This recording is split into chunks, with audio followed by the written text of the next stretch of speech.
1, 0. All engines. Life on the ball, fantastic, we don't fall. Amazing how the sun can shine so high.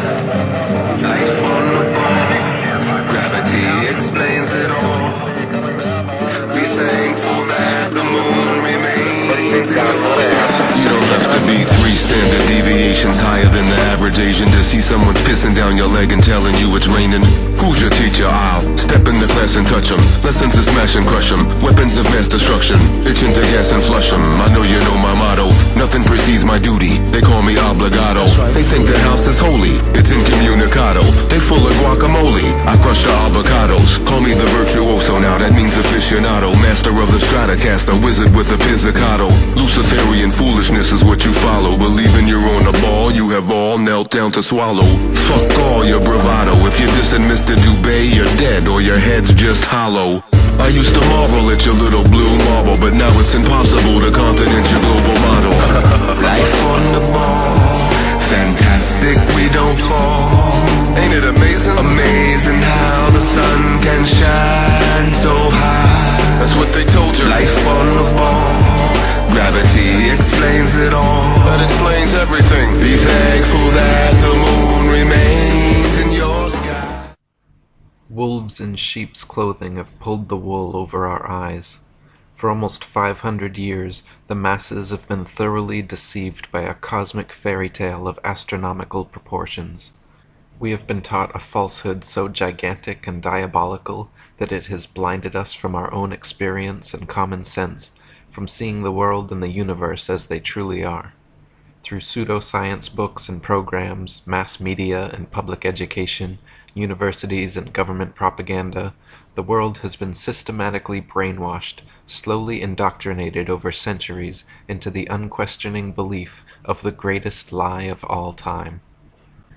David Wardlaw Scott said, "Children are taught in their geography books, when too young to apprehend aright the meaning of such things, that the world is a great globe revolving around the sun, and the story is repeated continuously year by year till they reach maturity, at which time they generally become so absorbed in other matters as to be indifferent as to whether the teaching be true or not, and, as they hear of nobody contradicting it, they presume that it must be the correct thing, if not to believe, at least to receive it as a fact. They thus tacitly give their assent to a theory which, if it had first been presented to them at what are called years of discretion, they would at once have rejected. The consequences of evil teaching, whether in religion or in science, are far more disastrous than is generally supposed, especially in a luxurious, laissez-faire age like our own. The intellect becomes weakened, and the conscience seared. For 500 years, an elite cabal of sun-worshippers has propagated this nihilistic, atheistic cosmology and cosmogony, unquestioningly believed by the vast majority of the world. We have been taught, contrary to all common sense and experience, that the seemingly motionless, flat earth beneath our feet is actually a massive, moving ball spinning through space at over 1,000 miles per hour, wobbling and tilted 23.5 degrees on its vertical axis, while orbiting the sun at a blinding 67,000 miles per hour, in concert with the entire solar system, spiraling 500,000 miles per hour around the Milky Way, and careening across the expanding universe away from the Big Bang at an incredible 670 million miles per hour, but that you can feel and experience none of it. We have been taught that a mysterious force called gravity, a magical magnetism responsible for keeping everything from falling or flying off the spinning ball Earth, is just strong enough to hold people, oceans, and the atmosphere tightly to the surface, but just weak enough to allow bugs, birds, and planes to take off with ease." David Wardlaw Scott wrote, "I remember being taught when a boy that the earth was a great ball revolving at a very rapid rate around the sun, and when I expressed to my teacher my fears that the waters of the oceans would tumble off, I was told that they were prevented from doing so by Newton's great law of gravitation, which kept everything in its proper place. I presume that my countenance must have shown some signs of incredulity, for my teacher immediately added, "I can show you a direct proof of this. A man can whirl around his head a pail filled with water without its being spilt, and so, in like manner, can the oceans be carried round the sun without losing a drop." As this illustration was evidently intended to settle the matter, I then said no more upon the subject. Had such been proposed to me afterwards as a man, I would have answered somewhat as follows: "Sir, I beg to say that the illustration you have given of a man whirling a pail of water round his head, and the oceans revolving round the sun, does not in any degree confirm your argument, because the water in the two cases is placed under entirely different circumstances, but, to be of any value, the conditions in each case must be the same, which here they are not. The pail is a hollow vessel which holds the water inside it, whereas, according to your teaching, the earth is a ball, with a continuous curvature outside, which, in agreement with the laws of nature, could not retain any water. We have been taught that the ball earth spins at a constant velocity, perfectly dragging the atmosphere along so we cannot feel the slightest bit of motion, perturbation, wind, or air resistance. They say we cannot feel any of this motion because the magical velcro of gravity pulls the atmosphere precisely along, and we cannot measure any of this motion because the stars are so incredibly far away that over 100 million miles of supposed annual orbit around the sun amounts to not a single inch of relative parallax change. How convenient. We have been taught that the apparent orbit of the sun, planets, and stars, but not the moon, around the earth are all optical illusions, that it is, in fact, the earth beneath our feet which moves, and our eyes that deceive us. Special exception is made for the moon, however, which is said to revolve around the earth just as it appears. Since we only ever see one side of the moon, we have been taught this is because the moon's supposed 10.3 mile per hour west to east rotation, combined with its 2,288 mile per hour orbit of Earth, just happens to be the exact motion and speed necessary to perfectly cancel out the Earth's supposed 1,000 mile per hour east to west rotation and 67,000 mile per hour orbit of the Sun, thereby creating the perpetual dark side of the moon illusion. Oh, really? Though the Sun and Moon appear to be relatively small, equal-sized bodies revolving around a stationary Earth, we have been taught that this too is an optical illusion, and they are in fact thousands of miles divergent in diameter. They say the Sun is actually a whopping 865,374 miles across, 109 times wider than the Earth, and, contrary to all experience, experiments, and common sense, that we revolve around it. They say the Moon is 2,159 miles across, a quarter the size of the Earth, and why they appear the same size is because the Moon is only 238,000 miles away, while the Sun is an unfathomable 93 million miles away from the Earth, and these just happen to be the exact diameters and distances necessary for a viewer from Earth to falsely perceive them as being the same size. You don't say.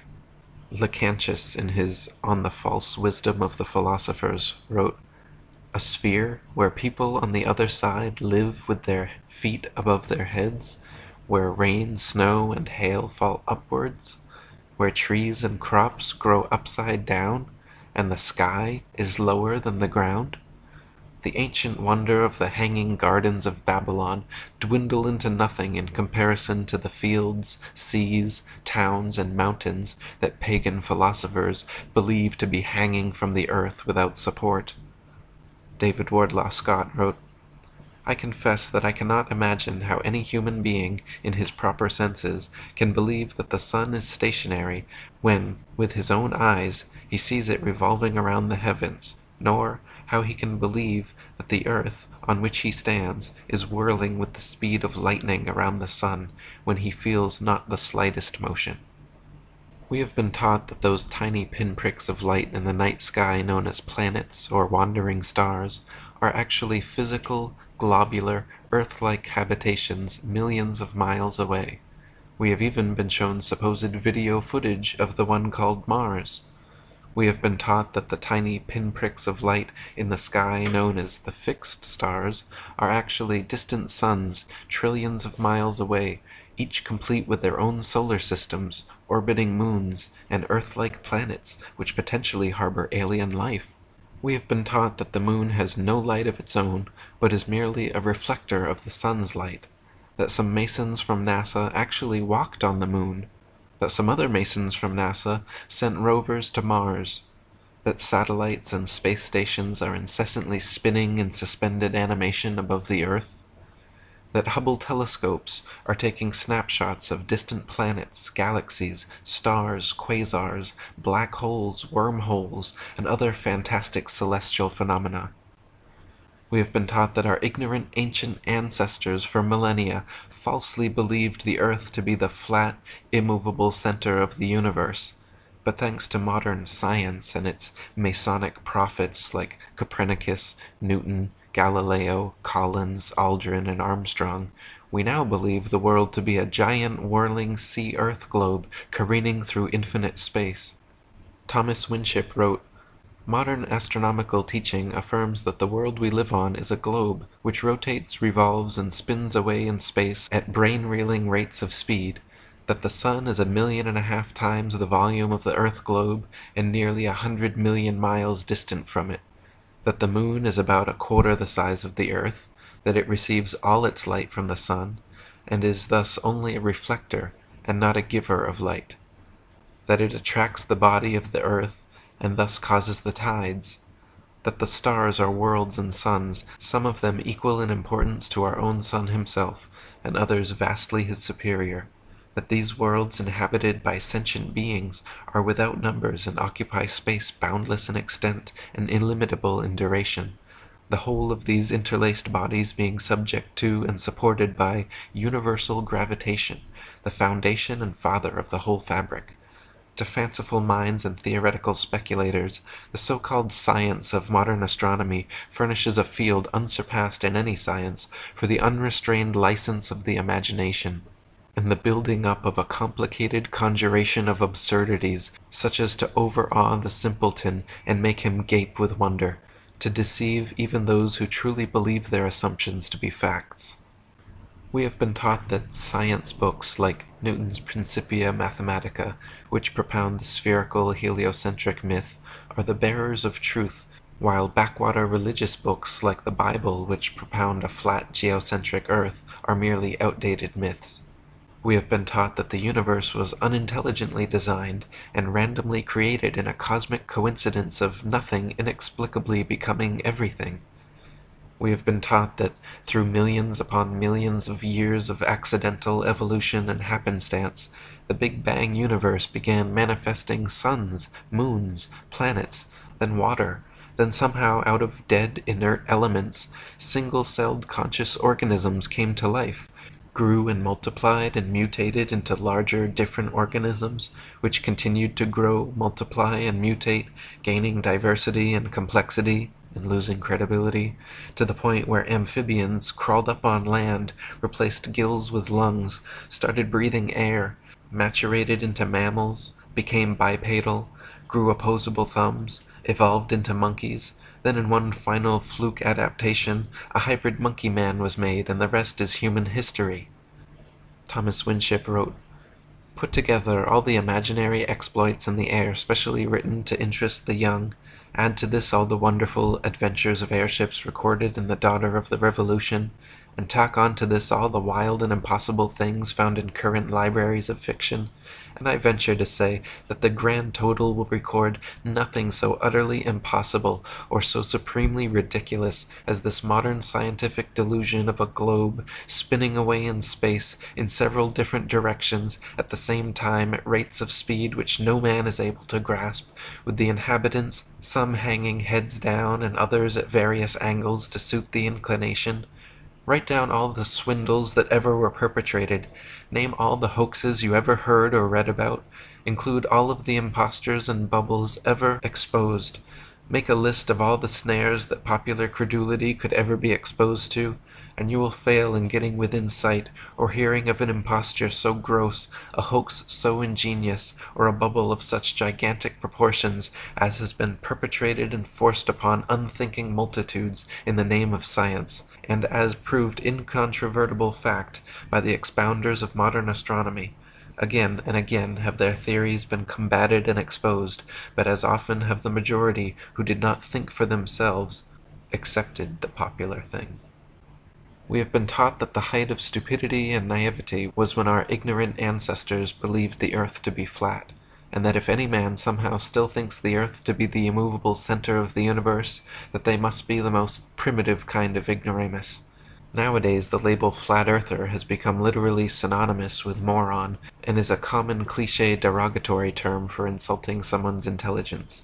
Upon seeing a book titled The Flat Earth Conspiracy, your ingrained instinct was likely to laugh, mock the messenger, and deny the very possibility. Marshall Hall said, "What strikes you as being some thoughts that people would have if, in the short space of a few weeks, the universally held conviction that the earth rotates on an axis daily and orbits the sun annually were exposed as an unscientific deception? Keep in mind that a rotating, orbiting Earth is not counted as a mere hypothesis or even a theory anywhere in the world today. Oh no, rather this concept is an unquestioned truth, an established fact in all books and other media everywhere, church media included. Copernicanism, in short, is a concept that is protected in a bunker under a 50-foot thick ceiling of solid scientific concrete. It is meant to be impregnable. It is a concept that has become ensconced in men's minds as the indestructible cornerstone of enlightened modern man's knowledge. Virtually all people everywhere have been taught to believe, and do believe, that this concept is based on objective science and dispassionate secular reasoning." B. Chasbro wrote, 99 people out of 100 would give the same answer to the interrogation, and that same answer would be to the effect that the earth is a globe which revolves around the sun. The 99 who makes this reply would do it because they know it to be the case. How do they know it? Let this question be put to them, and they will bestow upon you a withering smile of pity at what they conceive to be an imbecility of mind on your part, and answer you in something like the following style. "It has always been so. We learnt it at school. Clever men say so, and look how astronomers can foretell eclipses," and then lose their temper at the very idea of the globular theory being incorrect, and a haughty "there can be no doubt about it" will close all they have to say on the subject. Now if the ears of these 99 could only be gained, they would be shown, in an irresistible manner, that the philosophy which would speak of a round and revolving world is a false philosophy. Ancient civilizations the world over believed Earth to be the flat, immovable center of the universe, around which the heavens revolved daily cycles in perfect circles. This stable geocentric universe, proven true by experience and experiments, which reigned undisputed for thousands of years, adequately explaining all earthly and celestial phenomena, was violently uprooted, spun around, and sent flying through infinite space by a cabal of sun-worshipping theoretical astronomers. Early Masonic magicians like Copernicus, Kepler, Galileo, and Newton, along with their modern Masonic astronaut counterparts like Armstrong, Aldrin, and Collins, hand in hand with NASA and world Freemasonry, have pulled off the greatest hoax, propagated the most phenomenal lie, and perpetuated the most complete indoctrination in history. Over the course of 500 years, using everything from books, magazines, and television to computer-generated imaging, a multi-generational conspiracy has succeeded, in the minds of the masses, to pick up the fixed earth, shape it into a ball, spin it in circles, and throw it around the sun. In schools where every professor's desk is adorned with a spinning earth globe, we are lectured on the heliocentric theory of the universe, shown images of ball planets, and videos of men suspended in space. The illusion created, connivingly convincing, has entranced the world's population into blindly believing a maleficent myth. The greatest cover-up of all time, NASA and Freemasonry's biggest secret, is that we are living on a plane, not a planet, that Earth is the flat, stationary center of the universe. Lady Blunt wrote, "We are told that though the Earth has the appearance of being a vast plain with the sun moving high above and over the Earth, that what we see is a deception, it is an optical illusion, for it is not the sun that moves, but the Earth, with the sea and all that in them is, in the form of a globe, whizzing with terrific rapidity round the sun, located millions of miles away, its mean distance being assumed to be 91 millions of miles, and that the Earth travels at a rate of 68,000 miles an hour, or 19 miles every second." Alan Daves said, "If the government or NASA had said to you that the Earth is stationary, imagine that.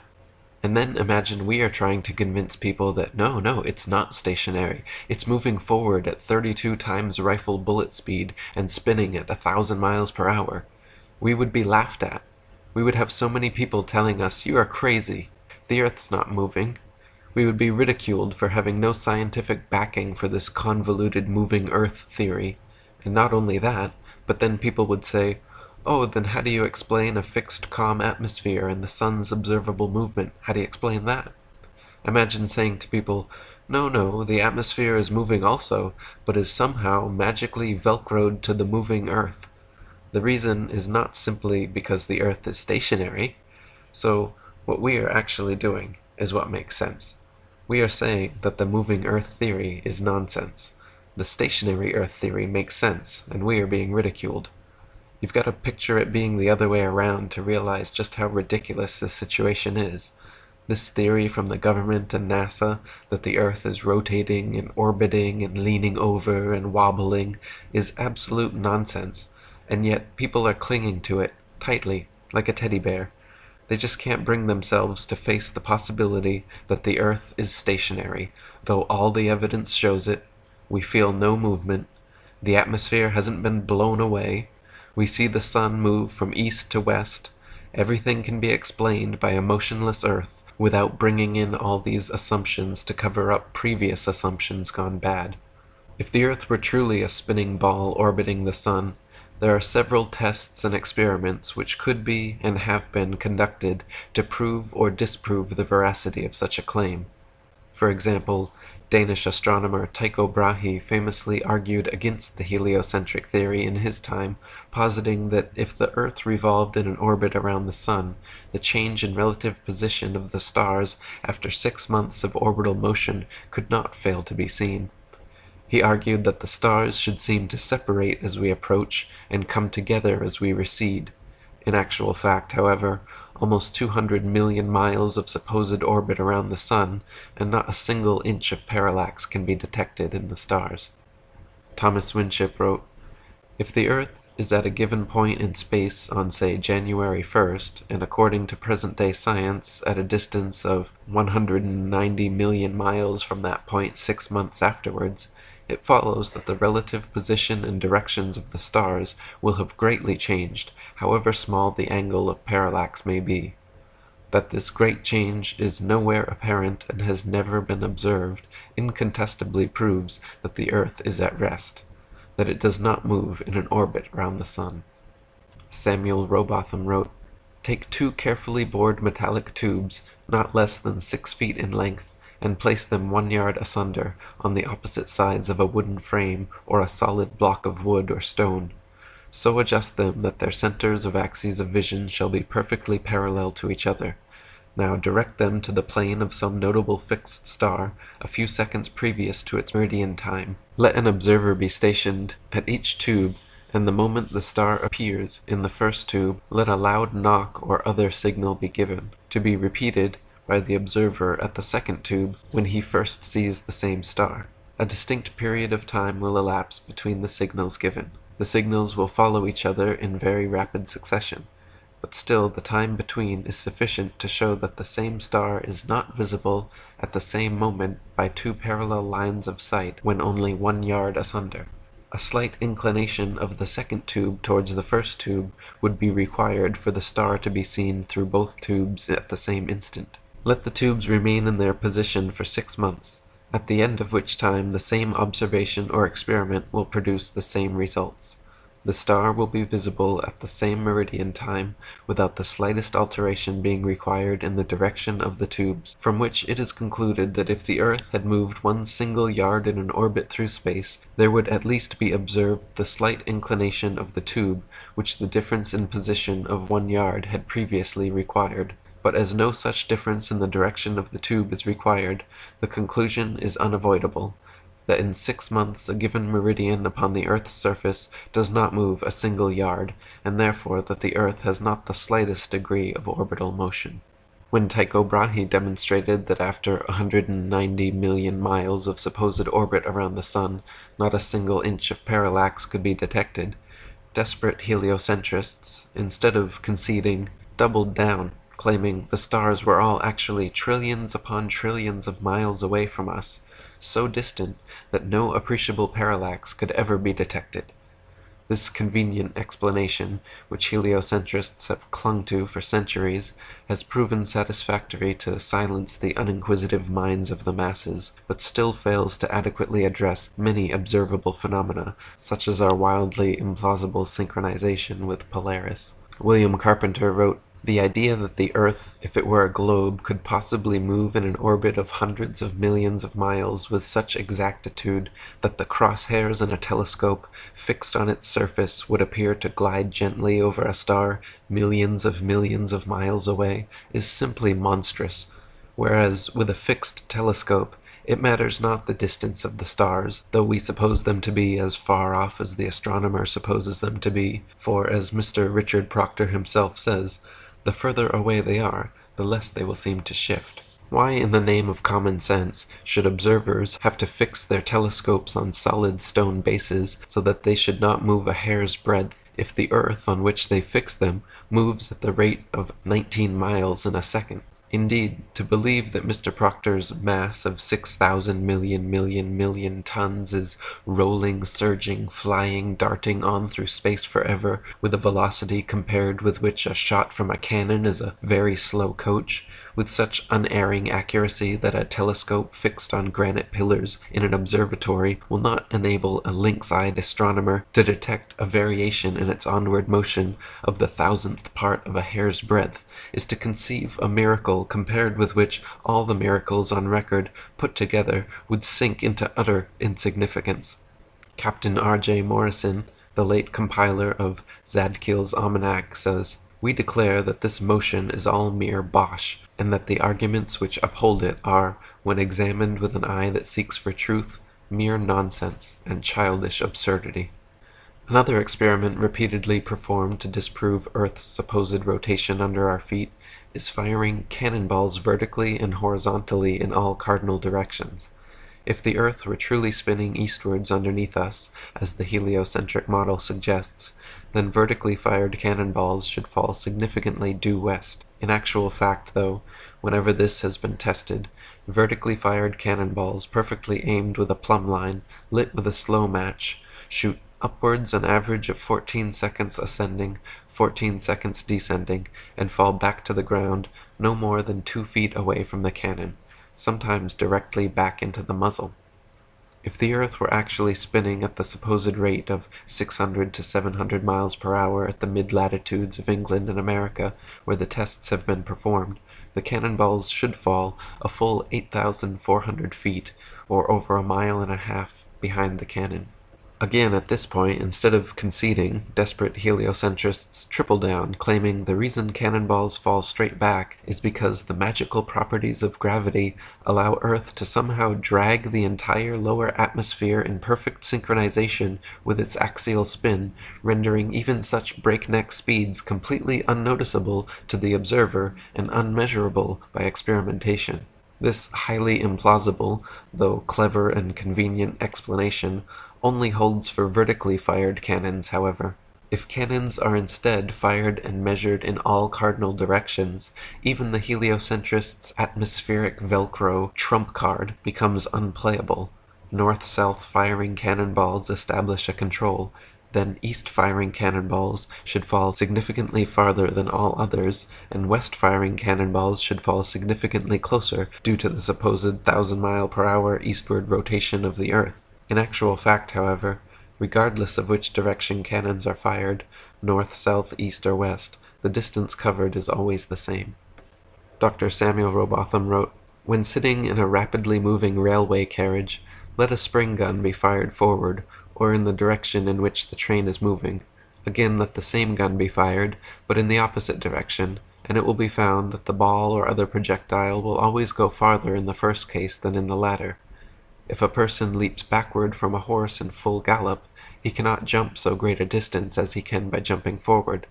Leaping from a moving sledge, coach, or other object backwards or forwards, the same results are experienced. Many other practical cases could be cited to show that any body projected from another body in motion does not exhibit the same behavior as it does when projected from a body at rest.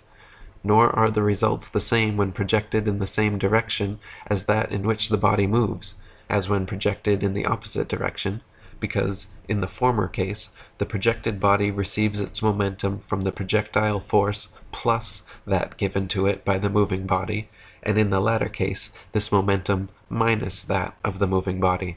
Hence it would be found that if the Earth is moving rapidly from west to east, a cannon fired in due easterly direction would send a ball to a greater distance than it would if fired in a due westerly direction.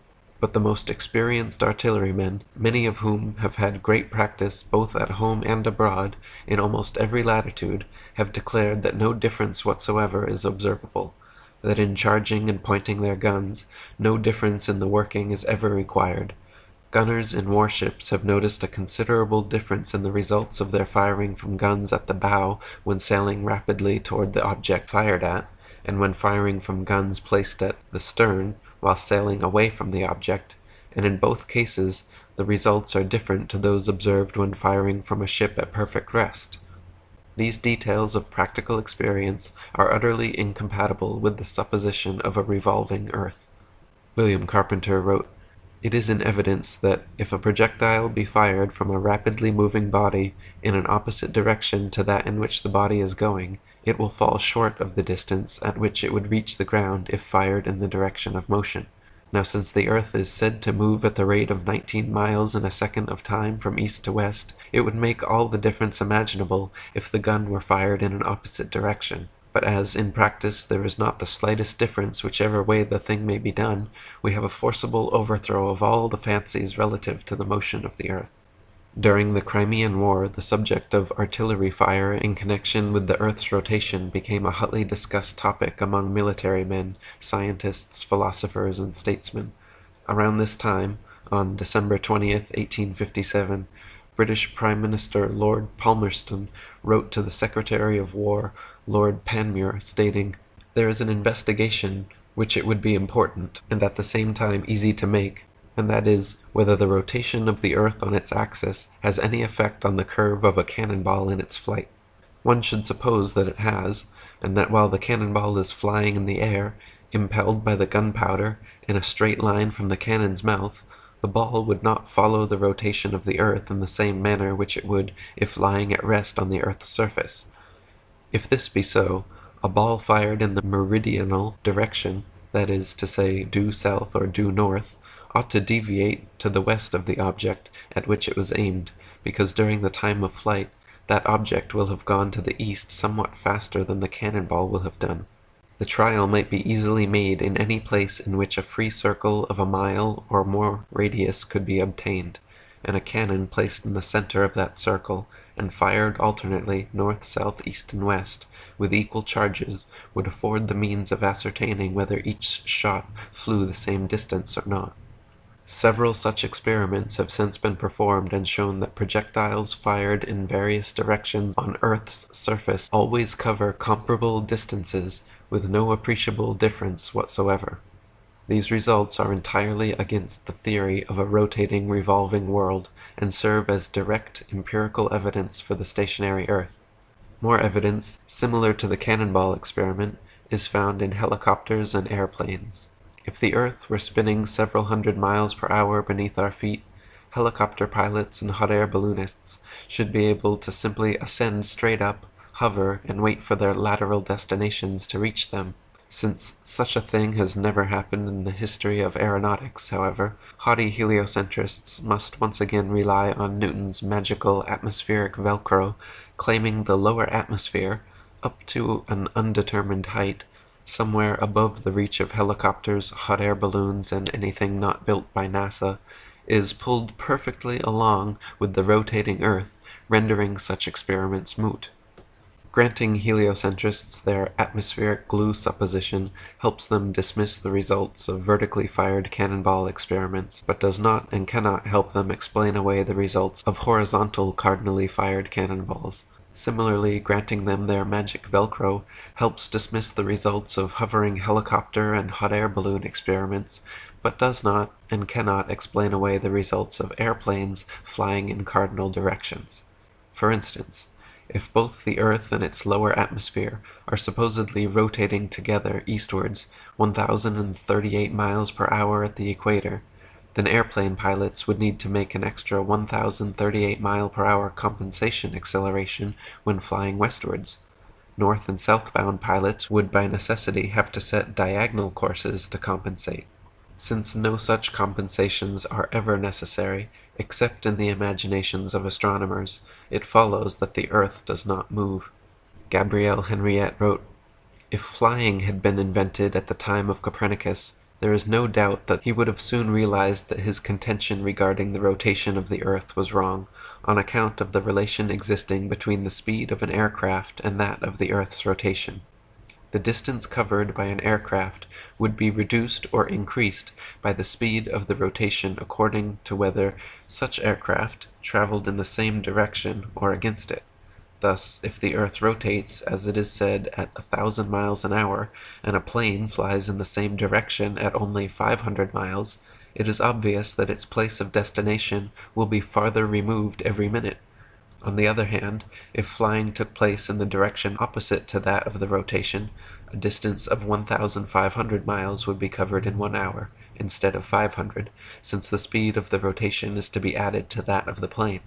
It could also be pointed out that such a flying speed of 1,000 miles an hour, which is supposed to be that of the Earth's rotation, has recently been achieved, so that an aircraft flying at this rate in the same direction as that of the rotation could not cover any ground at all. It would remain suspended in mid-air over the spot from which it took off. Since both speeds are equal, there would, in addition, be no need to fly from one place to another situated on the same latitude. The aircraft could just rise and wait for the desired country to arrive in the ordinary course of the rotation, and then land.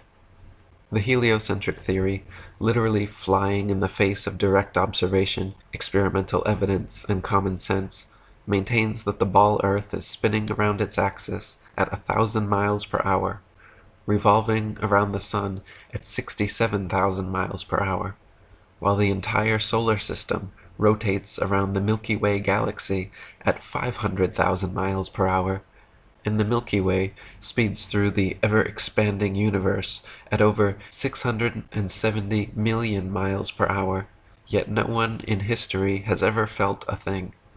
We can feel the slightest breeze on a summer's day, but never one iota of air displacement from these incredible speeds. Heliocentrists claim with a straight face that their ball Earth spins at a constant velocity, dragging the atmosphere in such a manner as to perfectly cancel all centrifugal, gravitational, and inertial forces, so we do not feel the tiniest bit of motion, perturbation, wind, or air resistance.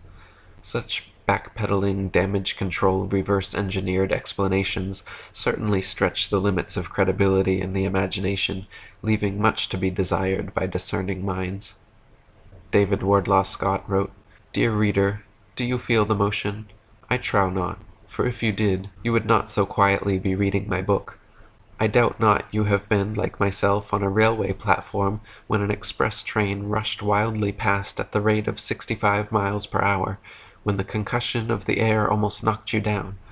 But how much more terrible would be the shock of the Earth's calculated motion 1,000 times faster than the speed of the railway express."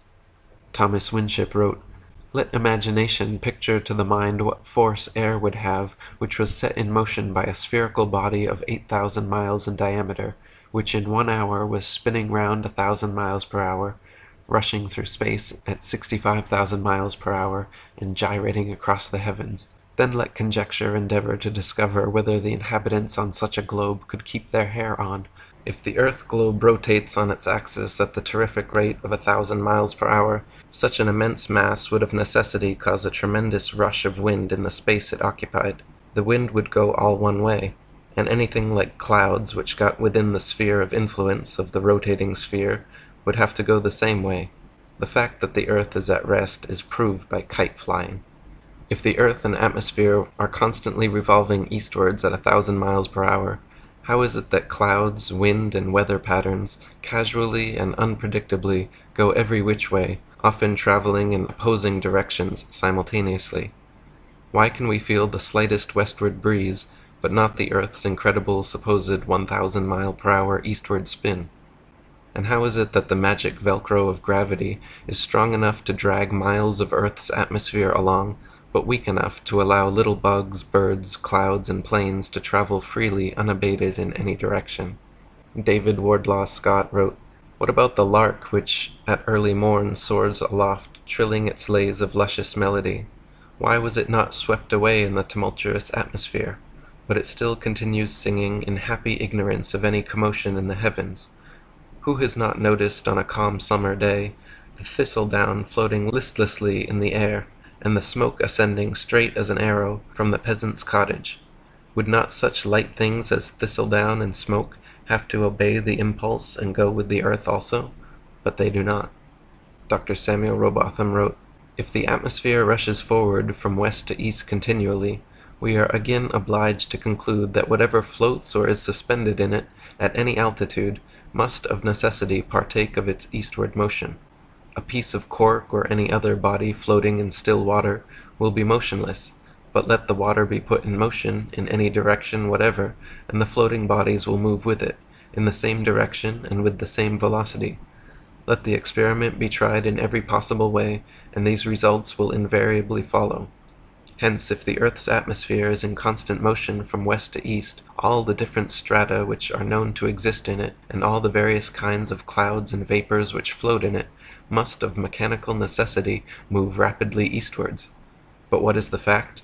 If we fix upon any star as a standard or datum outside the visible atmosphere, we may sometimes observe a stratum of clouds going for hours together in a direction the very opposite to that in which the earth is supposed to be moving. Not only may a stratum of clouds be seen moving rapidly from east to west, but at the same moment other strata may often be seen moving from north to south, or from south to north. It is a fact well known to aeronauts that several strata of atmospheric air are often moving in as many different directions at the same time. On almost any moonlit and cloudy night, different strata may be seen not only moving in different directions, but, at the same time, moving with different velocities, some floating past the face of the moon rapidly and uniformly, and others passing gently along, sometimes becoming stationary, then starting fitfully into motion, and often standing still for minutes together." In his book South Sea Voyages, Arctic and Antarctic explorer Sir James Clark Ross described his experience on the night of November 27, 1839, and his conclusion that the earth must be motionless. The sky being very clear, the planet Venus was seen near the zenith, notwithstanding the brightness of the meridian sun.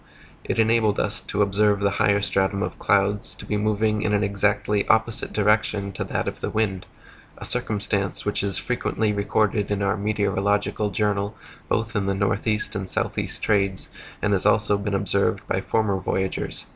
Captain Basil Hall witnessed it from the summit of the peak of Tenerife, and Count Strzelecki, on ascending the volcanic mountain of Carenia, in Oahe, reached at 4,000 feet, an elevation above that of the trade wind, and experienced the influence of an opposite current of air of a different hygrometric and thermometric condition. Count Strzelecki further informed me of the following seemingly anomalous circumstance: that at the height of 6,000 feet he found the current of air blowing at right angles to both the lower strata, also of a different hydrometric and thermometric condition, but warmer than the inner stratum. Such a state of the atmosphere is compatible only with the fact which other evidence has demonstrated, that the earth is at rest. William Carpenter wrote, "It is a well-known fact that clouds are continually seen moving in all manner of direction. Yes, and frequently in different directions at the same time, from west to east being as frequent a direction as any other. Now if the earth were a globe revolving through space west to east at a rate of 19 miles in a second, the clouds appearing to us to move towards the east would have to move quicker than 19 miles in a second to be thus seen, whilst those which appear to be moving in the opposite direction would have no necessity to be moving at all, since the motion of the earth would be more than sufficient to cause that appearance. But it only takes a little common sense to show us that it is the clouds that move, just as they appear to do, and that therefore the earth is motionless." Heliocentrists believe the world beneath their feet is spinning at a mind-numbing 1,038 miles per hour at the equator, while perfectly pulling the entire atmosphere along for the ride. Meanwhile, at the mid-latitudes of USA and Europe, they believe the world and atmosphere spin around 900 to 700 miles per hour, decreasing gradually all the way down to 0 miles per hour at the North and South Poles, where the stagnant atmosphere apparently never moves, completely escaping the grips of gravity's magic Velcro. This means at all latitudes, every inch of the way, the atmosphere manages to perfectly coincide with the supposed speed of the earth, compensating from 0 miles per hour at the poles all the way up to 1,038 miles per hour at the equator, and every speed in between. These are all lofty assumptions heliocentrists make without any experimental evidence to back them up. Marshall Hall said, "In short, the sun, moon, and stars are actually doing precisely what everyone throughout all history has seen them do. We do not believe what our eyes tell us because we have been taught a counterfeit system which demands that we believe what has never been confirmed by observation and experiment. That counterfeit system demands that the earth rotate on an axis every 24 hours at a speed of over 1,000 miles per hour at the equator.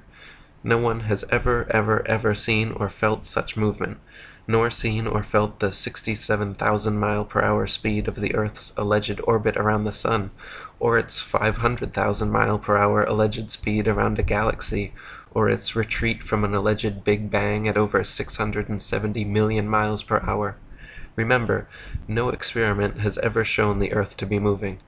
Add to that the fact that the alleged rotational speed we've all been taught as scientific fact must decrease every inch or mile one goes north or south of the equator, and it becomes readily apparent that such things as accurate as aerial bombing in World War II down a chimney from 25,000 feet with a plane going any direction at high speed would have been impossible if calculated on an Earth moving below at several hundred miles per hour and changing constantly with the latitude.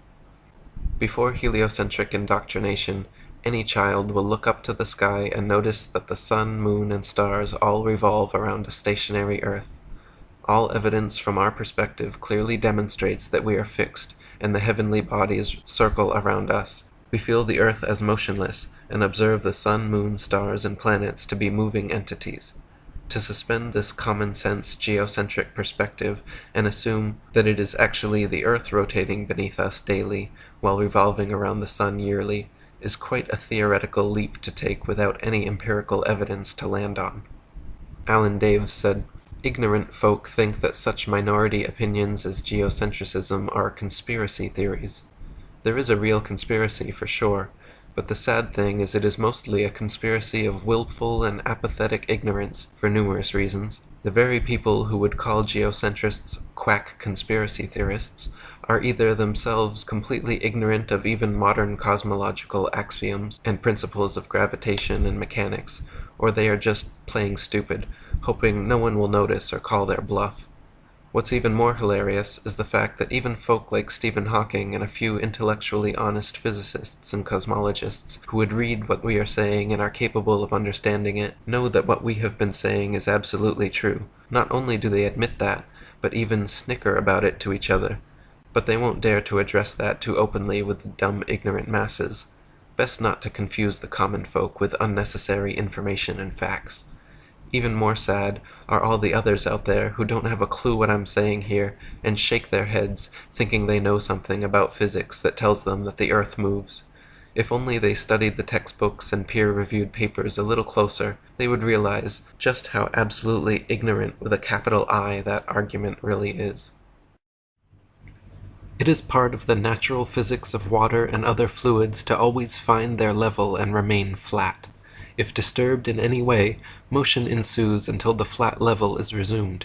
If dammed up, then released, the nature of all liquids is to quickly flood outwards, taking the easiest course towards finding its new level.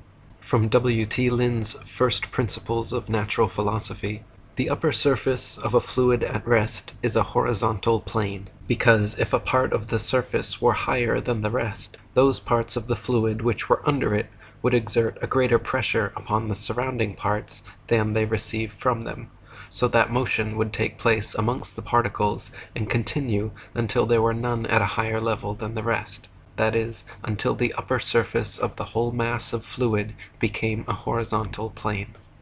If the earth is an extended flat plane, then this fundamental physical property of fluids finding and remaining level is consistent with experience and common sense.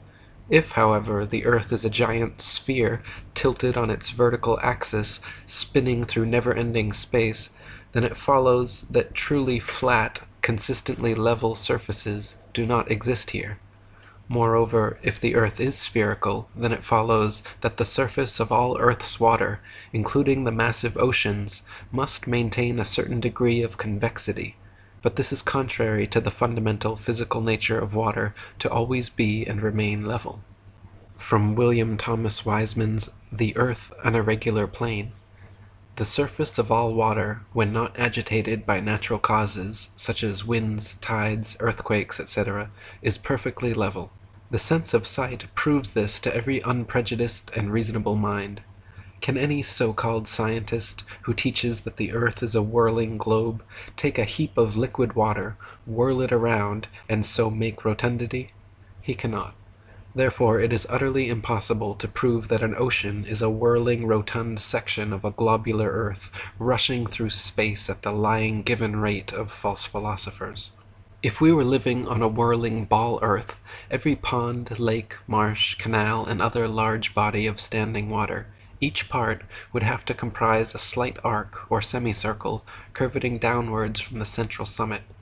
For example, if the ball Earth were 25,000 miles in circumference, as NASA and modern astronomers say, then spherical trigonometry dictates the surface of all standing water must curve downwards an easily measurable 8 inches per mile, multiplied by the square of the distance. This means along a 6-mile channel of standing water, the Earth would dip 6 feet on either end from the central peak. To the benefit of true science, and to the detriment of modern astronomy's pseudoscience, such an experiment can and has been tested. In Cambridge, England, there is a 20-mile canal called the Old Bedford, which passes in a straight line through the fenlands known as the Bedford Level. The water has no interruption from locks or water gates of any kind, and remains stationary, making it perfectly suitable for determining whether any amount of convexity or curvature actually exists. In the latter part of the 19th century, Dr. Samuel Rowbotham, a famous flat-earther and author of the fine book Earth, Not a Globe, an experimental inquiry into the true figure of the Earth, proving it a plane without axial or orbital motion and the only material world in the universe, traveled to the Bedford Level and performed a series of experiments to determine whether the surface of standing water is flat or convex. Samuel Rowbotham wrote, "A boat with a flagstaff, the top of the flag 5 feet above the surface of the water, was directed to sail from a place called Welch's Dam, a well-known ferry passage, to another called Welney Bridge. These 2 points are 6 statute miles apart. The author, with a good telescope, went into the water, and with the eye about 8 inches above the surface, observed the receding boat during the whole period required to sail to Welney Bridge. The flag and the boat were distinctly visible throughout the whole distance. There could be no mistake as to the distance passed over, as the man in charge of the boat had instructions to lift one of his oars to the top of the arch the moment he reached the bridge. The experiment commenced about 3 o'clock in the afternoon of a summer's day, and the sun was shining brightly and nearly behind or against the boat during the whole of its passage. Every necessary condition had been fulfilled, and the result was to the last degree definite and satisfactory. The conclusion was unavoidable, that the surface of the water for a length of 6 miles did not to any appreciable extent decline or curvate downwards from the line of sight. But if the earth is a globe, the surface of the 6 miles length of water would have been 6 feet higher in the center than at the two extremities. From this experiment it follows that the surface of standing water is not convex, and therefore that the earth is not a globe. On the contrary, this simple experiment is all sufficient to prove that the surface of the water is parallel to the line of sight, and is therefore horizontal, and that the earth cannot be other than a plane. In a second experiment, Dr. Robotham placed 7 flags along the edge of the water, each 1 mile distant from the next, with their tops positioned 5 feet above the surface. Near the last one he also positioned a longer 8-foot staff bearing a 3-foot flag, so that its bottom aligned precisely with the tops of the other flags. He then mounted a telescope at a height of 5 feet behind the first flag, and took his observations. If the earth was a globe of 25,000 miles, each successive flag would have to decline a definite and determined amount below the last. The first and second flags simply established the line of sight. The third flag should then fall 8 inches below the second, the fourth flag 32 inches below, the fifth 6 feet, the sixth 10 feet 8 inches, and the seventh flag should be a clear 16 feet 8 inches below the line of sight. Even if the earth was a globe of 100,000 miles, an amount of easily measurable curvature should and would still be evident in this experiment. But the reality is, not a single inch of curvature was detected, and the flags all lined up perfectly as consistent with a flat plane. Dr. Robotham wrote, "The rotundity of the earth would necessitate the above conditions, but as they cannot be found to exist, the doctrine must be pronounced as only a simple theory, having no foundation in fact, a pure invention of misdirected genius, splendid in its comprehensiveness and bearing upon natural phenomena, but nevertheless mathematical and logical necessities compel its denunciation as an absolute falsehood." Dr. Robotham conducted several other experiments using telescopes, spirit levels, and theodolites, special precision instruments used for measuring angles in horizontal or vertical planes. By positioning them at equal heights, aimed at each other successively, he proved over and over the earth to be perfectly flat for miles without a single inch of curvature. His findings caused quite a stir in the scientific community, and thanks to 30 years of his efforts, the shape of the earth became a hot topic of debate around the turn of the 19th century. William Carpenter wrote, "Is water level, or is it not?" was a question once asked of an astronomer. "Practically, yes. Theoretically, no," was the reply. Now, when theory does not harmonize with practice, the best thing to do is to drop the theory. It is getting too late now to say, "so much the worse for the facts." To drop the theory which supposes a curved surface to standing water is to acknowledge the facts. Whenever experiments have been tried on the surface of standing water, the surface has always been found to be level. If the earth were a globe, the surface of all standing water would be convex. This is an experimental proof that the earth is not a globe. From the June 26, 1896 edition of the English Mechanic, "Since any given body of water must have a level surface, no one part higher than another, and seeing that all our oceans, a few inland seas excepted, are connected together, it follows that they are all, virtually, of the same level." Astronomers say the magical magnetism of gravity is what keeps all the oceans of the world stuck to the ball earth. They say that because the earth is so massive, by virtue of this mass, it creates a magic force able to hold people, oceans, and atmosphere tightly clung to the underside of the spinning ball. Unfortunately, however, they cannot provide any practical example of this on a scale smaller than the planetary. For example, a spinning wet tennis ball has the exact opposite effect of the supposed ball earth. Any water poured over it simply falls off the sides, and giving it a spin results in water flying off 360 degrees like a dog shaking off after a bath. Astronomers concede the wet tennis ball example displays the opposite effect of their supposed ball Earth, but claim that at some unknown mass, the magic adhesive properties of gravity suddenly kick in, allowing the spinning wet tennis ball Earth to keep every drop of gravitized water stuck to the surface. Again, their theory flies in the face of all practical evidence, but they've been running with it for 500 years, so why stop now?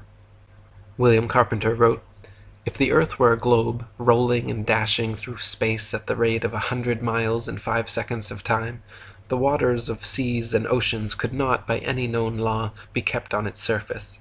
The assertion that they could be retained under these circumstances, being an outrage upon human understanding and credulity. But as the earth, that is, the habitable world of dry land, is found to be standing out of the water and in the water of the mighty deep, whose circumferential boundary is ice, we may throw the statement back into the teeth of those who made it, and flaunt before their faces the flag of reason and common sense, inscribed with a proof that the earth is not a globe. In one portion of its long route, the great river Nile flows for 1,000 miles with a fall of only 1 foot. This is a feat which, of course, would be a sheer impossibility if the earth had spherical curvature. Many other rivers, including the Congo in West Africa, the Amazon in South America, and the Mississippi in North America, all flow for thousands of miles in directions totally incompatible with the supposed globularity of the earth as well." Thomas Winship wrote, "Rivers run down to the sea because of the inclination of their beds. Rising at an altitude above sea level, in some cases thousands of feet above the sea, they follow the easiest route to their level, the sea. The Parana and the Paraguay in South America are navigable for over 2,000 miles, and their waters run the same way until they find their level of stability where the sea tides begin. But if the world be a globe, the Amazon in South America, that flows always in an easterly direction, would sometimes be running uphill and sometimes down, according to the movement of the globe. Then the Congo in West Africa, that always pursues a westerly course to the sea, would in the same manner be running alternately up and down. When that point of the globe exactly between them was up, they would both be running up, although in opposite directions. And when the globe took half a turn, they would both be running down.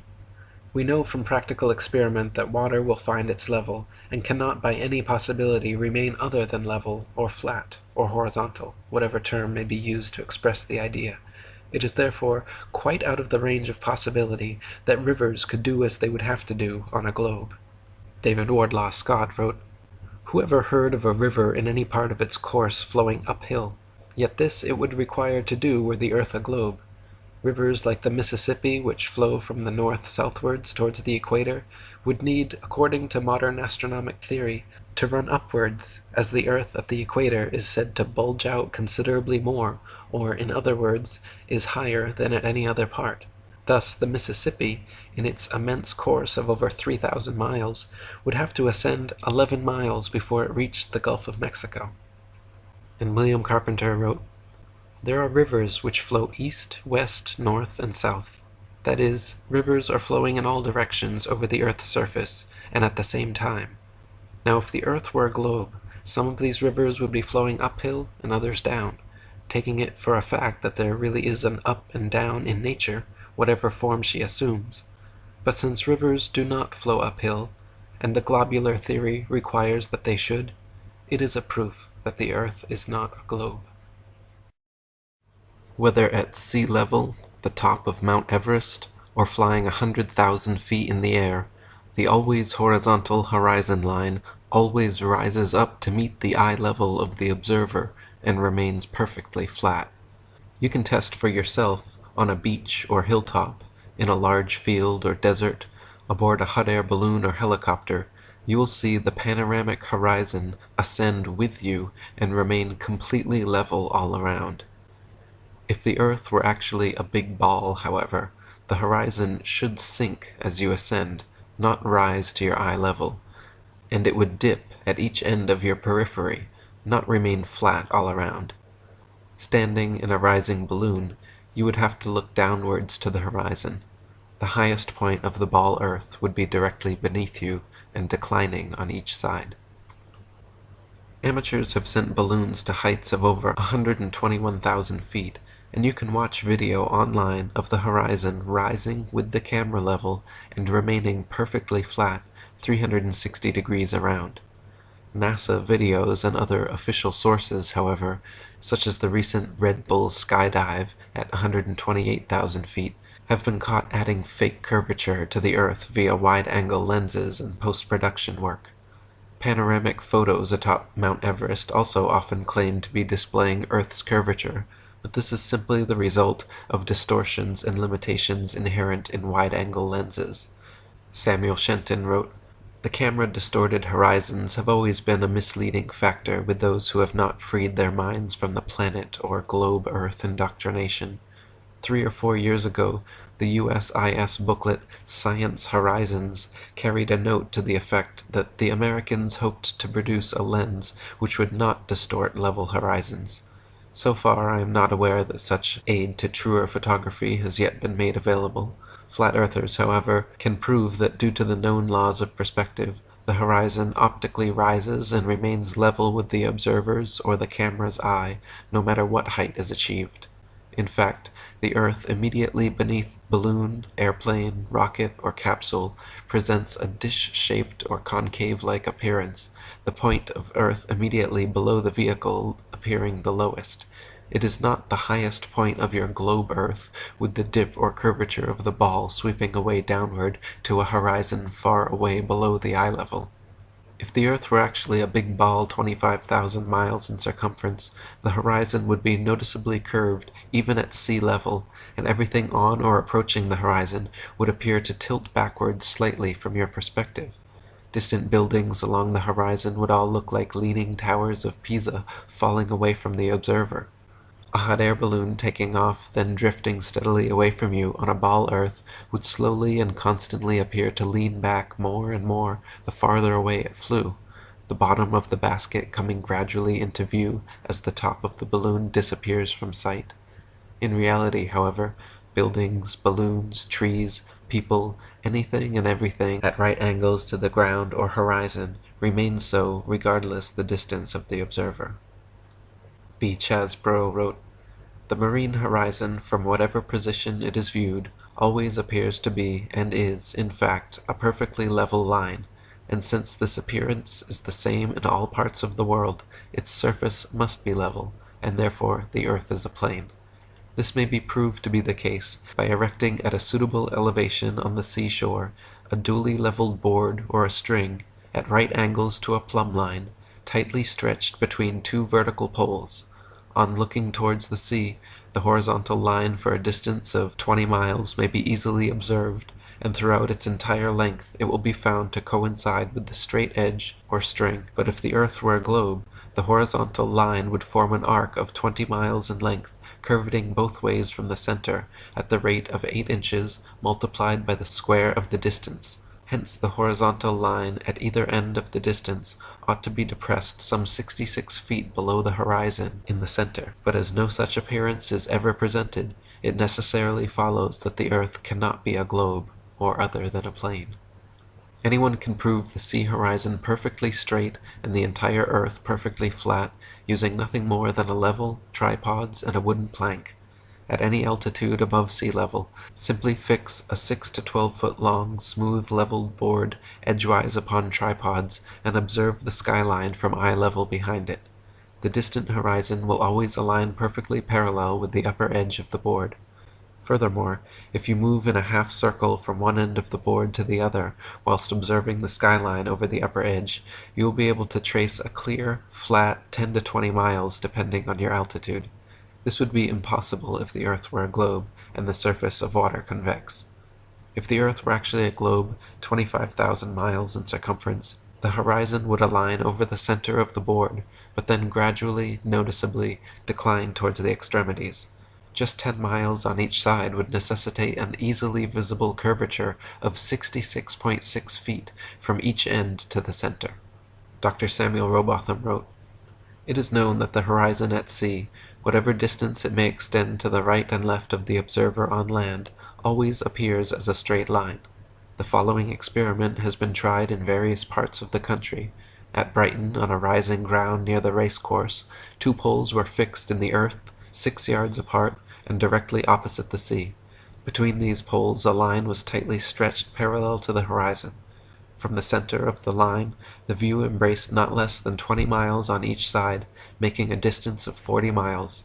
A vessel was observed sailing directly westwards. The line cut the rigging a little above the bulwarks, which it did for several hours or until the vessel had sailed the whole distance of 40 miles. The ship coming into view from the east would have to ascend an inclined plane for 20 miles until it arrived at the center of the arc, whence it would have to descend for the same distance. The square of 20 miles, multiplied by 8 inches, gives 266 feet as the amount the vessel would be below the line at the beginning and at the end of the 40 miles. From the high land near Portsmouth Harbour in Hampshire, England, looking across Spithead to the Isle of Wight, the entire base of the island, where water and land come together, composes a perfectly straight line 22 statute miles long. According to the ball earth theory, the Isle of Wight should decline 80 feet from the center on each side to account for the necessary curvature. The crosshairs of a good theodolite directed there, however, have repeatedly shown the land and water line to be perfectly level.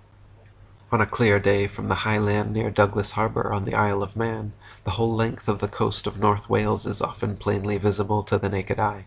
From the point of Ayr at the mouth of the River Dee to Holyhead comprises a 50-mile stretch, which has also been repeatedly found to be perfectly horizontal. If the Earth actually had curvature of 8 inches per mile squared, as NASA and modern astronomy claim, the 50-mile length of Welsh coast, seen along the horizon in Liverpool Bay, would have to decline from the center point an easily detectable 416 feet on each side. Dr. Samuel Robotham wrote, "But as such declination or downward curvation cannot be detected, the conclusion is logically inevitable that it has no existence. Let the reader seriously ask whether any and what reason exists in nature to prevent the fall of more than 500 feet being visible to the eye, or incapable of detection by any optical or mathematical means whatsoever. This question is especially important when it is considered that at the same distance, and on the upper outline of the same land, changes of level of only a few yards' extent are quickly and unmistakably perceptible. If a man is guided by evidence and reason, and influenced by a love of truth and consistency, he cannot longer maintain that the earth is a globe. He must feel that to do so is to war with the evidence of his senses, to deny that any importance attaches to the fact and experiment, to ignore entirely the value of logical process, and to cease to rely upon practical induction."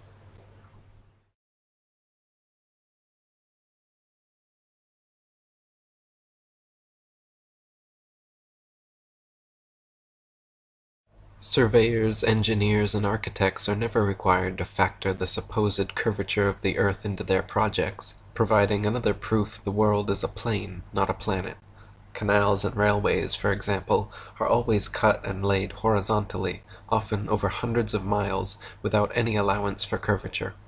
One surveyor, Mr. T. Westwood, wrote in the January 1896 Earth Review magazine, stating that, "In leveling, I work from ordnance marks, or canal levels, to get the height above sea level. The puzzle to me used to be that over several miles each level was and is treated throughout its whole length as the same level from end to end, not the least allowance being made for curvature. One of the civil engineers in this district, after some amount of argument on each side as to the reason why no allowance for curvature was made, said he did not believe anybody would know the shape of the earth in this life." Another surveyor and engineer of 30 years wrote to the Birmingham Weekly Mercury, February 15, 1890, stating, "I am thoroughly acquainted with the theory and practice of civil engineering. However bigoted some of our professors may be in the theory of surveying according to the prescribed rules, yet it is well known amongst us that such theoretical measurements are incapable of any practical illustration. All our locomotives are designed to run on what may be regarded as true levels, or flats. There are, of course, partial inclines or gradients here and there, but they are always accurately defined and must be carefully traversed. But anything approaching to 8 inches in the mile, increasing as the square of the distance, could not be worked by any engine that was ever yet constructed. Taking one station with another all over England and Scotland, it may be stated that all the platforms are on the same relative level. The distance between eastern and western coasts of England may be set down as 300 miles. If the prescribed curvature was indeed as represented, the central stations at Rugby or Warwick ought to be close upon 3 miles higher than a cord drawn from the two extremities. If such was the case, there is not a driver or stoker within the kingdom that would be found to take charge of the train. We can only laugh at those of your readers who seriously give us credit for such venturesome exploits as running trains round spherical curves. Horizontal curves on levels are dangerous enough. Vertical curves would be 1,000 times worse, and with our rolling stock constructed as at present, physically impossible. Engineer W. Winkler wrote into the Earth Review, October 1893, regarding the Earth's supposed curvature, stating, "As an engineer of many years' standing, I saw that this absurd allowance is only permitted in school books. No engineer would dream of allowing anything of the kind. I have projected many miles of railways and many more of canals, and the allowance has not even been thought of, much less allowed for. This allowance for curvature means this, that it is 8 inches for the first mile of a canal, and increasing at the ratio by the square of the distance in miles. Thus a small navigable canal for boats, say 30 miles long, will have, by the above rule, an allowance for curvature of 600 feet. Think of that, and then please credit engineers as not being quite such fools. Nothing of the sort is allowed. We no more think of allowing 600 feet for a line of 30 miles of railway or canal than of wasting our time trying to square the circle. The Suez Canal, which connects the Mediterranean Sea with the Gulf of Suez on the Red Sea, is a clear proof of the earth's and water's non-convexity. The canal is 100 miles long, and without any locks, so the water within is an uninterrupted continuation of the Mediterranean Sea to the Red Sea. When it was constructed, the earth's supposed curvature was not taken into account. It was dug along a horizontal datum line, 26 feet below sea level, passing through several lakes from one sea to the other, with the datum line and the water's surface running perfectly parallel over the 100 miles. The average level of the Mediterranean is 6 inches above the Red Sea, while the flood tides in the Red Sea rise 4 feet above the highest and drop 3 feet below the lowest in the Mediterranean, making the half-tide level of the Red Sea the surface of the Mediterranean Sea, and the 100 miles of water in the canal all a clear continuation of the same horizontal line. Were they instead the supposed curved line of globe-earthers, the water in the center of the canal would be 1,666 feet above the respective seas on either side. David Wardlaw Scott wrote, "The distance between the Red Sea at Suez and the Mediterranean Sea is 100 statute miles, the datum line of the canal being 26 feet below the level of the Mediterranean, and is continued horizontally the whole way from sea to sea, there not being a single lock on the canal. The surface of water being parallel with the datum line, it is thus clear that there is no curvature or globularity for the whole 100 miles between the Mediterranean and the Red Sea. Had there been, according to the astronomic theory, the middle of the canal would have been 1,666 feet higher than at either end, whereas the canal is perfectly horizontal for the whole distance. The Great Canal of China, said to be 700 miles in length, was made without regard to any allowance for supposed curvature, as the Chinese believe the earth to be a stationary plane. I may also add that no allowance was made for it in the North Sea Canal, or in the Manchester Ship Canal, both recently constructed, thus clearly proving that there is no globularity in earth or sea, so that the world cannot possibly be a planet." Thomas Winship wrote, "If the earth be the globe of popular belief, it is very evident that in cutting a canal, an allowance must be made for the curvature of the globe, which allowance would correspond to the square of the distance multiplied by 8 inches. From the Age of 5th August 1892 I extract the following. The German Emperor performed the ceremony of opening the gates of the Baltic and North Sea Canal in the spring of 1891. The canal starts at Holtenau on the south side of Kiel Bay and joins the Elbe 15 miles above its mouth.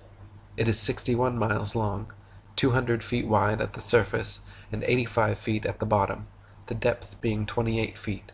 No locks are required, as the surface of the two seas is level. Let those who believe it is the practice for surveyors to make allowance for curvature ponder over the following from the Manchester Ship Canal Company, Earth Review, October 1893. It is customary in railway and canal constructions for all levels to be referred to a datum which is nominally horizontal and is so shown on all sections. It is not the practice in laying out public works to make allowances for the curvature of the earth. The London and North Western Railway forms a straight line 180 miles long between London and Liverpool. The railroad's highest point, midway at Birmingham Station, is only 240 feet above sea level.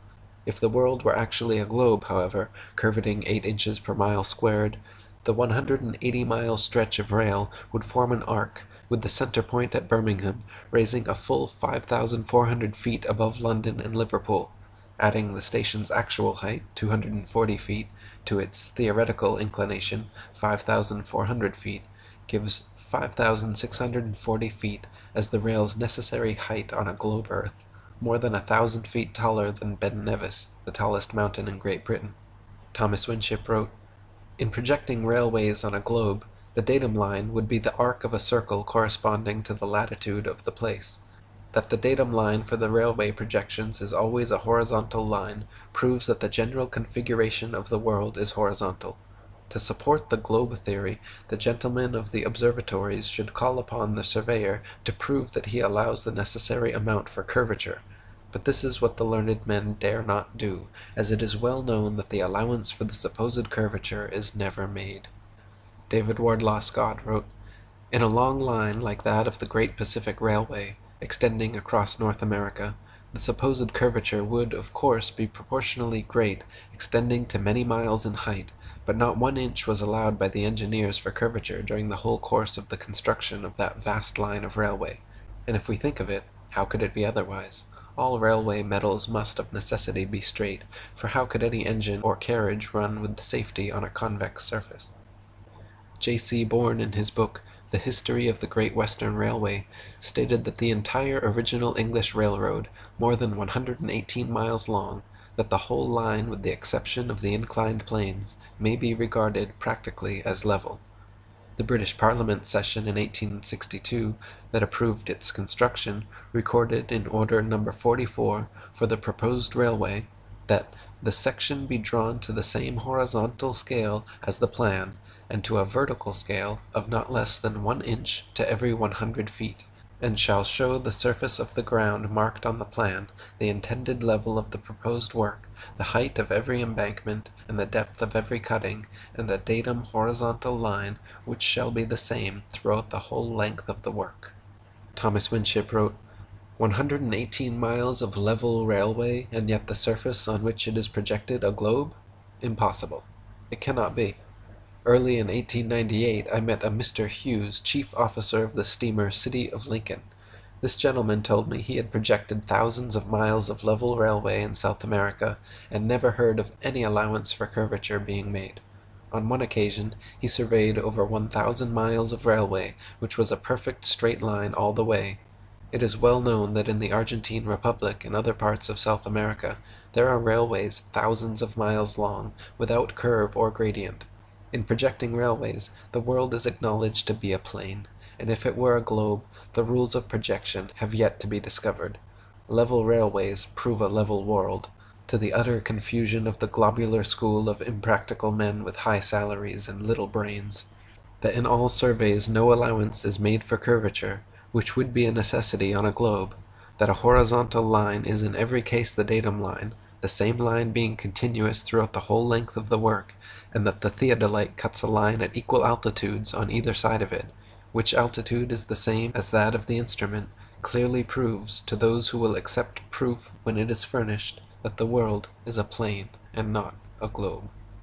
If the earth were a sphere, airplane pilots would have to constantly correct their altitudes downwards so as to not fly straight off into outer space. If the earth were truly a sphere 25,000 miles in circumference, curvating 8 inches per mile squared, a pilot wishing to simply maintain their altitude at a typical cruising speed of 500 miles per hour would have to constantly dip their nose downwards and descend 2,777 feet, over half a mile, every minute, Otherwise, without compensation, in 1 hour's time, the pilot would find themselves 166,666 feet, 31.5 miles, higher than expected. A plane flying at a typical 35,000 feet, wishing to maintain that altitude at the upper rim of the so-called troposphere in 1 hour, would find themselves over 200,000 feet high in the mesosphere, with a steadily raising trajectory the longer they go.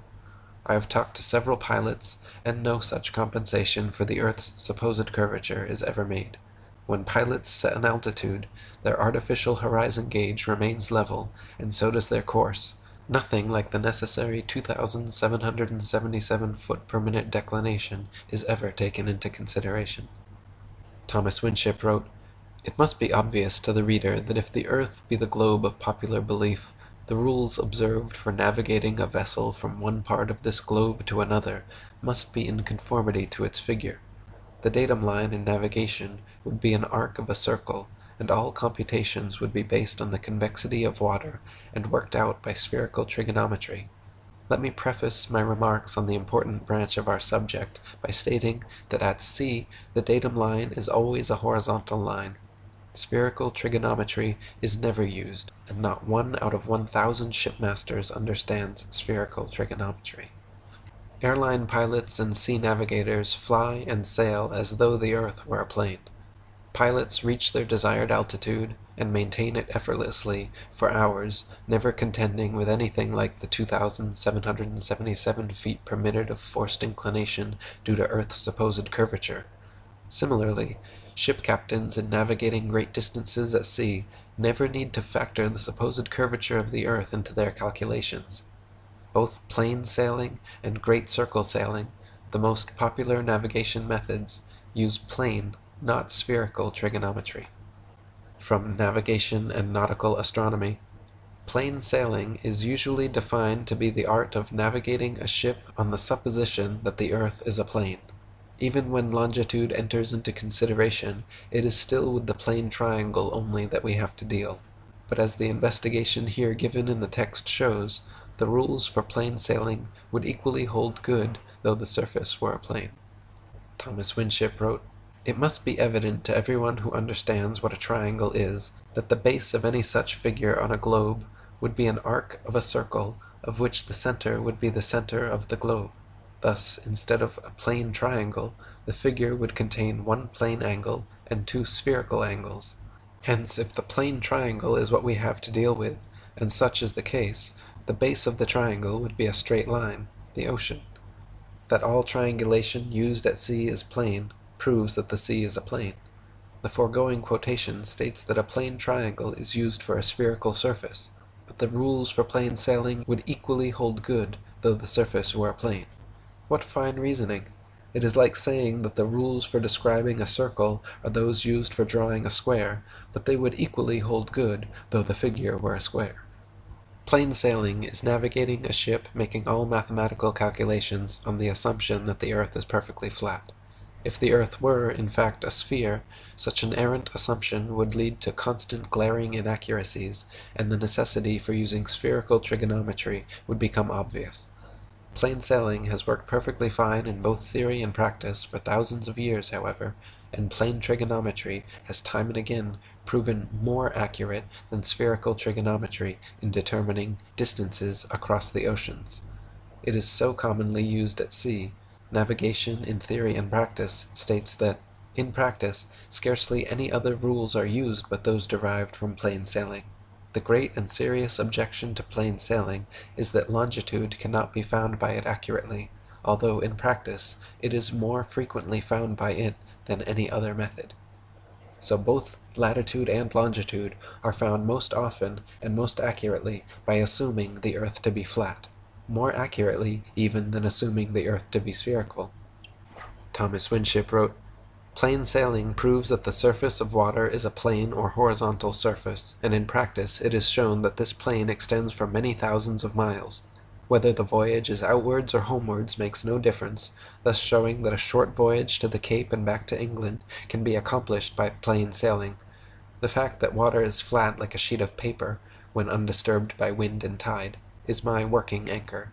and the powerful ground tackle of all those who reject the delusions of modern theoretical astronomy. Prove water to be convex, and we will at once and forever recant and grant you anything you like to demand. William Carpenter wrote, "If the earth were a globe, a small model globe would be the very best, because the truest thing for the navigator to take to sea with him. But such a thing as that is not known. With such a toy as a guide, the mariner would wreck his ship of a certainty. This is a proof that the earth is not a globe. As the mariner's compass points north and south at one and the same time, and a meridian is a north and south line, it follows that meridians can be no other than straight lines. But since all meridians on a globe are semicircles, it is an incontrovertible proof that the earth is not a globe." And David Wardlaw Scott wrote, "The needle of this most important instrument is straight, its two ends pointing north and south at the same time. Consequently, the meridians must also be straight lines, whereas on a globe they are semicircles. Even at the equator, the needle points straight, which would be impossible, were that the midway of a vast convex globe, as in such case the one end would dip towards the north, and the other be pointed towards the sky. Again, the navigator, when he goes to sea, takes his observations and relies on the compass to guide him as to the direction in which he wishes to proceed. He does not provide himself with the model of a globe, which, if the world were a globe, would surely be the safest plan for him to adopt, but he takes flat maps or charts. Thus, in practice, he sails his ship as if the sea were horizontal, though in theory he had been erroneously taught that it is convex."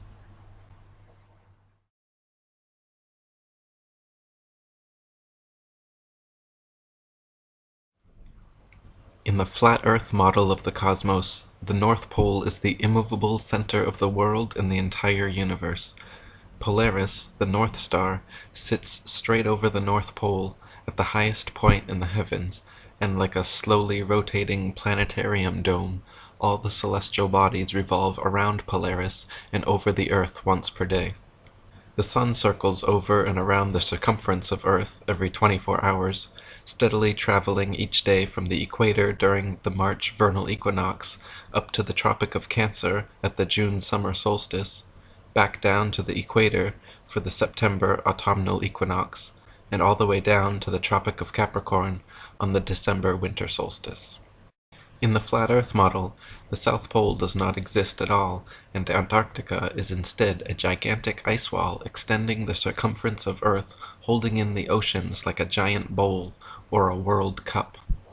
As strange as this concept may sound at first, it is a fact that if you set a bearing due south from anywhere on Earth, inevitably at or before 78 degrees southern latitude, you will find yourself face to face with an enormous ice wall towering 100 to 200 feet in the air, extending to the east and west the entire circumference of the world. General Greely in Antarctica or the Hypothetical Southern Continent wrote, "The ice barrier, so frequently referred to in accounts of the Antarctic regions, is the forefront of the enormous glacier covering or ice cap, which, accumulating in vast undulating fields from the heavy snowfall, and ultimately attaining hundreds if not thousands of feet in thickness, creeps from the continent of Antarctica into the polar sea. The ice barrier, yet a part of the parent ice cap, presents itself to the navigator who has boldness enough to approach its fearful front, as a solid perpendicular wall of marble-like ice, ranging from 1,000 to 2,000 feet in thickness, of which from 100 to 200 feet rises above, and from 800 to 1,800 feet sinks below the level of the sea." Dr. Samuel Robotham wrote, "It has been demonstrated that the Earth is a plane, the surface center of which is immediately underneath the star called Polaris, and the extremities of which are bounded by a vast region of ice and water and irregular masses of land. The whole terminates in fog and darkness, where snow and driving hail, piercing sleet, and boisterous winds, howling storms, madly mounting waves, and clashing icebergs are almost constant. Antarctica is not the tiny ice continent found confined to the underside antipode of astronomers' globes. Quite the contrary, Antarctica literally surrounds us 360 degrees, encircles every continent, and acts as a barrier holding in the oceans.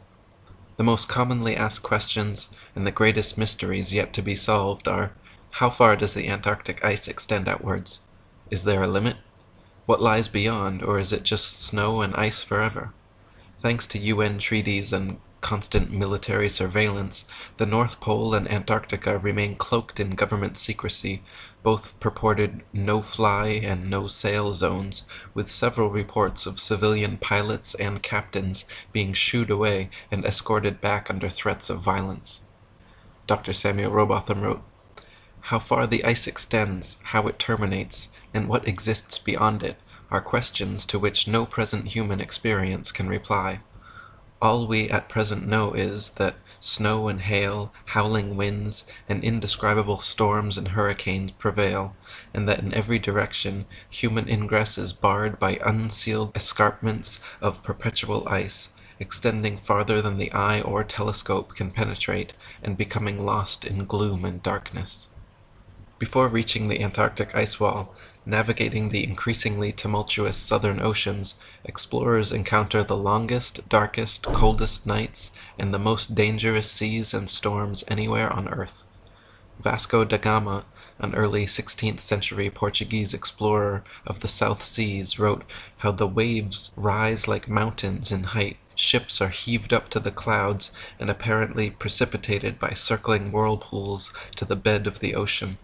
The winds are piercing cold, and so boisterous that the pilot's voice can seldom be heard, whilst a dismal and almost continual darkness adds greatly to the danger. In 1773, Captain Cook became the first modern explorer known to have breached the Antarctic Circle and reached the ice barrier.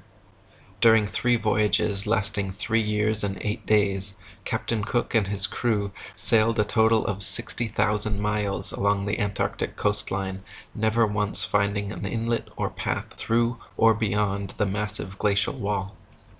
Captain Cook wrote, "The ice extended east and west far beyond the reach of our sight, while the southern half of the horizon was illuminated by rays of light, which were reflected from the ice to a considerable height. It was indeed my opinion that this ice extends quite to the pole, or perhaps joins some land to which it has been fixed since creation." On October 5, 1839, another explorer, James Clark Ross, began a series of Antarctic voyages lasting a total of 4 years and 5 months. Ross and his crew sailed 2 heavily armored warships thousands of miles, losing many men from hurricanes and icebergs, looking for an entry point beyond the southern glacial wall. Upon first confronting the massive barrier, Captain Ross wrote of the wall, "Extending from its eastern extreme point as far as the eye could discern to the eastward, it presented an extraordinary appearance, gradually increasing in height as we got nearer to it, and proving at length to be a perpendicular cliff of ice, between 150 feet and 200 feet above the level of the sea, perfectly flat and level at the top, and without any fissures or promontories on its even seaward face. We might with equal chance of success try to sail through the cliffs of Dover as penetrate such a mass." William Carpenter wrote, "Yes, but we can circumnavigate the south easily enough, is often said by those who don't know.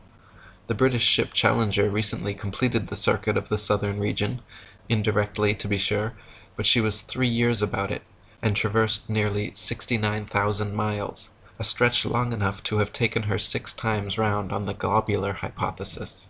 Dr. Samuel Robotham wrote, "If we now consider the fact that when we travel by land or sea, and from any part of the known world in a direction towards the North Polar Star, we shall arrive at one and the same point, we are forced to the conclusion that what has hitherto been called the North Polar region is really the center of the earth, that from this northern center the land diverges and stretches out, of necessity, towards a circumference, which must now be called the southern region, which is a vast circle, and not a pole or center. In this and other ways, all the great navigators have been frustrated in their efforts, and have been more or less confounded in their attempts to sail round the earth, upon or beyond the Antarctic Circle. But if the southern region is a pole or center, like the north, there would be little difficulty in circumnavigating it, for the distance round would be comparatively small. When it is seen that the earth is not a sphere, but a plane, having only one center, the north, and that the south is the vast icy boundary of the world, the difficulties experienced by circumnavigators can be easily understood. If the earth were truly a globe, then every line of latitude south of the equator would have to measure a gradually smaller and smaller circumference the farther south traveled. In other words, the circumference at 10 degrees south latitude would comprise a smaller circle than at the equator, 20 degrees south latitude would comprise a circle smaller than 10, and so on. If, however, the earth is an extended plane, then every line of latitude south of the equator should measure a gradually larger and larger circumference the farther south traveled. 10 degrees south latitude will comprise a larger circle than the equator, 20 degrees south latitude will comprise a circle larger than 10, and so on. Likewise, if the earth were a globe, lines of longitude would bubble out at the equator while converging at the poles, whereas if earth is an extended plane, lines of longitude should simply expand straight outwards from the North Pole. So which is actually the case? David Wardlaw Scott wrote, "Upon the principle as taught by Scripture and common observation that the world is not a planet but consists of vast masses of land stretched out upon level seas, the north being the center of the system, it is evident that the degrees of longitude will gradually increase in width the whole way from the north center to the icy boundary of the great southern circumference, in consequence of the difference between the actual extent of longitudes and that allowed for them by the nautical authorities, which difference, at the latitude of the Cape of Good Hope, has been estimated to amount to a great number of miles. Many shipmasters have lost their reckoning, and many vessels have been wrecked. Ship captains, who have been educated in the globular theory, know not how to account for their getting so much out of their course in southern latitudes, and generally put it down to currents. But this reason is futile, for although currents may exist, they do not usually run in opposite directions, and vessels are frequently wrecked whether sailing east or west." During Captain James Clark Ross's voyages around the Antarctic circumference, he often wrote in his journal, perplexed at how they routinely found themselves out of accordance with their charts, stating that they found themselves an average of 12 to 16 miles outside their reckoning every day, some days as much as 29 miles. Lieutenant Charles Wilkes commanded a United States Navy exploration expedition to the Antarctic from August 18, 1838 to June 10, 1842. Almost 4 years spent exploring and surveying the Southern Ocean. In his journals, Lieutenant Wilkes also mentioned being consistently east of his reckoning, sometimes over 20 miles in less than 18 hours. Dr. Samuel Robotham wrote, "The commanders of these various expeditions were, of course, with their education and belief in the earth's rotundity, unable to conceive of any other cause for the differences between log and chronometer results than the existence of currents. But one simple fact is entirely fatal to such an explanation, that when the route taken is east or west, the same results are experienced. The water of the southern region cannot be running in two opposite directions at the same time, and hence, although various local and variable currents have been noticed, they cannot be shown to be the cause of the discrepancies so generally observed in high southern latitudes between time and log results. The conclusion is one of necessity, forced upon us by the sum of the evidence collected that the degrees of longitude in any given southern latitude are larger than the degrees in any latitude nearer to the northern center, thus proving the already more than sufficiently demonstrated fact that the earth is a plane, having a northern center, in relation to which degrees of latitude are concentric, and from which degrees of longitude are diverging lines, continually increasing in their distance from each other as they are prolonged towards the great glacial southern circumference." Reverend Thomas Milner wrote, "In the southern hemisphere, navigators to India have often fancied themselves east of the Cape when still west, and have been driven ashore on the African coast, which, according to their reckoning, lay behind them. This misfortune happened to a fine frigate, the Challenger, in 1845. How came Her Majesty's ship Conqueror to be lost? How have so many other noble vessels, perfectly sound, perfectly manned, perfectly navigated, been wrecked in calm weather, not only in dark night or in a fog, but in broad daylight and sunshine, in the former case upon the coasts, in the latter upon sunken rocks, from being out of reckoning? under circumstances which until now have baffled every satisfactory explanation. The equatorial circumference of the supposed ball Earth is said to be 24,900 statute, or 21,600 nautical miles. A nautical mile is the distance following the supposed curvature of the Earth from 1 minute of latitude to the next. A statute mile is the straight line distance between the two, not taking into account Earth's alleged curvature. The Australian Handbook Almanac Shippers and Importers Directory states that the distance between Sydney and Nelson is 1,400 nautical, or 1,633 statute miles. Allowing a more than sufficient 83 miles as the distance for rounding Cape Farewell and sailing up Tasman Bay to Nelson leaves 1,550 statute miles as the straight-line distance from the meridian of Sydney to the meridian of Nelson. Their given difference in longitude is 22 degrees, 2 minutes, 14 seconds. Therefore, if 22 degrees, 2 minutes, 14 seconds out of 360 is 1,550 miles, the entirety measures 25,182 miles. This is larger than the Earth is said to be at the equator, and 4,262 miles greater than it would be at Sydney's southern latitude on a globe of said proportions. 1/360th part of 25,182 gives 70 miles as the distance between each degree of longitude at Sydney's 34° southern latitude.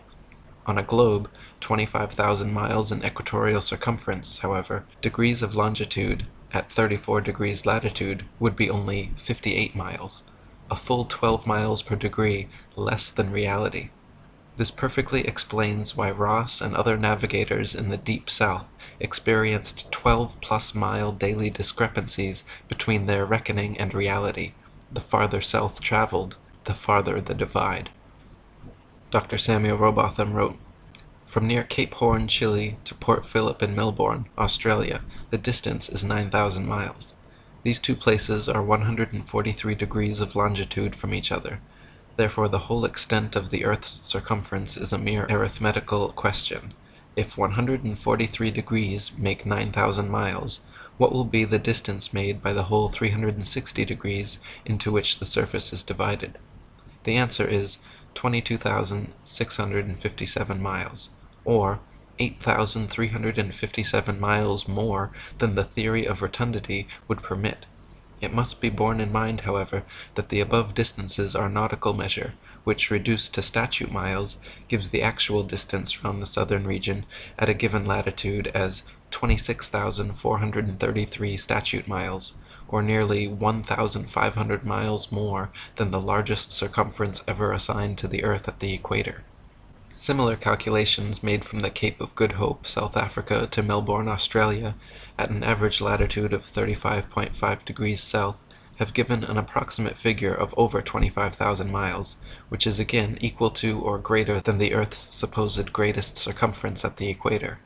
Calculations from Sydney, Australia to Wellington, New Zealand, at an average of 37.5 degrees south, have given an approximate circumference of 25,500 miles, greater still.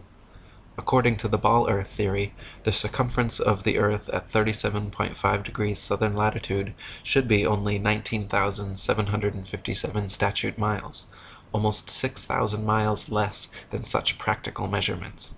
Dr. Samuel Robotham wrote, "The above calculations are, as already stated, only approximate, but as liberal allowances have been made for irregularities of route, etc., they are sufficiently accurate to prove that the degrees of longitude, as we proceed southwards, do not diminish, as they would upon a globe, but expand or increase, as they must if the Earth is a plane, or, in other words, the farthest point, or greatest latitude south, must have the greatest circumference and degrees of longitude."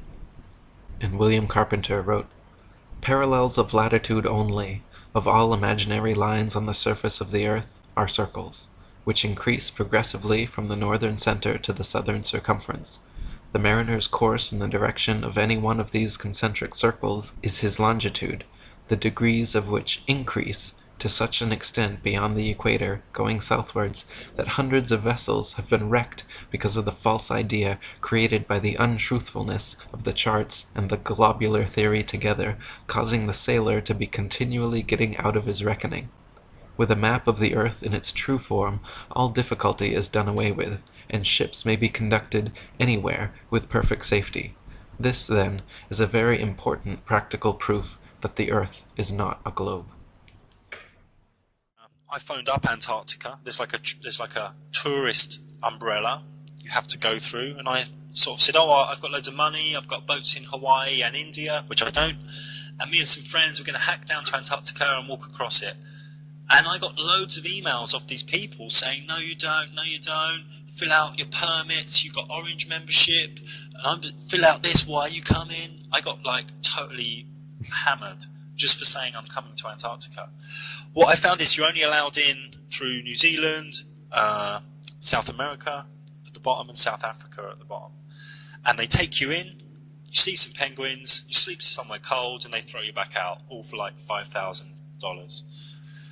Now, it's totally locked down, and I did an article about it where I looked at the Treaty of Antarctica, which is some countries got together and locked it down.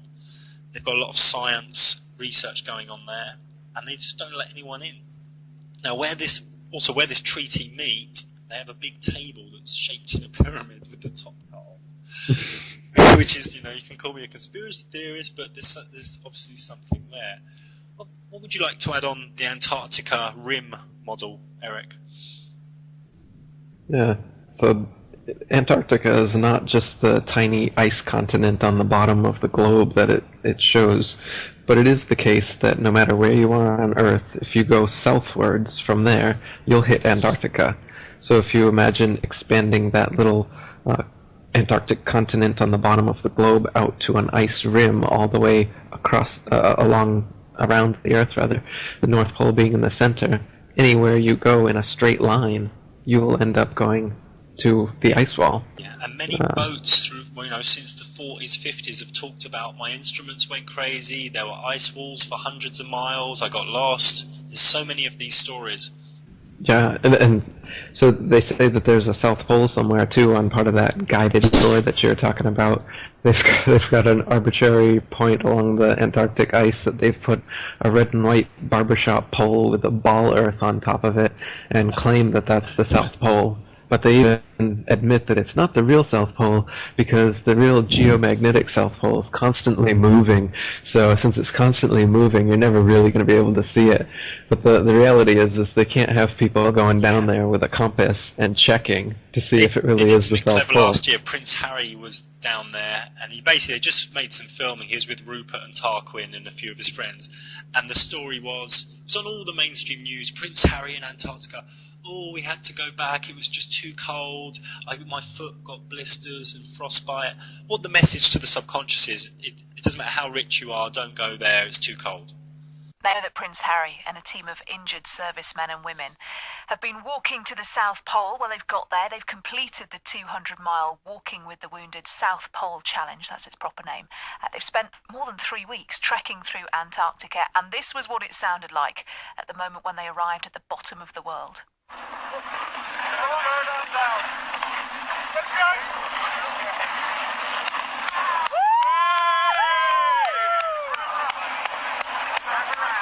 Sounds quite restrained, doesn't it, after all that effort? Well, they spent 20 hours in a cold chamber. This was the prince and the other competitors who were with him to prepare for the conditions that they were going to find down there. The expedition was supposed to be a race. You might remember it being billed that way before it started, but the weather became so bad as they went along that they scrapped the competitive side of things and just joined up as one big team instead. And this was how Harry reacted after completing the mission. We're here, we made it. It's Friday 13th. We've had so many things go against us. We've had beautiful weather, but bad weather before, and bad terrain and injuries and stuff like that. But everyone's made it, all 12 of them, the whole group of 20, whatever it is. But the 12 wounded soldiers have made it. Couldn't have made it without everyone's help, especially back home. The founders, Ed and Simon as well. But everyone is so happy. Everyone's touched the ball. We've all had photos. We've all had hugs, a few tears here and there. But all in all, mission success, basically. If you're wondering about that ball that he was talking about, it's the ceremonial South Pole at the Amundsen Scott South Pole Station. It's like a metal sphere on a red and white pole, and it's partly surrounded by the flags of the signatories of the Antarctic Treaty. So it's lovely for a photo, but the problem with it is it's not the real South Pole. It's about 300 metres away. So at the real South Pole, what is that? Well, there's nothing. That's the thing. You can't see. To do it properly, to cover all your bases, you have to do both. You have to do the picture with the ball, and then you have to go and kind of hang around at the exact why don't they move the ball longitude to and where latitude. the actual thing is? Well, that's a very sensible question. Something for you It's to not work one I on. can answer, Okay. but it's a very good. If the Earth were truly a globe, the Arctic and Antarctic polar regions and areas of comparable latitude north and south of the equator should share similar conditions and characteristics such as comparable temperatures, seasonal changes, length of daylight, plant and animal life. In reality, however, the Arctic and Antarctic regions and areas of comparable latitude north and south of the equator differ greatly in many ways. Thomas Winship says, "If the Earth be the globe of popular belief, the same amount of heat and cold, summer and winter, should be experienced at the same latitudes north and south of the equator. The same number of plants and animals would be found, and the same general conditions exist. That the very opposite is the case disproves the globular assumption. The great contrasts between places at the same latitudes north and south of the equator is a strong argument against the received doctrine of the rotundity of the Earth. Antarctica is by far the coldest place on Earth, with an average annual temperature of approximately -57 degrees Fahrenheit and a record low of 135.8. The average annual temperature at the North Pole, however, is a comparatively warm 4 degrees. Throughout the year, temperatures in the Antarctic vary less than half the amount at comparable Arctic latitudes. The northern Arctic region enjoys moderately warm summers and manageable winters, whereas the southern Antarctic region never even warms enough to melt the perpetual snow and ice." Thomas Winship wrote, "This uniformity of temperature partly accounts for the great accumulation of ice which is formed, not on account of the great severity of the winter, but because there is practically no summer to melt it. In the Antarctic there is eternal winter, and snow never melts. As far north as a man has traveled, he has found reindeer and hare basking in the sun, and country brilliant with rich flora. Within the Antarctic Circle, no plant is to be found. The island of Kerguelen at 49 degrees southern latitude has only 18 species of native plants that can survive its hostile climate. Compare this with the island of Iceland at 65 degrees northern latitude. 16 degrees further north of the equator than Kerguelen is south, yet Iceland is home to 870 species of native plants.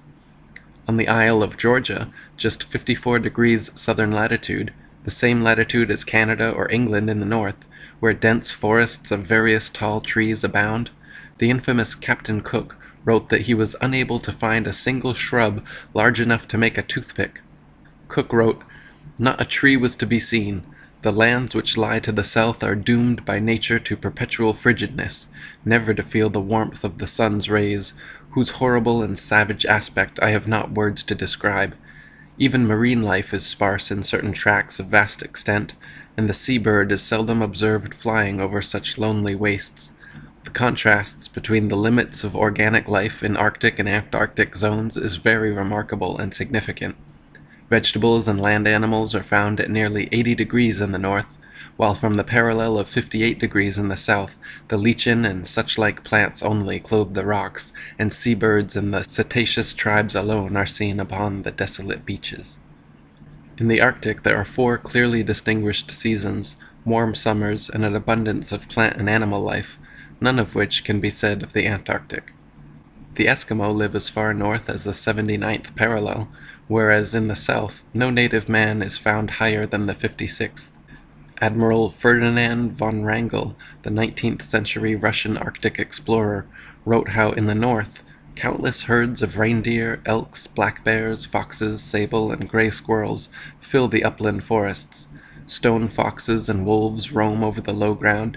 Enormous flights of swans, geese, and ducks arrive in spring, and seek deserts where they may molt and build their nests in safety. Eagles, gulls, and owls pursue their prey along the sea coast. Ptarmigan run in troops among the bushes. Little snipes are busy among the brooks and in the morasses, the social crows seek the neighborhood of man's habitations, and when the sun shines in spring one may sometimes even hear the cheerful note of the finch, and in autumn that of the thrush. W.N.R. Chambers, in Arctic Explorations, wrote, "Beyond the 70th degree of southern latitude, not a tree meets the eye. Wearied with the white waste of snow, forests, woods, even shrubs have disappeared, and given place to a few lichens and creeping woody plants, which scantily clothe the indurated soil. Still, in the farthest north, nature claims her birthright of beauty, and in the brief and rapid summer she brings forth numerous flowers and grasses to bloom for a few days, to be again blasted by the swiftly recurring winter. The rapid fervor of an Arctic summer had already, June 1st, converted the snowy waste into luxuriant pasture ground, rich in flowers and grass, with almost the same lively appearance as that of an English meadow." In New Zealand, situated at 42 degrees southern latitude, on the winter solstice the sun rises at 4:31 a.m. and sets at 7:29 p.m., making the longest day of the year 14 hours and 58 minutes. On the summer solstice, the New Zealand sun rises at 7:29 a.m. and sets at 4:31 p.m., making the shortest day 9 hours and 2 minutes long. Meanwhile, in England, a full 10 degrees farther north of the equator than New Zealand lies south, the longest day is 16 hours and 34 minutes, the shortest day 7 hours and 45 minutes. Therefore, the longest day in New Zealand is 1 hour and 36 minutes shorter than the longest day in England, and the shortest day in New Zealand is 1 hour and 17 minutes longer than the shortest day in England. William Swainson, an Englishman who emigrated and became Attorney General of New Zealand in the mid-19th century, lived in both countries for decades and wrote of their differences, stating, "The range of temperature is limited, there being no excess of either heat or cold. Compared with the climate of England, the summer of New Zealand is but very little warmer, though considerably longer. Even in summer, people here have no notion of going without fires in the evening. But then, though the days are very warm and sunny, the nights are always cold. For 7 months last summer, we had not one day that the sun did not shine as brilliantly as it does in England in the finest day in June, and though it has more power here, the heat is not nearly so oppressive. But then there is not the twilight which you get in England. Here it is light till about 8 o'clock, then in a few minutes it becomes too dark to see anything, and the change comes over in almost no time. The seasons are the reverse of those in England. Spring commences in September, summer in December, autumn in April, and winter in June. The days are an hour shorter at each end of the day in summer, and an hour longer in the winter than in England." In the flat earth model of the cosmos, these Arctic and Antarctic phenomena are easily accounted for and exactly what would be expected. If the sun circles over and around the earth every 24 hours, steadily traveling from tropic to tropic every 6 months, it follows that the northern, central region would annually receive far more heat and sunlight than the southern circumferential region. Since the sun must sweep over the larger southern region in the same 24 hours it has to pass over the smaller northern region, its passage must necessarily be proportionally faster as well. This is why the Antarctic morning dawn and evening twilight are very abrupt, whereas in extreme north, twilight continues for hours after sunset, and many midsummer nights the sun does not set at all. Dr. Samuel Robotham said, "If the sun is fixed and the earth revolves underneath it, the same phenomena would exist at the same distance on each side of the equator. But such is not the case. What can operate to cause the twilight in New Zealand to be so much more sudden, or the nights so much colder than in England? The southern hemisphere cannot revolve more rapidly than the northern. The latitudes are about the same, and the distance round a globe would be the same at 50 degrees south as at 50 degrees north, and as the whole would revolve once in 24 hours, the surface at the two places would pass underneath the sun with the same velocity, and the light would approach in the morning and recede in the evening in exactly the same manner. Yet the very contrary is the fact. The constant sunlight of the north develops, with the utmost rapidity, numerous forms of vegetable life, and furnishes subsistence for millions of living creatures. But in the south, where the sunlight never dwells or lingers about a central region, but rapidly sweeps over sea and land, to complete in 24 hours the great circle of the southern circumference, it has not time to excite and stimulate the surface, and therefore, even in comparatively low southern latitudes, everything wears an aspect of desolation. These differences in the north and south could not exist if the earth were a globe, turning upon axes underneath a non-moving sun. The two hemispheres would at the same latitudes have the same degree of light and heat, and the same general phenomena, both in kind and degree. The peculiarities which are found in the south as compared with the north are only such as could exist upon a stationary plane having a northern center, concentric with which is the path of the moving sun.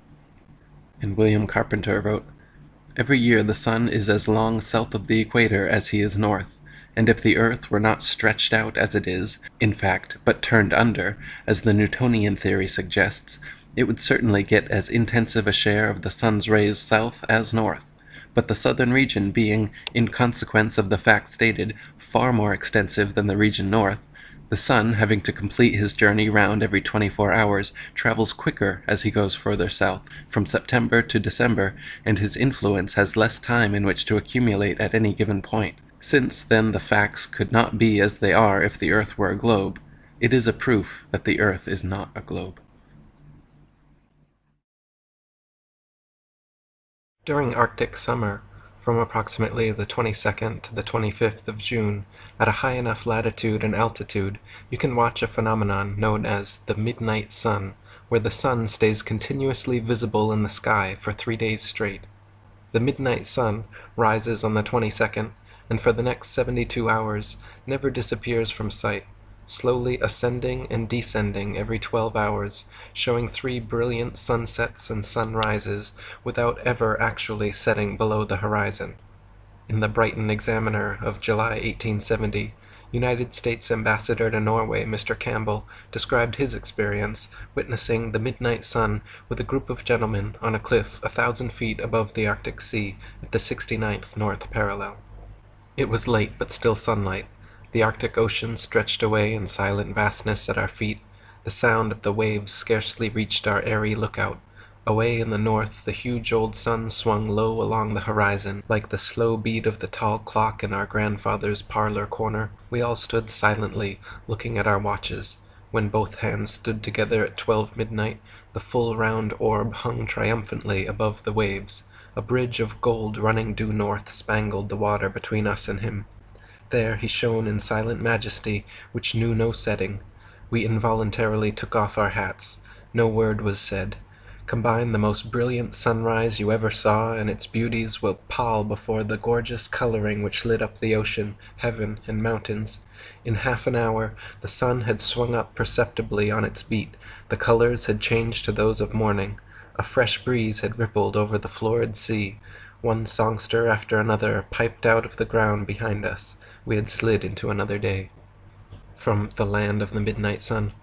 Tourists from Haparanda prefer going to Ayasaxa, a hill 680 feet above the sea, from which, through 8 or 10 miles south of the Arctic Circle, they can see the midnight sun for 3 days.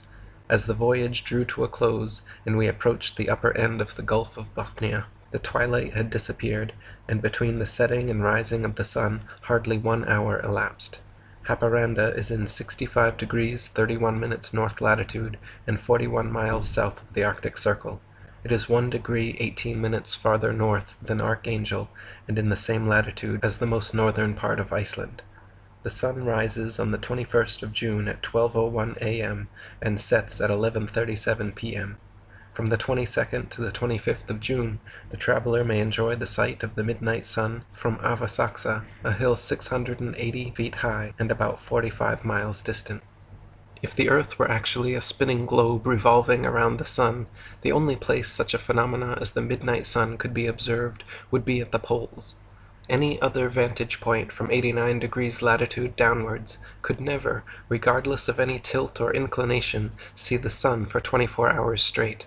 To see the sun for an entire revolution on a spinning globe at a point other than the poles, you would have to be looking through miles and miles of land and sea for part of the revolution. Anyone below the 89th parallel could never witness the sun for 72 hours, 3 whole revolutions straight, because to do so would be to assume you are somehow seeing through the globe and to the sun on the other side. Since such an assumption is ridiculous, and yet the midnight sun can clearly be seen as low as the 65th parallel, this is another absolute proof that the Earth is the flat, stationary center of the universe. Thomas Winship wrote, "If the Earth be a globe, at midnight the eye would have to penetrate thousands of miles of land and water, even at 65 degrees north latitude, in order to see the sun at midnight. That the sun can be seen for days together in the far north during the northern summer proves that there is something very seriously wrong with the globular hypothesis. Besides this, how is it that the midnight sun is never seen in the south during the southern summer? Cook penetrated as far south as 71 degrees, Weddell in 1893 reached as far as 74 degrees, and Sir James C. Ross in 1841 and 1842 reached the 78th parallel. But I am not aware that any of these navigators have left it on record that the sun was seen at midnight in the south." Heliocentrists also cannot explain why the midnight sun phenomena is not experienced anywhere in the southern hemisphere at any time of year. Quite to the contrary, it has been recorded by the Royal Belgian Geographical Society in Expedition Antarctique Belge that during the most severe part of the Antarctic winter, from 71 degrees south latitude onwards, the sun sets on May 17th and is not seen above the horizon again until July 21st. This is completely at odds with the ball Earth theory, but easily explained by the flat Earth model. The midnight sun is seen from high altitudes in extreme northern latitudes during Arctic summer because the sun, at its innermost cycle, is circling tightly enough around the polar center that it remains visible above the horizon for someone at such a vantage point. Likewise, in extreme southern latitudes, during Arctic summer, the sun completely disappears from view for over 2 months, because there, at the northern tropic, at the innermost arc of its boomerang journey, the sun is circling the northern center too tightly to be seen from the southern circumference. Samuel Rowbotham wrote, "It is evident that in the great encircling oceans of the south, and the numerous islands and parts of continents which exist beyond that part of the earth where the sun is vertical, cannot have their days and nights, seasons, etc., precisely like those in the northern region. The north is a center, and the south is that center radiated or thrown out to a vast oceanic circumference, terminating in circular walls of ice, which form an impenetrable frozen barrier. Hence, the phenomena referred to as existing in the north must be considerably modified in the south. For instance, the north being central, the light of the sun advancing and receding gives long periods of alternate light and darkness at the actual center, but in the far south, the sun, even when moving in its outer path, can only throw its light to a certain distance, beyond which there must be perpetual darkness. No evidence exists of there being long periods of light and darkness regularly alternating as in the north. In the north, in summertime, when the sun is moving in its inner path, the light shines continually for months together over the central region and rapidly develops numerous forms of animal and vegetable life." In typical reverse-engineered damage control fashion, trying to explain away the midnight sun, problematic Arctic and Antarctic phenomena, and the fact that Polaris can be seen to 23.5 degrees south of the equator, desperate heliocentrists in the late 19th century again modified their theory to say the ball Earth actually tilts back 25.5 degrees on its vertical axis, thus explaining away many problems in one swoop. If it simply tilted the same direction constantly, however, this would still not explain the phenomena, because after 6 months of supposed orbital motion around the sun, any amount of tilt would be perfectly opposite, thus negating their alleged explanation for Arctic and Antarctic irregularities.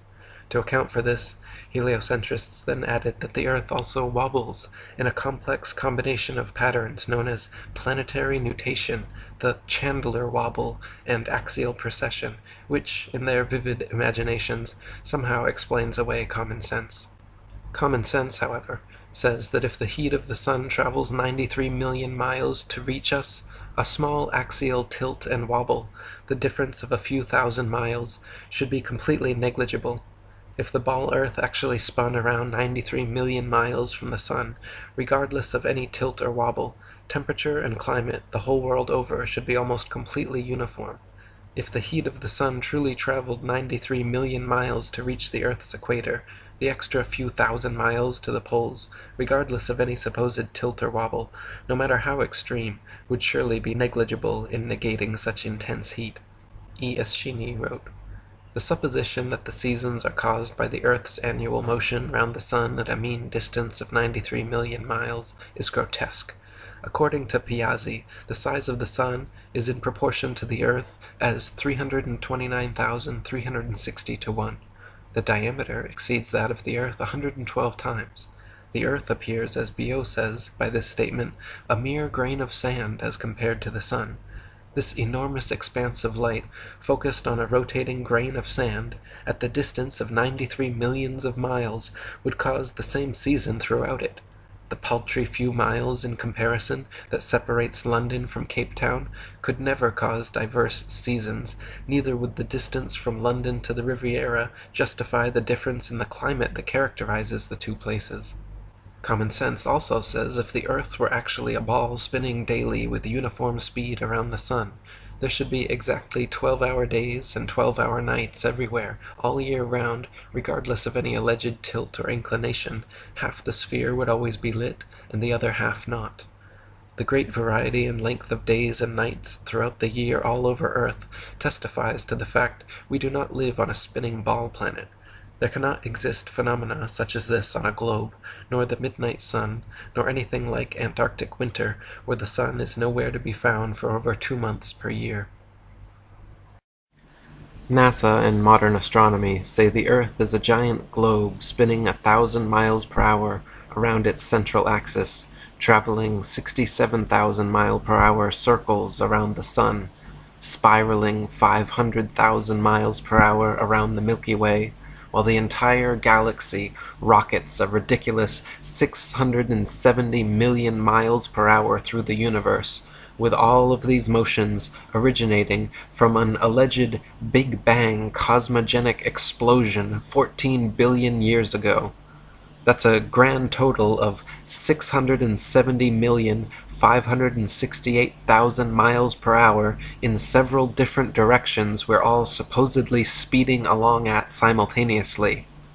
No one has ever seen, felt, heard, measured, or proven such motion, yet the vast majority of people unquestioningly accept that the clearly motionless Earth beneath their feet is actually moving over 600 million miles per hour. NASA and modern astronomy say Polaris, the North Pole star, is somewhere between 323 and 434 light years, or about 2 quadrillion miles away from us.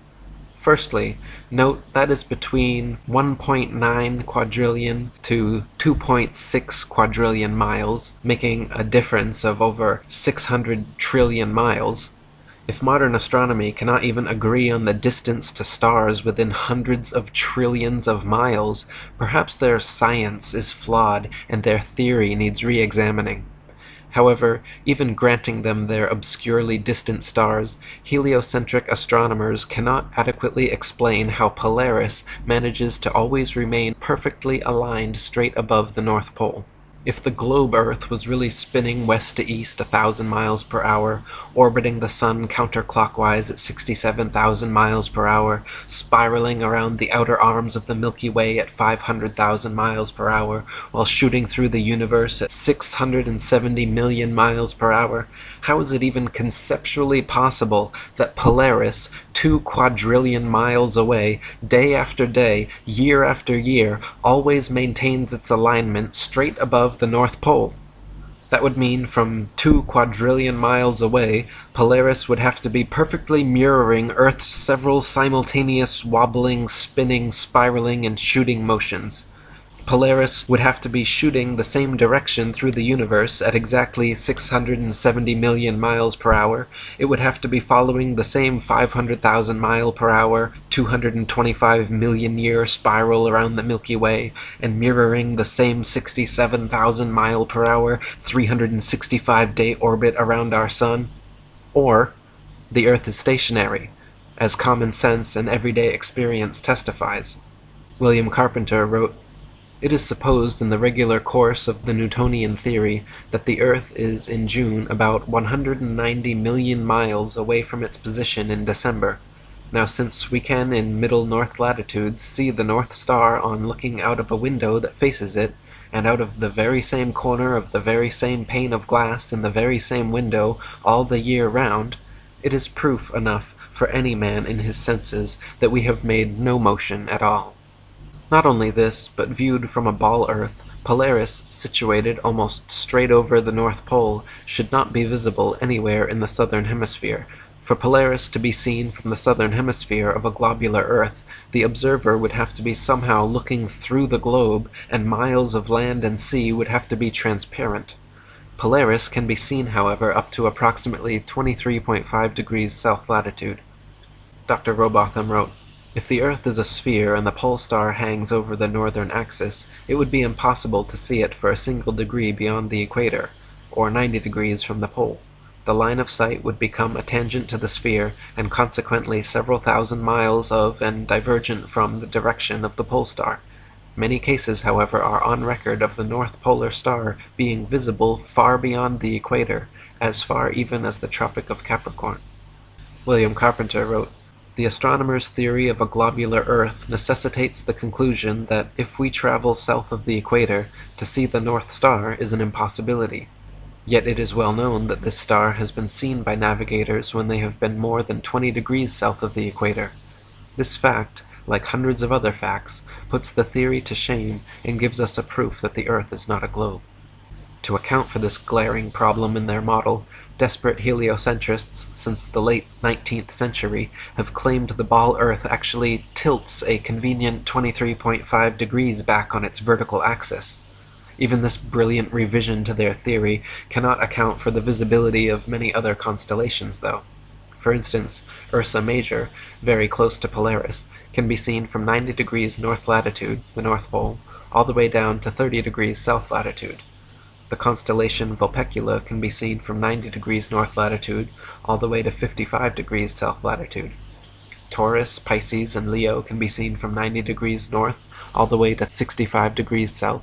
Aquarius and Libra can be seen from 65 degrees north to 90 degrees south. The constellation Virgo is visible from 80 degrees north down to 80 degrees south, and Orion can be seen from 85 degrees north all the way to 75 degrees south latitude. An observer on a ball Earth, regardless of any tilt or inclination, would not logically be able to see this far. Dr. Samuel Robotham wrote, "Another thing is certain, that from within the equator the North Pole Star and the constellations Ursa Major, Ursa Minor, and many others can be seen from every meridian simultaneously, whereas in the south, from the equator, neither the so-called South Pole Star nor the remarkable constellation of the Southern Cross can be seen simultaneously from every meridian, showing that all the constellations of the south, supposed pole star included, sweep over a great southern arc and across the meridian from their rise in the evening to their setting in the morning. But if the Earth is a globe, Sigma Octantis, the South Pole Star, and the Southern Cross, a southern circumpolar constellation, they would all be visible at the same time from every longitude on the same latitude, as is the case with the Northern Pole Star and the northern circumpolar constellations. Such, however, is not the case. Some heliocentrists have even tried to suggest that the pole star's gradual declination overhead as an observer travels southwards is proof of a globular Earth. Far from it, the declination of the pole star or any other object is simply a result of the law of perspective. The law of perspective dictates that the angle and height at which an object is seen diminishes the farther one recedes from the object, until at a certain point the line of sight and the seemingly uprising surface of the earth converges to a vanishing point, i.e. the horizon line, beyond which the object is invisible. Thomas Winship wrote, "If we select a flat street a mile long containing a row of lamps, it will be noticed that from where we stand the lamps gradually decline to the ground, the last one being apparently quite on the ground. Take the lamp at the end of the street and walk away from it 100 yards, and it will appear to be much nearer to the ground than it was when we were close to it. Keep on walking away from it, and it will appear to be gradually depressed until it is last seen on the ground and then disappears. Now, according to the astronomers, the whole mile was only depressed about 8 inches from one end to the other, so that this 8 inches could not account for the enormous depression of the light as we recede from it. This proves that the depression of the pole star can and does take place in relation to a flat surface simply because we increase our distance from it, the same as from the street lamp. In other words, the farther away we get from any object above us, as a star for example, the more it is depressed, and if we go far enough it will sink or appear to sink to the horizon and then disappear. The writer has tried the street lamp many times with the same result. And Dr. Robotham wrote, "It has often been urged that the Earth must be a globe because the stars in the southern hemisphere move round a south polar star in the same way that those of the north revolve around the northern pole star. This is another instance of the sacrifice of truth and denial of the evidence of our senses for the purpose of supporting a theory which is in every sense false and unnatural. It is known to every observer that the North Pole star is the center of a number of constellations which move over the earth in a circular direction. Those nearest to it, as the Great Bear, etc., are always visible in England during their whole 24 hours revolution. Those farther away southwards rise north-northeast and set south-southwest. Still further south they rise east by north and set west by north. The farthest south visible from England, the rising is more to the east and southeast, and the setting to the west and southwest. But all the stars visible from London rise and set in a way which is not compatible with the doctrine of rotundity. For instance, if we stand with our backs to the north, on the high land known as Arthur's Seat near Edinburgh, and note the stars in the zenith of our position, and watch for several hours, the zenith stars will gradually recede to the northwest. If we do the same on Woodhouse Moor, near Leeds, or on any of the mountain tops in Yorkshire or Derbyshire, the same phenomenon is observed. The same thing may be seen from the top of Primrose Hill near Regent's Park, London, from Hampstead Heath or Shooter's Hill near Woolwich. If we remain all night, we shall observe the same stars rising toward our position from the northeast, showing that the path of all the stars between ourselves and the northern center move round the North Pole star as a common center of rotation, just as they must do over a plane such as the earth is proved to be. It is undeniable that upon a globe zenith stars would rise, pass overhead, and set in the plane of the observer's position. If now we carefully watch in the same way the zenith stars from the Rock of Gibraltar, the very same phenomenon is observed. The same is also the case from the Cape of Good Hope, Sydney and Melbourne in Australia, in New Zealand, in Rio de Janeiro, Montevideo, Valparaiso, and other places in the south. If then the zenith stars of all the places on the earth where special observations have been made rise from the morning horizon to the zenith of an observer and descend to the evening horizon, not in a plane of the position of such observer, but in an arc of a circle concentric with the northern center, the earth is thereby proved to be a plane, and rotundity altogether disproved, shown indeed to be impossible.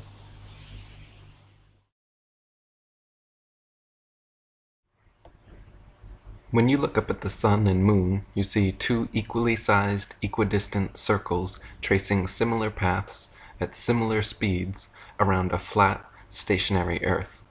The experts at NASA, however, claim your common sense, everyday experience is false on all counts. To begin with, they say the Earth is not flat, but a big ball. Not stationary, but spinning around 19 miles per second. They say the sun does not revolve around the earth as it appears, but earth revolves around the sun. The moon, on the other hand, does revolve around the earth, though not east to west as it appears, rather west to east, and the sun is actually 400 times larger than the moon and 400 times farther away. That's right. You can clearly see they are the same size and distance. You can see the earth is flat. You can feel the earth is stationary. But according to the gospel of modern astronomy, you are wrong and a simpleton worthy of endless ridicule if you dare to believe your own eyes and experience. With haughty arrogance, the nearest hypnotized heliocentrist will then inform you that the sun is 865,374 miles in diameter and 92,955,807 miles from the earth. The Moon is 2,159 miles in diameter and 238,900 miles from the Earth, and those just happen to be the exact diameters and distances necessary for a viewer from Earth to falsely perceive them as being the same size. So you see, silly flat earther, it is all an illusion, and the apparent equanimity of our day and night luminaries in the sky results from mere coincidental parallax perspective. The sun does not revolve around the Earth as it appears. Rather, the Earth spins 1,038 miles per hour under your feet and revolves 67,108 miles per hour around the sun. The Moon does indeed revolve around the Earth, but not as it appears.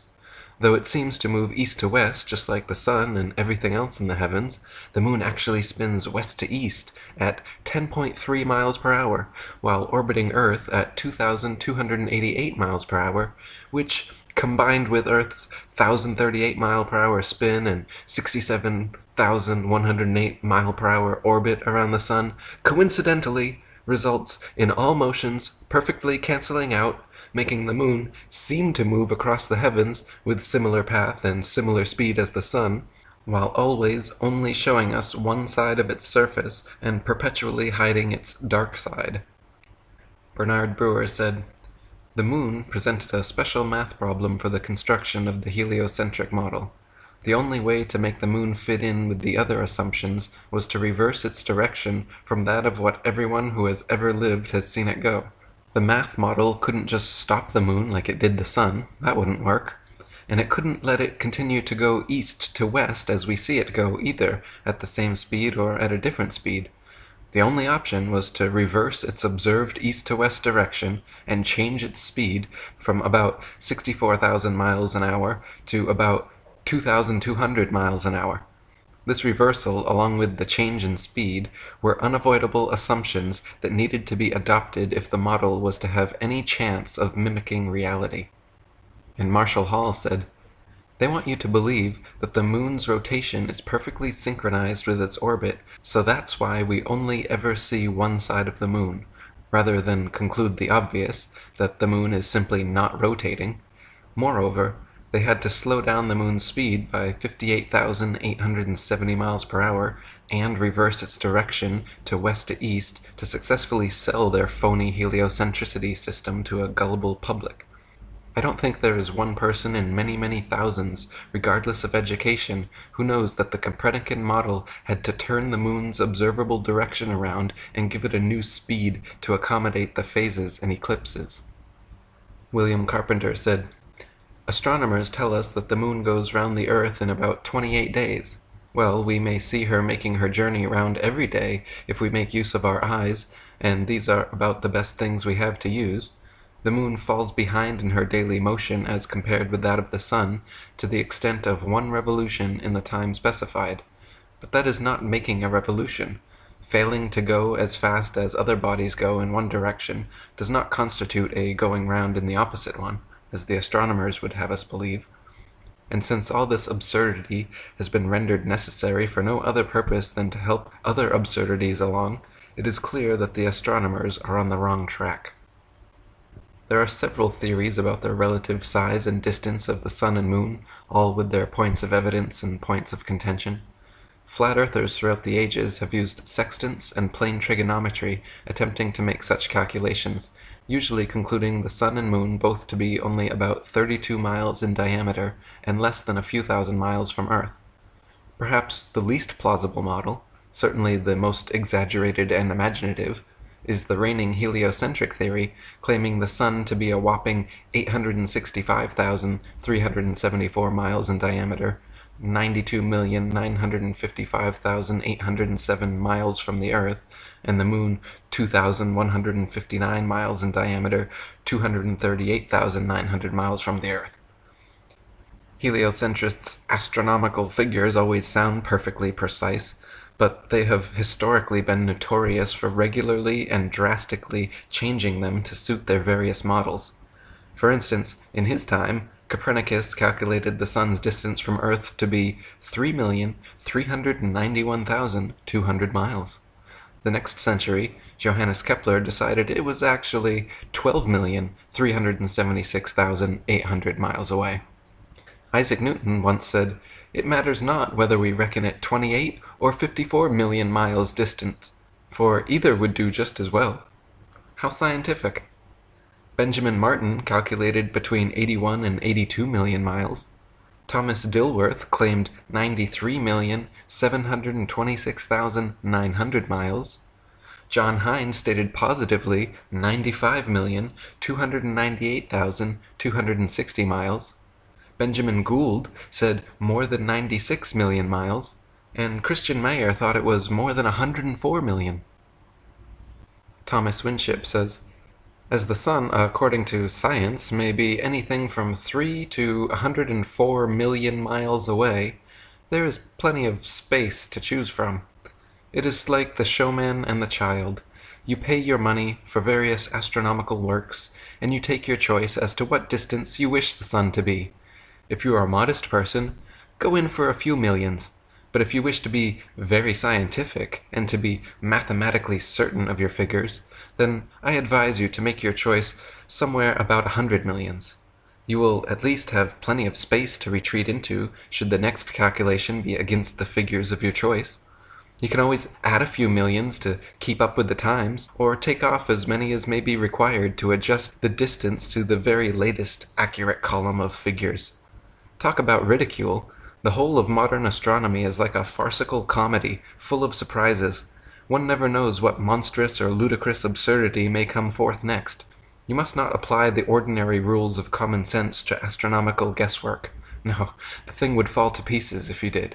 Regiments of figures are paraded with all the learned jargon for which science is famous, but one might as well look at the changing clouds in the sky and seek for certainty there, as to expect to get it from the propounders of modern astronomy.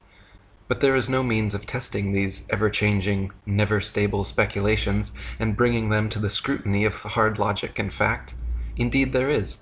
The distance of the sun can be measured with much precision, the same way as a tree or a house or a church steeple is measured, by plain triangulation. It is the principle on which a house is built, a table made, or a man-of-war constructed. The sun is always somewhere between the tropics of Cancer and Capricorn, a distance admitted to be less than 3,000 miles. How, then, can the sun, if it be so many thousands miles in diameter, squeeze itself into a space of about 3,000 miles only? "But look at the distance," say the professors. We have already done that, and not one of the wise men we have so often challenged has ever attempted to refute the principle on which we measure the sun's distance.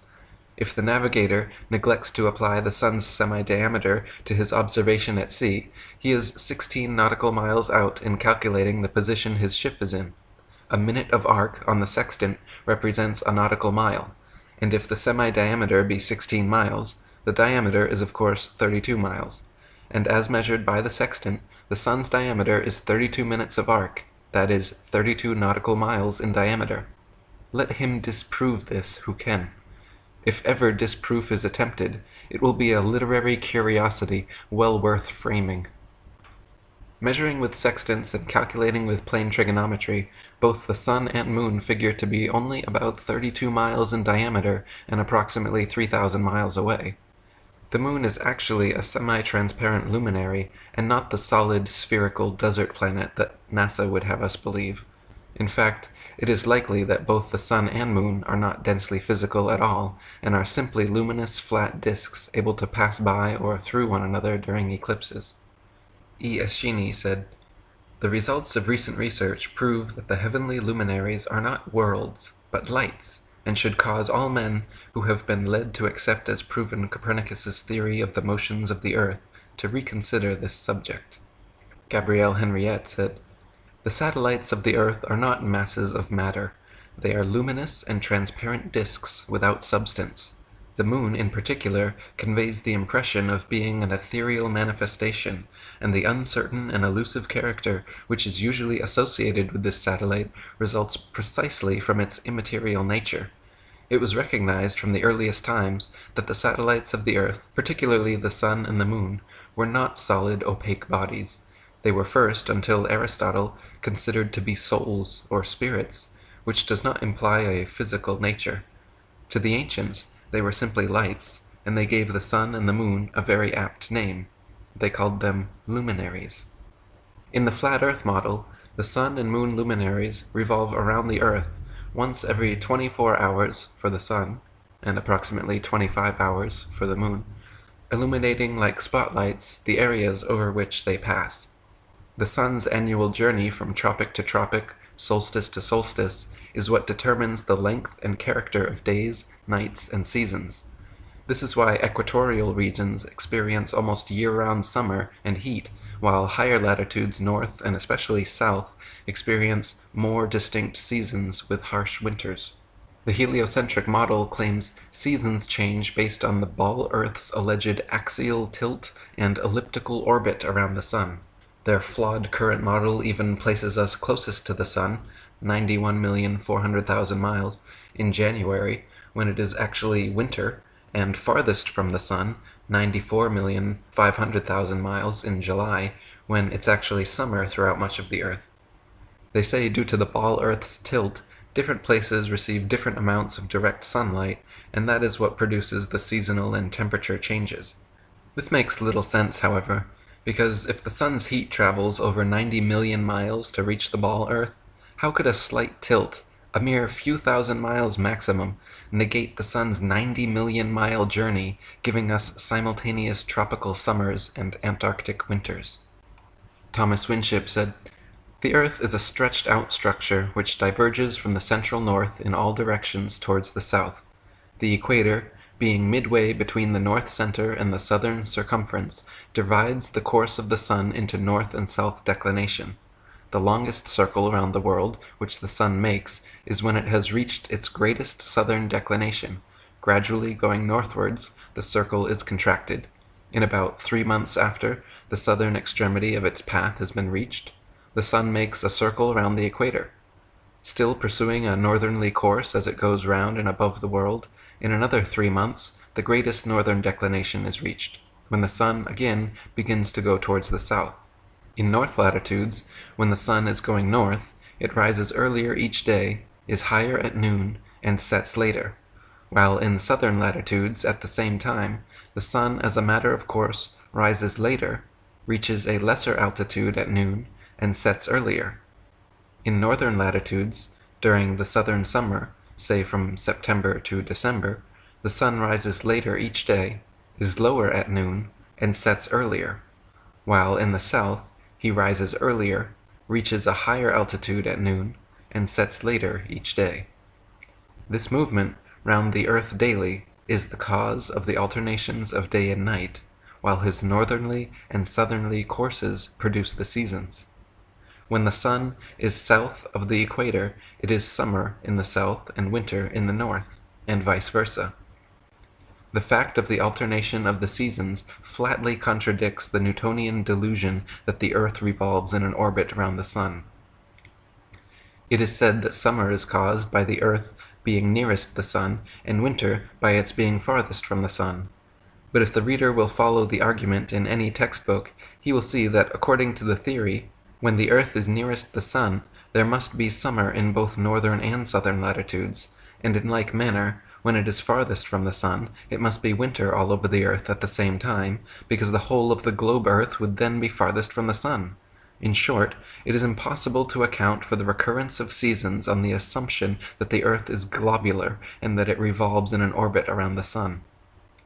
Gabrielle Henriette said, "The essential feature of the year is its division into 2 equal periods of 6 months, based first on the predominating length of the days over that of the nights, and vice versa, conditions which are governed by the varying hours of sunrise and sunset, and secondly, by the either high or low height reached by the sun in the heavens at midday.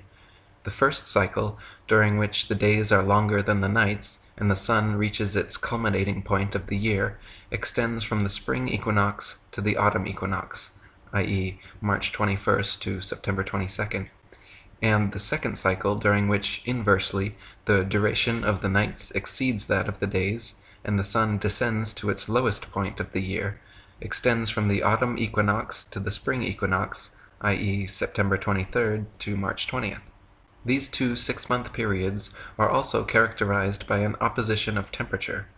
During the first cycle, which corresponds to spring and summer, the heat gradually rises and falls, while during the second cycle, which comprises autumn and winter, it is the intensity of the cold which progressively increases and decreases.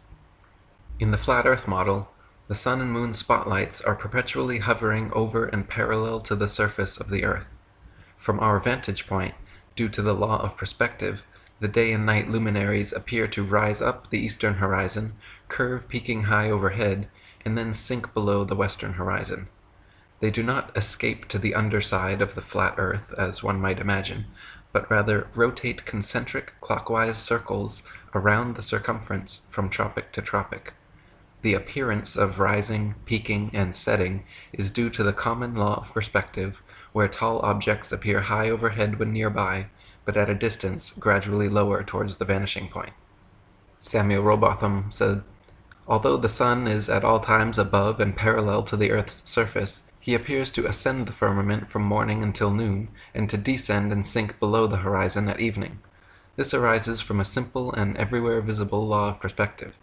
A flock of birds, when passing over a flat or marshy country, always appears to descend as it recedes, and if the flock is extensive, the first bird appears lower or nearer to the horizon than the last. The farthest light in a row of lamps appears the lowest, although each one has the same altitude. Bearing these phenomena in mind, it will easily be seen how the sun, although always parallel to the surface of the Earth, must appear to ascend when approaching and descend after leaving the meridian or noonday position. What can be more common than the observation that, standing at one end of a long row of lamp-posts, those nearest to us seem to be the highest, and those farthest away the lowest, whilst, as we move along towards the opposite end of the series, those which we approach seem to get higher, and those we are leaving behind appear to gradually become lower. It is an ordinary effect of perspective for an object to appear lower and lower as the observer goes farther and farther away from it. Let anyone try the experiment of looking at a lighthouse, church spire, monument, gas lamp, or other elevated object from a distance of only a few yards, and notice the angle at which it is observed. On going farther away, the angle under which it is seen will diminish, and the object will appear lower and lower as the distance of the observer increases, until, at a certain point, the line of sight to the object and the apparently uprising surface of the Earth upon or over which it stands will converge to the angle which constitutes the vanishing point or the horizon, beyond which it will be invisible. Heliocentrist would have you believe the very opposite of what every human who has ever walked the Earth has seen with their own eyes. It is obvious to any child and sovereign-minded adult that the sun, moon, stars, and planets, every light in the sky above, revolves around the motionless Earth beneath our feet. It is also plain to see that the sun and moon are both approximately the same size and situated relatively close to Earth, not 400 times divergent and millions upon millions of miles away. To abandon your senses and everyday experience in favor of such unfounded science fiction fantasies is a fallacy of appeal to authority so extreme that it leaves the brainwashed believer impotent to trust his own natural instincts and forever thereafter chained to the fantastical explanations of astronomical charlatans. Thomas Winship said, "No one ever yet felt or saw the Earth careening through space at the terrific rates it is credited with, but everyone who is not blind can see the sun move. But the matter can be tested. It may be known for certain whether the sun moves or not. Take a school globe and place a style on the semicircle that holds it in position. Cause the globe to rotate against a lamp on a table, and you will find that the shadow left on the globe is always parallel to the equator, at whatever angle you may incline the globe. Further, let the style be of sufficient length to allow the shadow to fall on a flat surface, moving the globe towards the lamp, and the shadow will be a straight line. If, therefore, the shadow left on the Earth by the sun be a straight line, then undoubtedly the sun is stationary. Drive a stake into the ground in such a position as to expose it to the sun for the greater part of a day, the whole day if possible. Mark the end of the shadow every quarter of an hour, and you will find that the marks form part of an elongated curve, clearly proving that the sun moves over a stationary Earth. And David Wardlaw Scott said, "The path of the sun is concentric, expanding and contracting daily for 6 months alternately. This is easily proved by fixing a rod, say at noon on the 21st of December, so that on looking along it, the line of vision will touch the lower edge of the sun. This line of sight will continue for several days pretty much the same, but on the 9th or 10th day, it will be found that the rod will have to be moved considerably toward the zenith in order to touch the lower edge of the sun, and every day afterwards it will have to be raised till the 22nd of June. Then there will be a little change for a few days, as before, but day by day afterward, the rod will have to be lowered till the 21st of December, when the sun is farthest from the northern center, and it is dark there. This expansion and contraction of the sun's path continues every year, and is termed the northern and southern declination, and should demonstrate to modern astronomers the absurdity of calling the world a planet, as it remains stationary, while the sun continues circling round the heavens."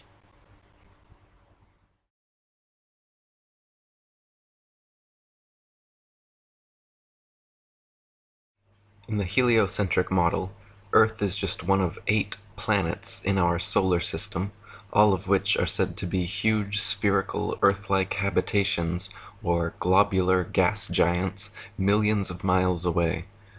They claim the Earth under our feet, along with these 7 other planets, all revolve concentric circles or ellipses around the sun, hence the term heliocentric.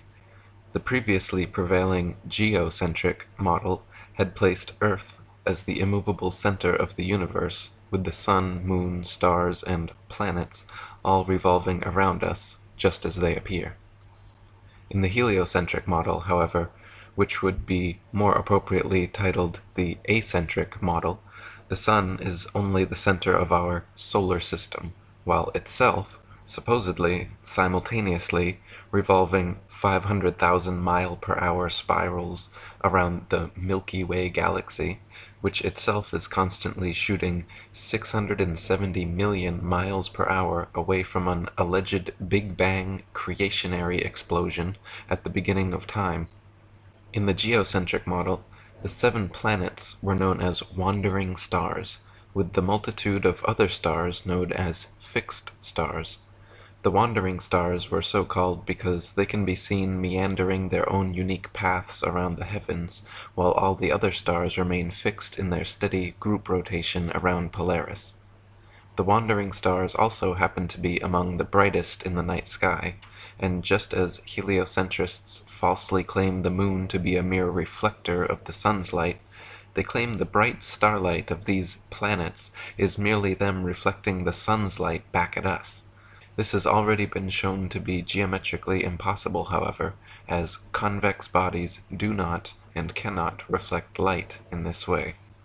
In the heliocentric model, the wandering stars are all supposedly spherical Earth-like places several million miles away from us, while the fixed stars are all allegedly super-distant suns, similar to our own, but several trillion miles away, complete with their own solar systems and accompanying planets, perhaps even populated with sentient alien beings like ourselves.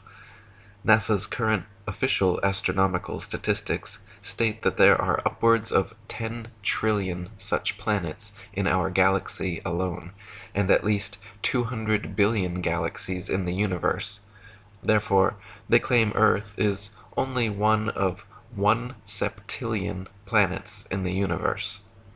David Wardlaw Scott said, "Our modern astronomers imagine the stars to be immense worlds or suns, some of them many thousands of times larger than our own, and at an enormous distance.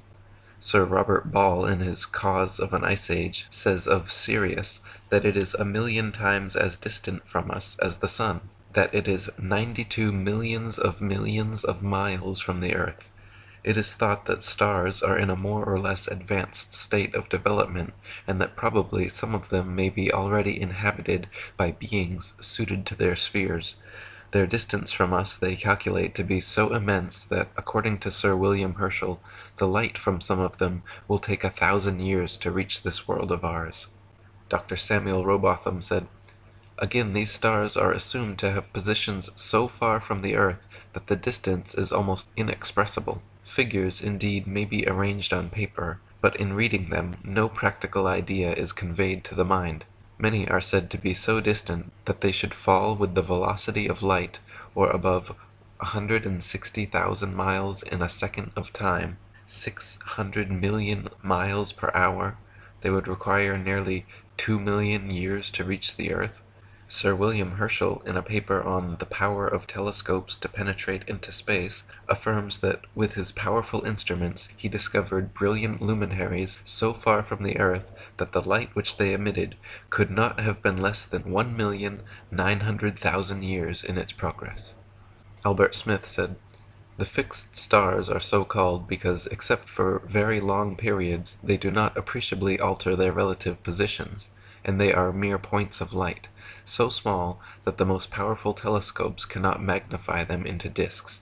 Yet they are supposed to be suns of immense size removed by the astronomers to immeasurable distance away from us, for the credit and convenience of their theories." NASA even claims to have sent several remote-controlled flying telescopes, like the popular Hubble camera, into outer space, transmitting back to Earth pictorial proof of the validity of their model. These Hubble pictures show that the wandering stars are all in fact spherical Earth-like planets, just as the heliocentrists claimed all along.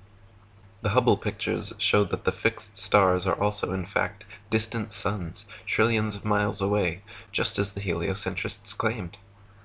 The Hubble pictures and videos, all of which are indistinguishable from a good Photoshop or Hollywood production, completely confirm for hypnotized heliocentrists the truth of NASA's claims and the existence of various celestial phenomena which only NASA and their advanced cameras can show, like planets, galaxies, black holes, quasars, etc. Using even the most advanced non-NASA telescopes, however, the fixed and wandering stars appear to be nothing more than tiny dots of multicolored light. It cannot be ascertained whether fixed stars are actually distant suns, whether wandering stars are actually Earth-like planets, or whether any of NASA's claims hold any validity outside of their alleged pictorial evidence from these supposed remote-control flying space telescope images. Outside of NASA, what evidence do we have that stars are actually distant solar systems? What evidence do we have that planets are Earth-like places in space? They are certainly interesting and plausible ideas, but there is absolutely no empirical evidence to support them. In fact, if NASA hadn't implanted such ideas into their heads, very few people would ever look up at the night sky and assume those little pinpricks of light were all Earth-like objects millions of miles away, or suns trillions of miles away, complete with orbiting planets and moons just like ours.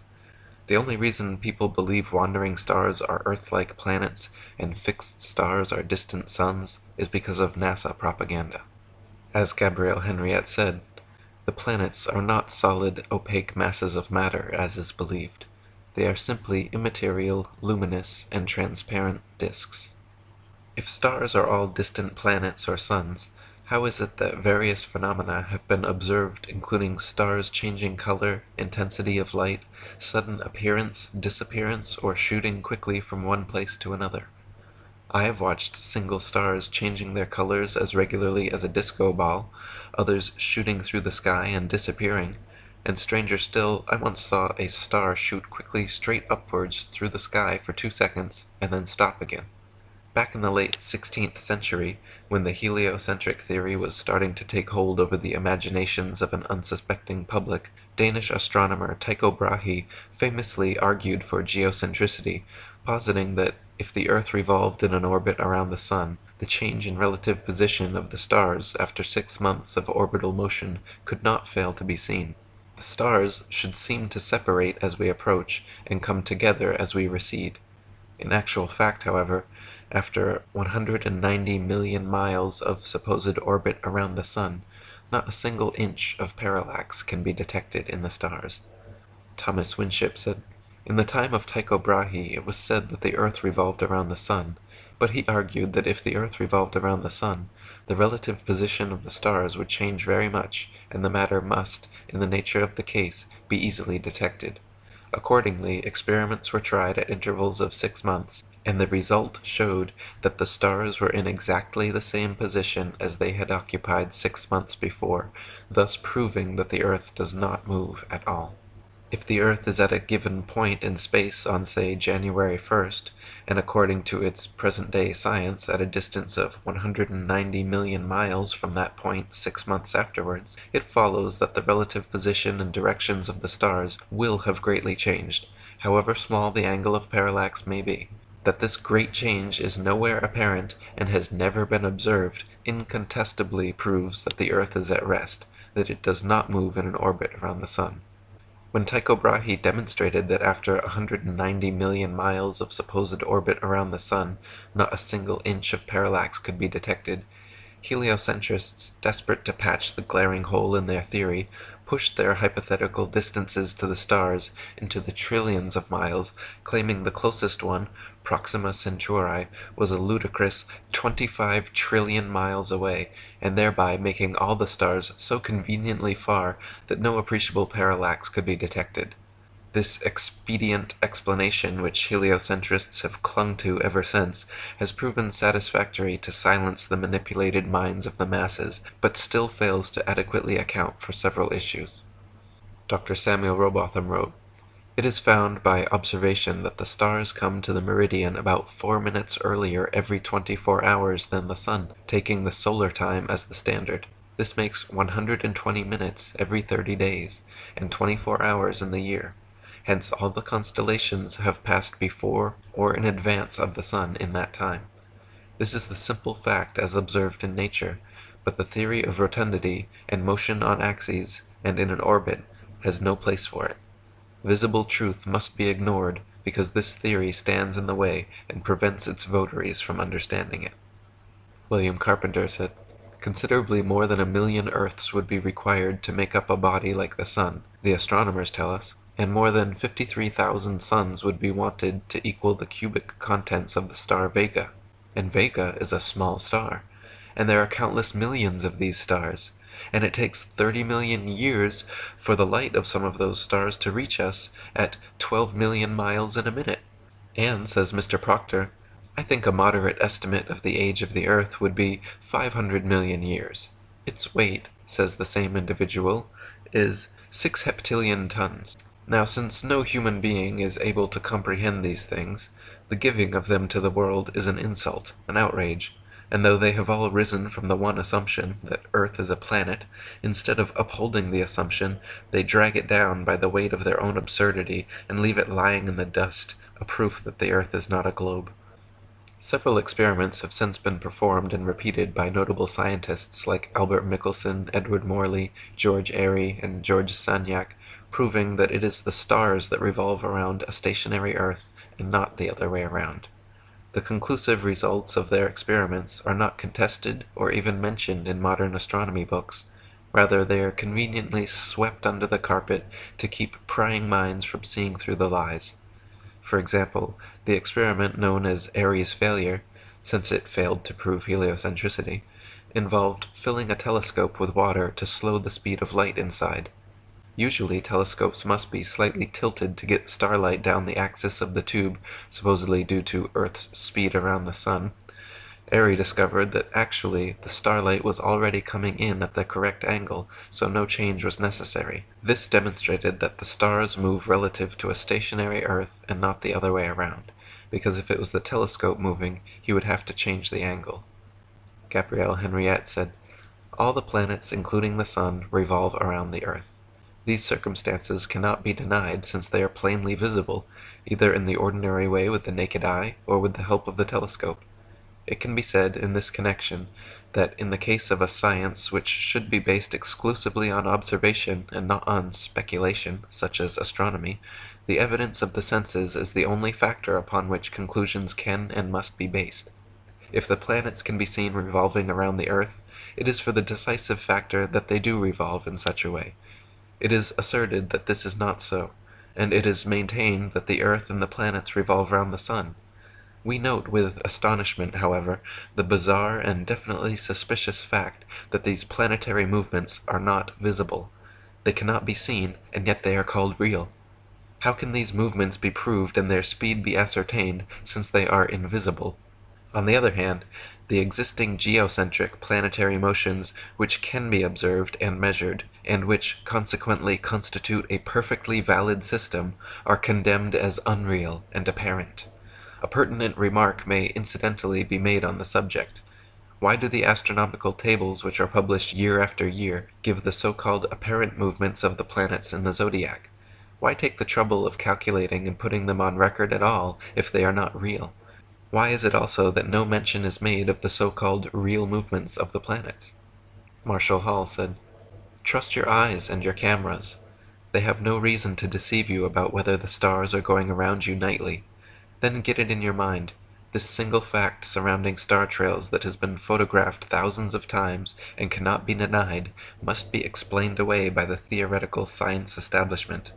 All of the factless allegations, a rotating and orbiting Earth, billions of light-year distances to the stars, a 15-billion-year-old universe, the whole Big Bang paradigm, all of the alleged evolution of the universe, Earth, and mankind, that is to say, all of modern evolution-based cosmology controlling knowledge today, all of it, is completely undone if the stars are doing what cameras show they are doing, namely, going around the Earth nightly.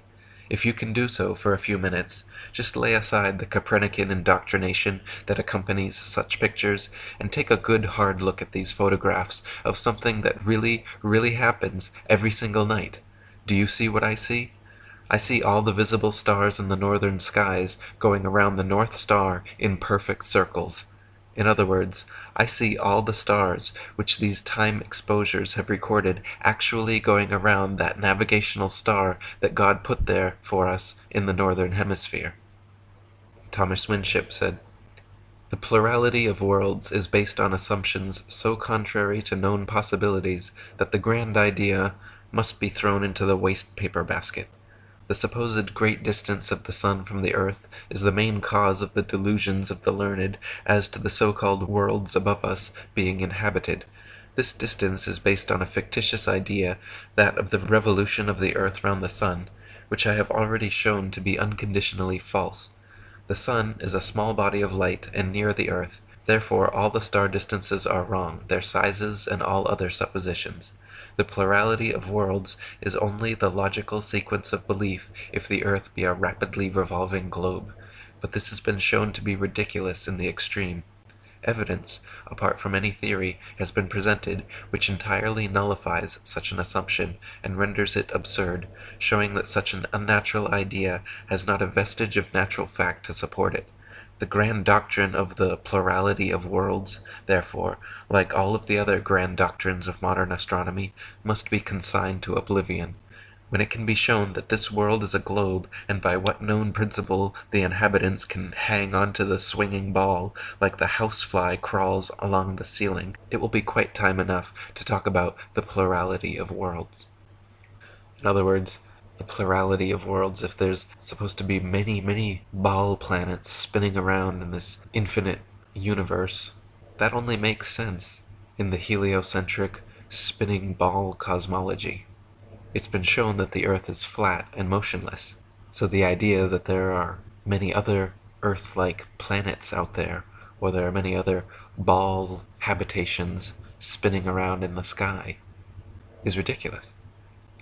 You can see with a telescope that the things that they call planets look exactly like the things that they call stars, and before they started calling them planets, they were called stars. They were called wandering stars.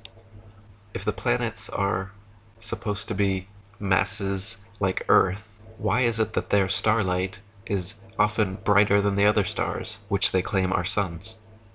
Why would they have light at all? It's the same like with the moon. They claim to land on the moon, and they show this desert planet, but we look up at the moon and see a shining light coming from this disk. If the moon is so bright, shining with light like that, why weren't the astronauts constantly illuminated by this huge light that shines all the way 238,000 miles to the Earth?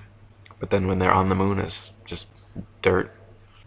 When you look at these things through an actual telescope, they just look like disks of light. They don't look at all like suns or like ball planets. And when you take a good look at what NASA is feeding you, it's CGI. All the ball planets, every shot that NASA shows of Mercury, Venus, Earth, Mars, Jupiter, Saturn, Uranus, Neptune, Pluto, did I miss any? All these things, all their pictures of these planets are clearly made on a computer. They are CGI, computer graphic images, computer generated images. So, the idea that there are many other spinning ball planets out there in the sky is false. NASA doesn't do science. NASA does science fiction. Heliocentricity is not science. It's science fiction. Geocentricity is what you actually experience. It's what actually happens. The flat Earth is what you actually experience. You do not experience a curve. You do not experience motion. You don't feel yourself moving 1,000 miles an hour. The stars don't change their relative positions. They're fixed because they're revolving around us just as it appears. Think about it. If we were revolving around the sun, and the sun revolving around the galaxy, and the galaxy revolving around the universe, guess what? All the stars would change their position every single night. You wouldn't be able to catch the same star trails 2 consecutive nights, let alone for hundreds and hundreds of years, not changing positions. If you had those 4 different motions, everything spiraling around each other, you can't have the North Star fixed and all the other stars fixed in their constellations revolving perfect circles around it. Can't happen. You couldn't even have perfect circle star trails. They would be spirals. They would be awkward spirals. They would be like elliptical spirals. So, point is, Earth is not a planet. It's a plane. They just added a T to the end and fooled everyone. And then they started saying, there's 1 septillion other planets too, just like Earth. And then once they got people believing that, now they're saying, and there must be life on some of those. So there's aliens. And now they're preparing you for aliens. That's what's coming next. They want you to believe in aliens. They want you to believe that there's some off-world enemy or friend that's going to come here to save or destroy us, and they're going to use that as a false flag event to further their agenda. It's been in the works for a long time, so this is a big one. You could even say that this is the purpose of the Ball Earth deception. What's the purpose? To create a world religion. What do you think NASA is? What do you think the spinning ball Earth, universe, Big Bang, evolution bullshit is? It's a religion. People believe this shit and it doesn't exist. So, why did they lie about the flat Earth, Eric? Because they're making you believe in a bullshit science fiction religion. That's why. You don't even know that you're in a cult. You don't know that you've been brainwashed. And how deeply you've been brainwashed. You've been brainwashed so much that instead of thinking that you come from a intelligent consciousness, you think that you come from nothing. And monkeys. They brainwash you to think that you and Earth aren't special or unique, but that there's just infinite Earths and worlds and beings, and humans are not the most intelligent of the intelligent designers' designs. They want you to believe that there's some aliens out there, more intelligent. They want you to believe that they're more intelligent than you, because only they have the Hubble Space Telescope, and only they have all the technology necessary to tell you that, oh, stars are really suns, and the wandering stars are planets. And, oh, we found water on Mars with our little probe rover thing. Check out these CGI images we sent back on our million-mile internet connection that we have, but you don't, and you've never seen anywhere. Think about how effective this religion is. It's worldwide. It is a world religion. They have successfully created a worldwide religion and made people the whole world over believe in it. They teach it to them in government schools, and they're so indoctrinated into this religion, they have no idea that it's a religion. That's the point. They call it science. They have no idea that they're in a cult being brainwashed by a bunch of CGI pictures and fairy tales. So why the flat earth deception? It's the most successful religious indoctrination in history. That's why. Around the turn of the 20th century, in order to save the dying heliocentric model from the conclusive experiments of Airy, Michelson, Morley, Gale, Sagnac, Cantor, Nordemeyer, and others, Albert Einstein created his special theory of relativity, a brilliant revision of heliocentrism which in one philosophical swoop banished the universal ether from scientific study, replacing it with a form of relativism which allowed for heliocentrism and geocentrism to hold equal merit. If there is no absolute etheric medium within which all things exist, then hypothetically one can postulate complete relativism with regard to the movement of two objects, such as the Earth and Sun. At the time, the Michelson-Morley and Michelson-Gale experiments had already long measured and proven the existence of the ether, but the Church of Heliocentrism was not to be deterred.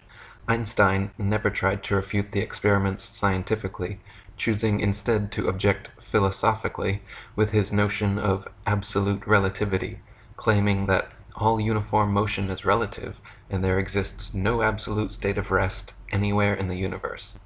Nowadays, just like the theory of heliocentrism, Einstein's theory of relativity is accepted worldwide as gospel truth, even though he himself admitted geocentrism is equally justifiable.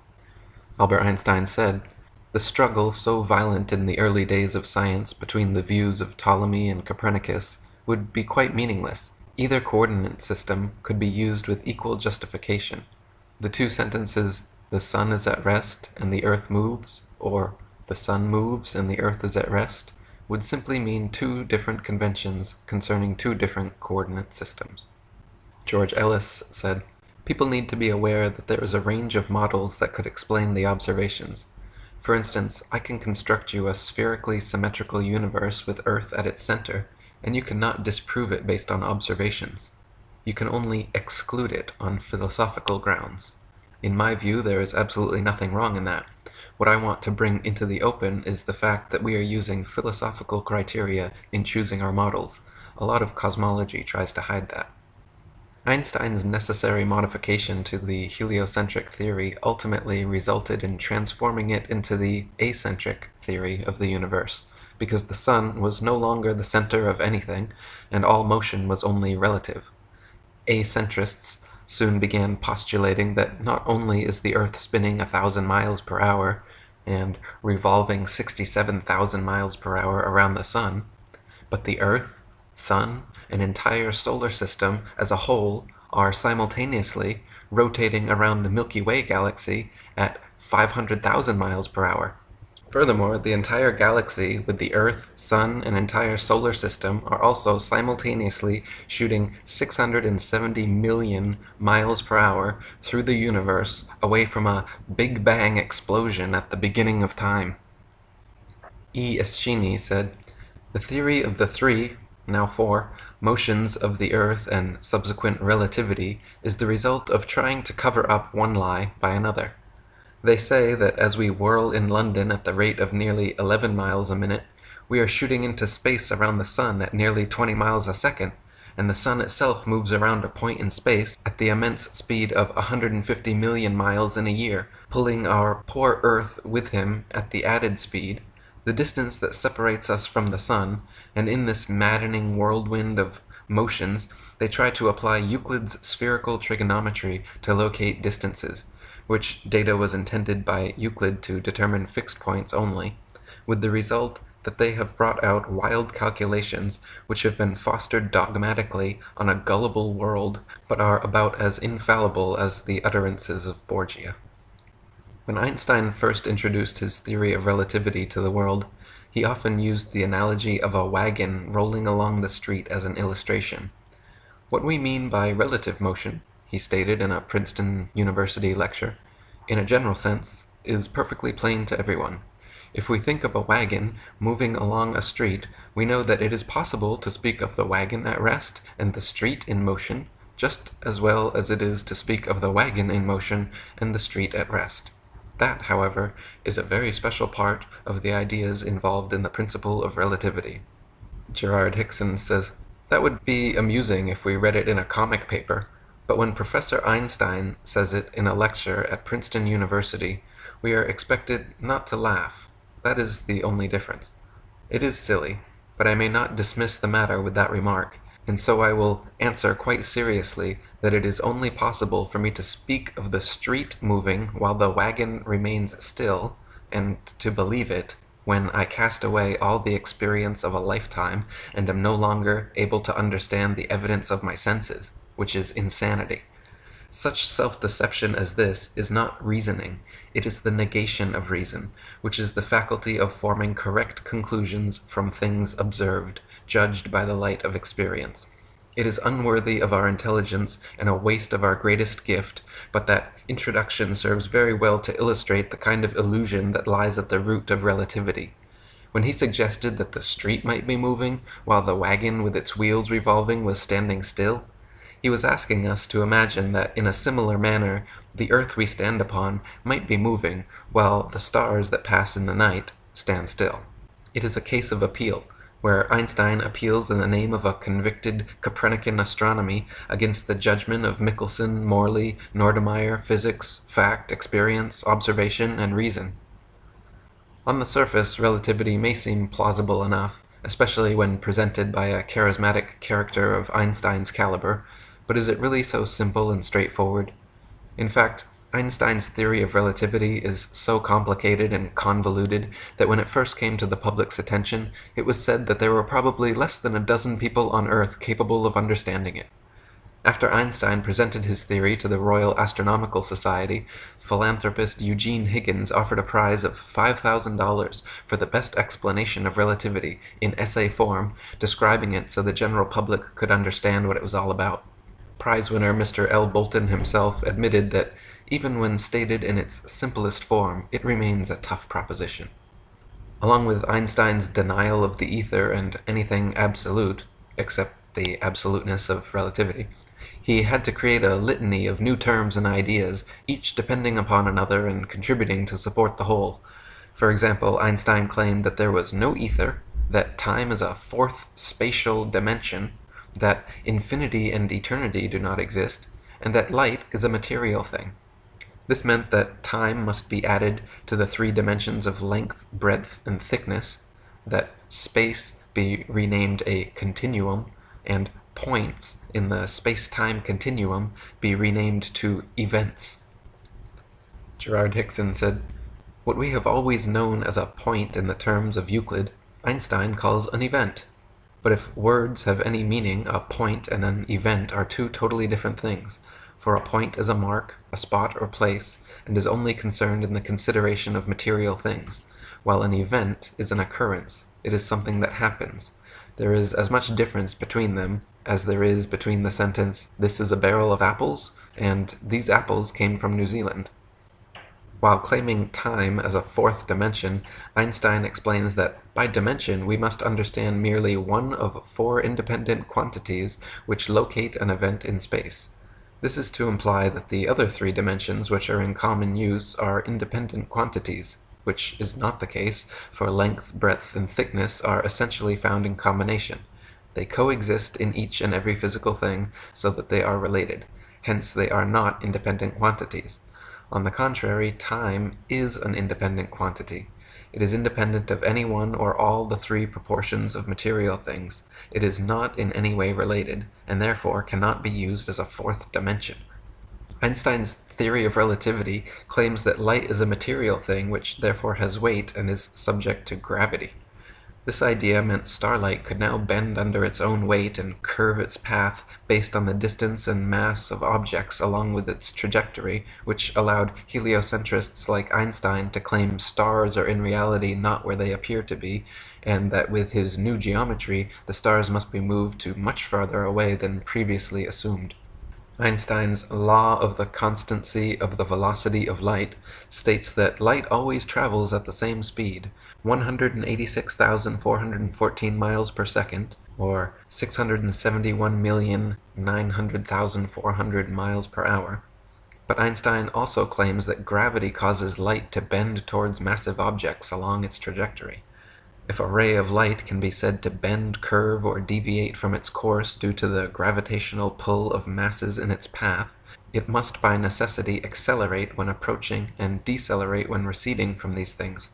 However, if light can bend under its own weight, or under the law of gravitation as Einstein claims it does, then it is not and cannot be absolute. Gerard Hickson says, strangely enough, while Einstein claims that everything is in motion and nothing is stable, he allows one thing, and one thing only, to remain outside the realm of relativity, independent of everything else. He claims that the velocity of light is constant under all circumstances, and therefore is absolute. This is a blunder of the first magnitude, but I do not imagine that he fell into it through an oversight, for it is quite evident that he was driven into this false position. He was compelled to say that the velocity of light is constant, because if he did not, his new geometry would be useless. We are told that light is a material thing, and that a beam of light is deflected from a straight line by the gravitation of any and everything that lies near its course as it passes within their sphere of influence. And we are further assured that light always maintains a uniform speed of 186,414 miles per second. We have, however, to remind Professor Einstein that this was determined as the result of experiments by the physicists Fizeau, Foucault, Cornu, Michelson, and Newcomb, all of which experiments were conducted within the Earth's atmosphere, on terra firma. In all these experiments, a ray of light was reflected between two mirrors several miles apart, so that it had to pass to and fro, always through the atmosphere, and it is not to be supposed that light or anything else can travel at the same speed through the air as it would through the vacuum Einstein supposes space to be. Let us reverse this in order to realize it better. It is not to be supposed that any material thing travels at no greater speed through a vacuum than it does through air, which has a certain amount of density or opacity. If anything does not distinguish the difference between air and a vacuum, then it is not a material thing. It cannot be matter.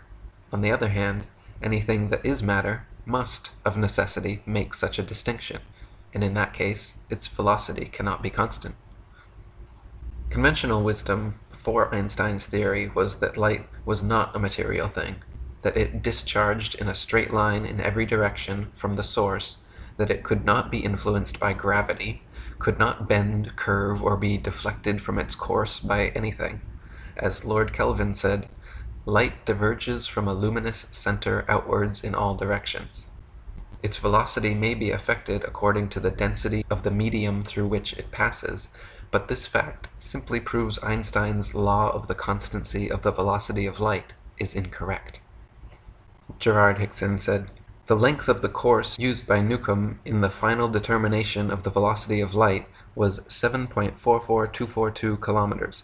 If the ray of light had deviated by a hair's breadth from an absolutely straight line, it never could have passed through the interstices between the very fine teeth of his revolving wheel, or returned precisely to the appointed spot on his sending and receiving mirrors, which were 3.72121 kilometers apart.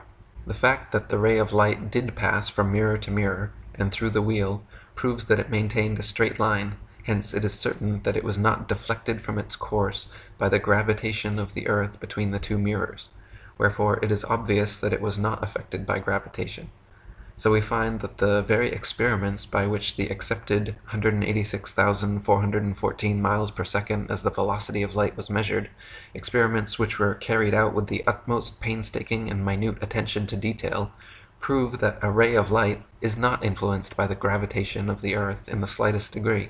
Therefore, if those experiments were good enough to warrant all the world in accepting the velocity of light, they may be equally well adduced as proof that a ray of light does not bend by its own weight, and that light is not affected by gravitation. Relativity is clever, but it belongs to the same category as Newton's law of gravitation and the Kant-Herschel-Laplace nebular hypothesis, in as far as it is a superfine effort of the imagination seeking to maintain an impossible theory of the universe in defiance of every fact against it. And Robert Sugenis said, as for Einstein, if you want to believe that lengths shrink when an object moves, time changes in the process, and its mass increases, Just so you can explain the anomalies of Mickelson's experiment? That's your privilege, but I'd just as soon answer it by saying that mass, time, and length stay the same, and the Earth isn't moving, and I'm just as scientific as you for saying so. If you fill a balloon with helium, a substance lighter than the nitrogen, oxygen, and other elements which compose the air around it, the balloon will immediately fly upwards. If you fill a balloon with hydrogen, a substance even lighter than helium, the balloon will fly upwards even faster. If you blow a dandelion seed out of your hands, a substance just barely heavier than the air, it will float away and slowly but eventually fall to the ground. And if you drop an anvil from your hands, something much heavier than the air, it will quickly and directly fall straight to the ground. Now this has absolutely nothing to do with gravity. The fact that light things rise up and heavy things fall down is simply a natural property of weight and density. That is very different from gravity. Gravity is a hypothetical magnetic-like force possessed by large masses which Isaac Newton needed to help explain the heliocentric theory of the universe. Lady Blunt says, most people in England have either read or heard that Sir Isaac Newton's theory of gravitation was originated by his seeing an apple fall to the earth from a tree in his garden. Persons gifted with ordinary common sense would say that the apple fell down to earth because, bulk for bulk, it was heavier than the surrounding air. But if, instead of the apple, a fluffy feather had been detached from the tree, a breeze would probably have sent the feather floating away, and the feather would not reach the earth until the surrounding air became so still that, by virtue of its own density, the feather would fall to the ground. Wilbur Voliva, a famous flat-earther in the early 20th century, gave lectures all over America against Newtonian astronomy. He would begin by walking on stage with a book, a balloon, a feather, and a brick, and ask the audience, how is it that a law of gravitation can pull up a toy balloon and cannot put up a brick? I throw up this book. Why doesn't it go on up? That book went up as far as the force behind it forced it, and it fell because it was heavier than the air, and that is the only reason.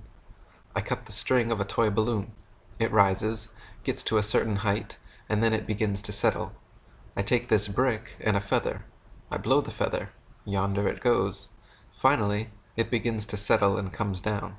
This brick goes up as far as the force forces it, and then it comes down because it is heavier than the air. That is all. David Wardlaw Scott says, any object which is heavier than the air, and which is unsupported, has a natural tendency to fall by its own weight. Newton's famous apple at Woolsthorpe, or any other apple when ripe, loses hold of its stalk, and being heavier than the air, drops as a matter of necessity to the ground, totally irrespective of any attraction of the earth. For if such attraction existed, why does not the earth attract the rising smoke, which is not nearly so heavy as the apple? The answer is simple, because the smoke is lighter than the air, and therefore does not fall but ascends. Gravitation is only a subterfuge employed by Newton in his attempt to prove that the earth revolves around the sun, and the quicker it is relegated to the tomb of all the Capulets, the better will it be for all classes of society. Thomas Winship says, the law of gravitation is said by the advocates of the Newtonian system of astronomy to be the greatest discovery of science, and the foundation of the whole of modern astronomy. If, therefore, it can be shown that gravitation is a pure assumption, and an imagination of the mind only, that it has no existence outside of the brains of its expounders and advocates, the whole of the hypothesis of this modern so-called science fall to the ground as flat as the surface of the ocean, and this most exact of all sciences, this wonderful feat of the intellect, becomes at once the most ridiculous superstition and the most gigantic imposture to which ignorance and credulity could ever be exposed. Einstein's theory of relativity and the entire heliocentric model of the universe hinge upon Newton's law of gravitation. Heliocentrists claim that the sun is the most massive object in the heavens, more massive even than the earth, and therefore the earth and other planets, by law, are caught up in the sun's gravity and forced to orbit perpetual circles and ellipses around it. They claim that gravity also somehow allows people, buildings, the oceans, and all of nature to exist on the underside of their ball earth without falling off. Now, even if gravity did exist, why would it cause both planets to orbit the sun and people to stick to the earth? Gravity should either cause people to float in suspended circular orbits around the Earth, or it should cause the Earth to be pulled and crashed into the sun. What sort of magic is gravity that it can glue people's feet to the ball Earth while causing Earth itself to revolve ellipses around the sun? The two effects are very different, yet the same cause is attributed to both.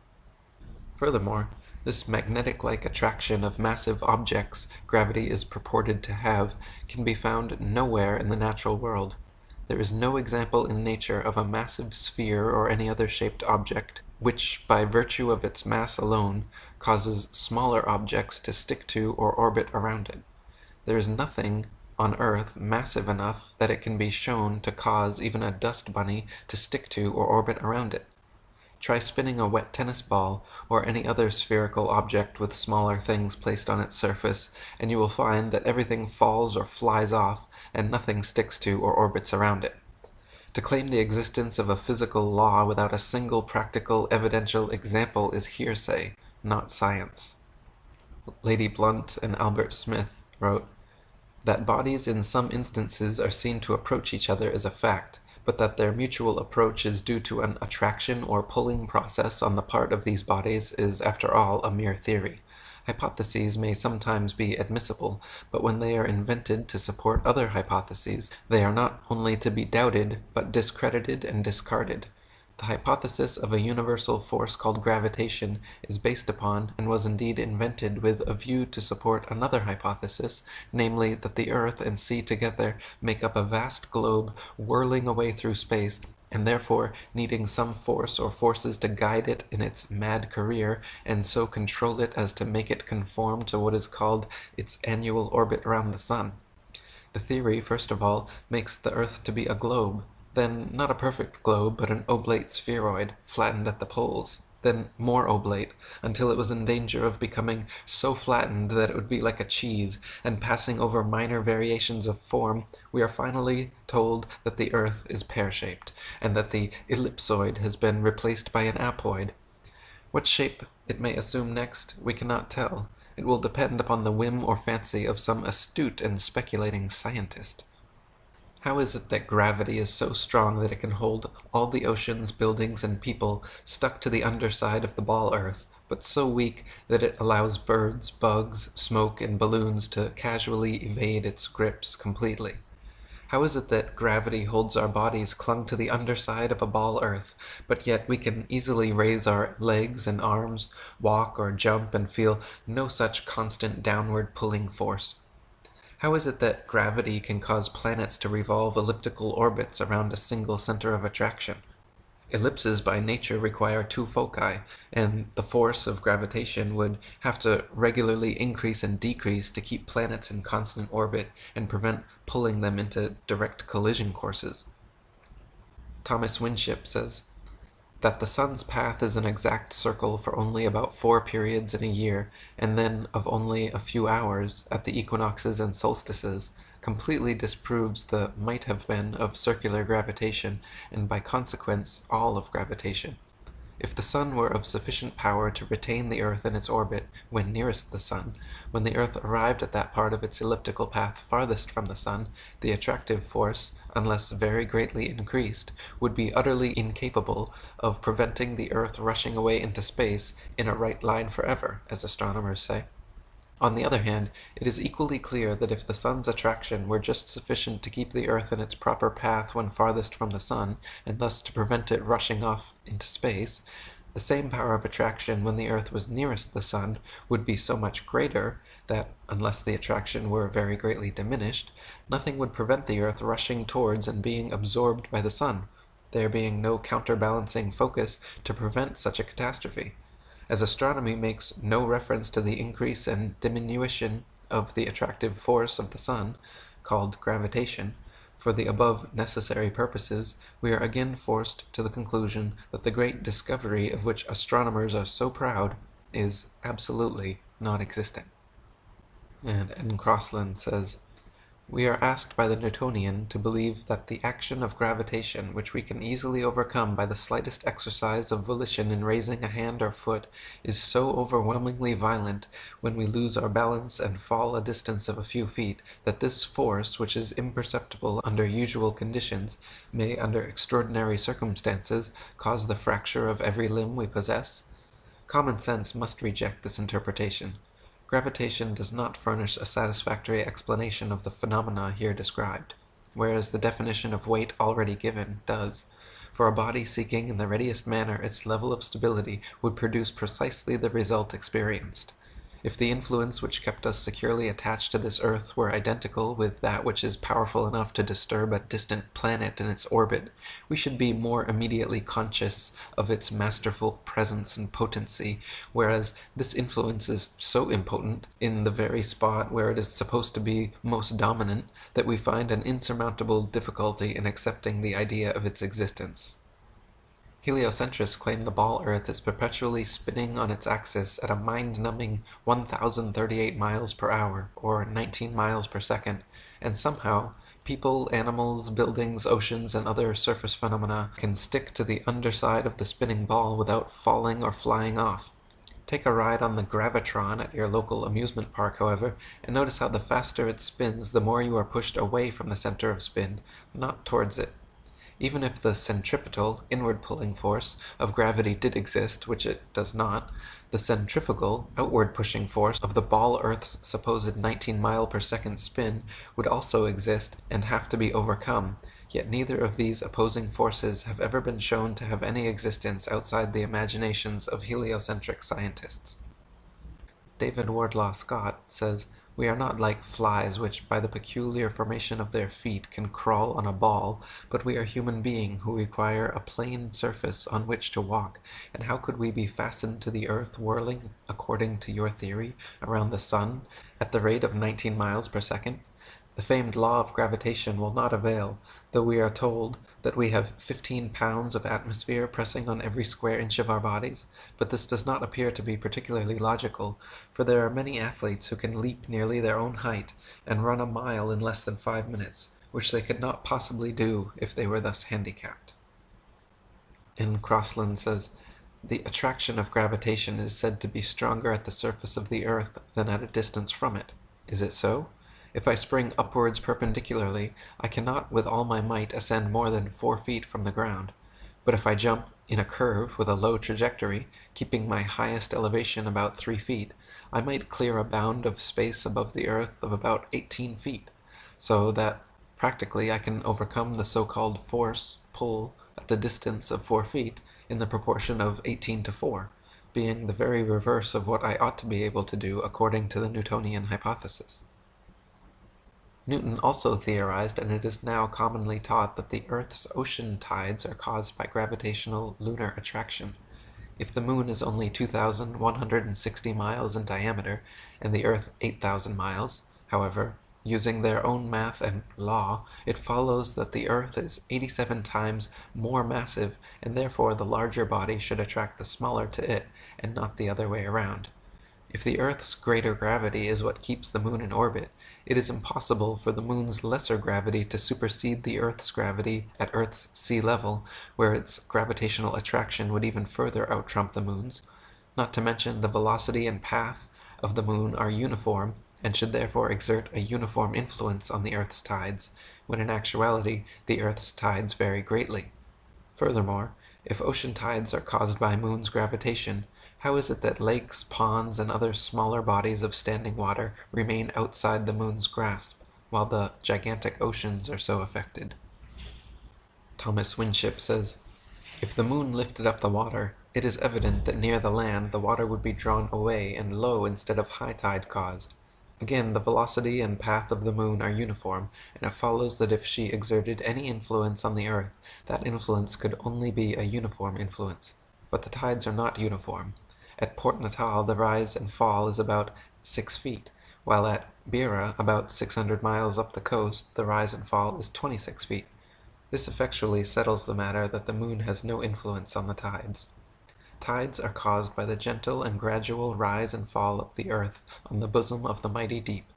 In inland lakes there are no tides, which also proves that the moon cannot attract either the earth or water to cause tides, but the fact that the basin of the lake is on the earth, which rests on the waters of the deep, shows that no tides are possible, as the waters of the lakes together with the earth rise and fall, and thus the tides at the coast are caused, while there are no tides on waters unconnected with the sea. Samuel Rowbotham says, "It is affirmed that the intensity of attraction increases with proximity and vice versa.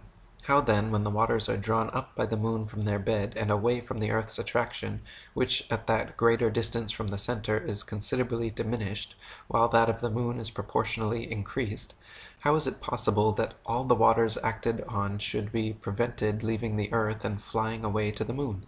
If the moon has power of attraction sufficient to lift the waters of earth at all, even a single inch from their deepest receptacles, where the earth's attraction is much greater, there is nothing in the theory of attraction of gravitation to prevent her taking to herself all the waters which came within her influence.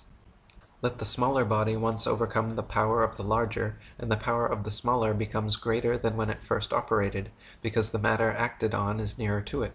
Proximity is greater, and therefore power is greater. How then can the waters of the ocean immediately underneath the moon flow towards the shores, and so cause a flood tide? Water flows, it is said, through the law of gravity or attraction of the earth's center.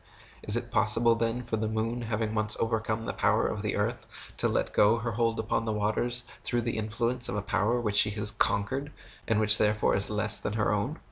The above and other difficulties which exist in connection with the explanation of the tides afforded by the Newtonian system have led many, including Sir Isaac Newton himself, to admit that such explanation is the least satisfactory portion of the theory of gravitation.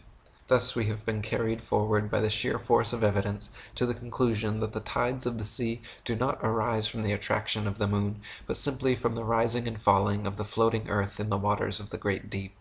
That calmness which is found to exist at the bottom of the great seas could not possibly be if the waters were alternately raised by the moon and pulled down by the earth." David Wardlaw Scott says, "Even Sir Isaac Newton himself confessed that the explanation of moon's action on the tides was the least satisfactory part of his theory. This theory asserts that the larger objects attract the smaller, and the mass of the moon being reckoned as only 1/8 of that of the earth, it follows that if, by the presumed force of gravitation, the earth revolves around the sun, much more for the same reason should the moon do so likewise, instead of which that wilful orb still continues to go round our world. Tides vary greatly in height, owing chiefly to the different configurations of the adjoining lands. At Chepstow it rises to 60 feet, at Portishead to 50, while at Dublin Bay it is but 12, and at Wexford only 5 feet. That the earth itself has a slight tremulous motion may be seen in the movement of the spirit level, even when fixed as steadily as possible, and that the sea has a fluctuation may be witnessed by the oscillation of an anchored ship in the calmest day of summer. By what means the tides are so regularly affected is at present only conjectured. Possibly it may be by atmospheric pressure on the waters of the great deep, and perhaps even the moon itself, as suggested by the late Dr. Rowbotham, may influence the atmosphere, increasing or diminishing its barometric pressure, and indirectly the rise and fall of earth in the waters."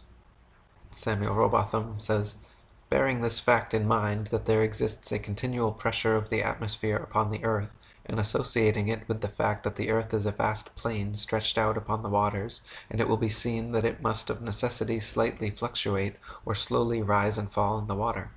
As by the action of the atmosphere the earth is slowly depressed, the water moves towards the receding shore and produces the flood tide, and when by the reaction of the resisting ocean medium the earth gradually ascends and the waters recede, and the ebb tide is produced. This is the general cause of tides. Whatever peculiarities are observed, they may be traced to the reaction of channels, bays, headlands, and other local causes.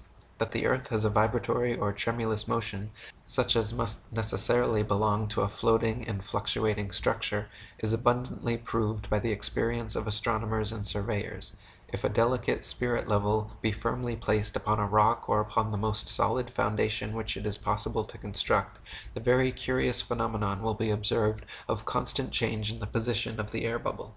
However carefully the level may be adjusted and the instrument protected from the atmosphere, the bubble will not maintain its position many seconds together.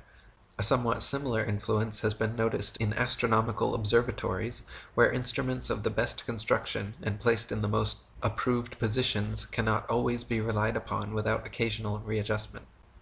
In the past several decades, NASA has shown video of astronauts supposedly in low Earth orbit experiencing complete weightlessness or zero gravity. How is this weightless effect achieved if gravity doesn't exist? As it turns out, for the past several decades, NASA, together with Boeing, have been perfecting so-called zero-G planes and zero-G maneuvers, which are able to produce weightlessness at any altitude. Aboard modified Boeing 727s, specially trained pilots perform aerobatic maneuvers known as parabolas. Planes climb with a pitch angle of 45 degrees using engine thrust and elevator controls. Then, when maximum height is reached, the craft is pointed downward at high speed. The period of weightlessness begins while ascending and lasts all the way up and over the parabola until reaching a downward pitch angle of 30 degrees, at which point the maneuver is repeated. Therefore, all NASA's footage of astronauts aboard space shuttles or the International Space Station can be easily hoaxed and simulated in Earth atmosphere aboard a zero-G plane. In fact, watching footage of zero-G plane flights alongside footage of NASA astronauts, supposedly floating around their space shuttles and space stations, no observable difference can be seen between the two. Astronomers claim to have measured all the planets' distances, shapes, orbits, weights, relative positions, and times of revolution, all based on the law of gravitation, and without gravity, their entire cosmology folds under its own weight. Without gravity, people cannot stand upside down on a ball Earth. Without gravity, the Earth and planets cannot be revolving around the Sun. Without Newtonian gravitation, Einsteinian relativity, Copernican heliocentricity, and the entire Big Bang ball Earth mythos cannot exist and falls to pieces. Gravity, both metaphorically and quite literally, just does not hold any water, not as a sound theory of cosmology, and not as a law supposedly responsible for holding in the world's oceans. William Carpenter says, "Man's experience tells him that he is not constructed like the flies that can live and move upon the ceiling of a room with as much safety as on the floor, and since the modern theory of a planetary Earth necessitates a crowd of theories to keep company with it, and one of them is that men are really bound to the Earth by a force which fastens them to it like needles round a spherical lodestone, a theory perfectly outrageous and opposed to all human experience, it follows that unless we can trample upon common sense and ignore the teachings of experience, we have an evident proof that Earth is not a globe. If we could, after our minds had once been opened to the light of truth, conceive of a globular body on the surface of which human beings could exist, the power, no matter by what name it be called, that would hold them on would then necessarily have to be so constraining and cogent that they could not live. The waters of the oceans would have to be a solid mass, for motion would be impossible. But we not only exist, but live and move, and the water of the oceans skips and dances like a thing of life and beauty. This is a proof that the Earth is not a globe." Gerard Hickson said, "Nearly 100 years ago Kepler suggested that some kind of unknown force must hold the Earth and the heavenly bodies in their places, and now Sir Isaac Newton, the greatest mathematician of his age, took up the idea and built the law of gravitation.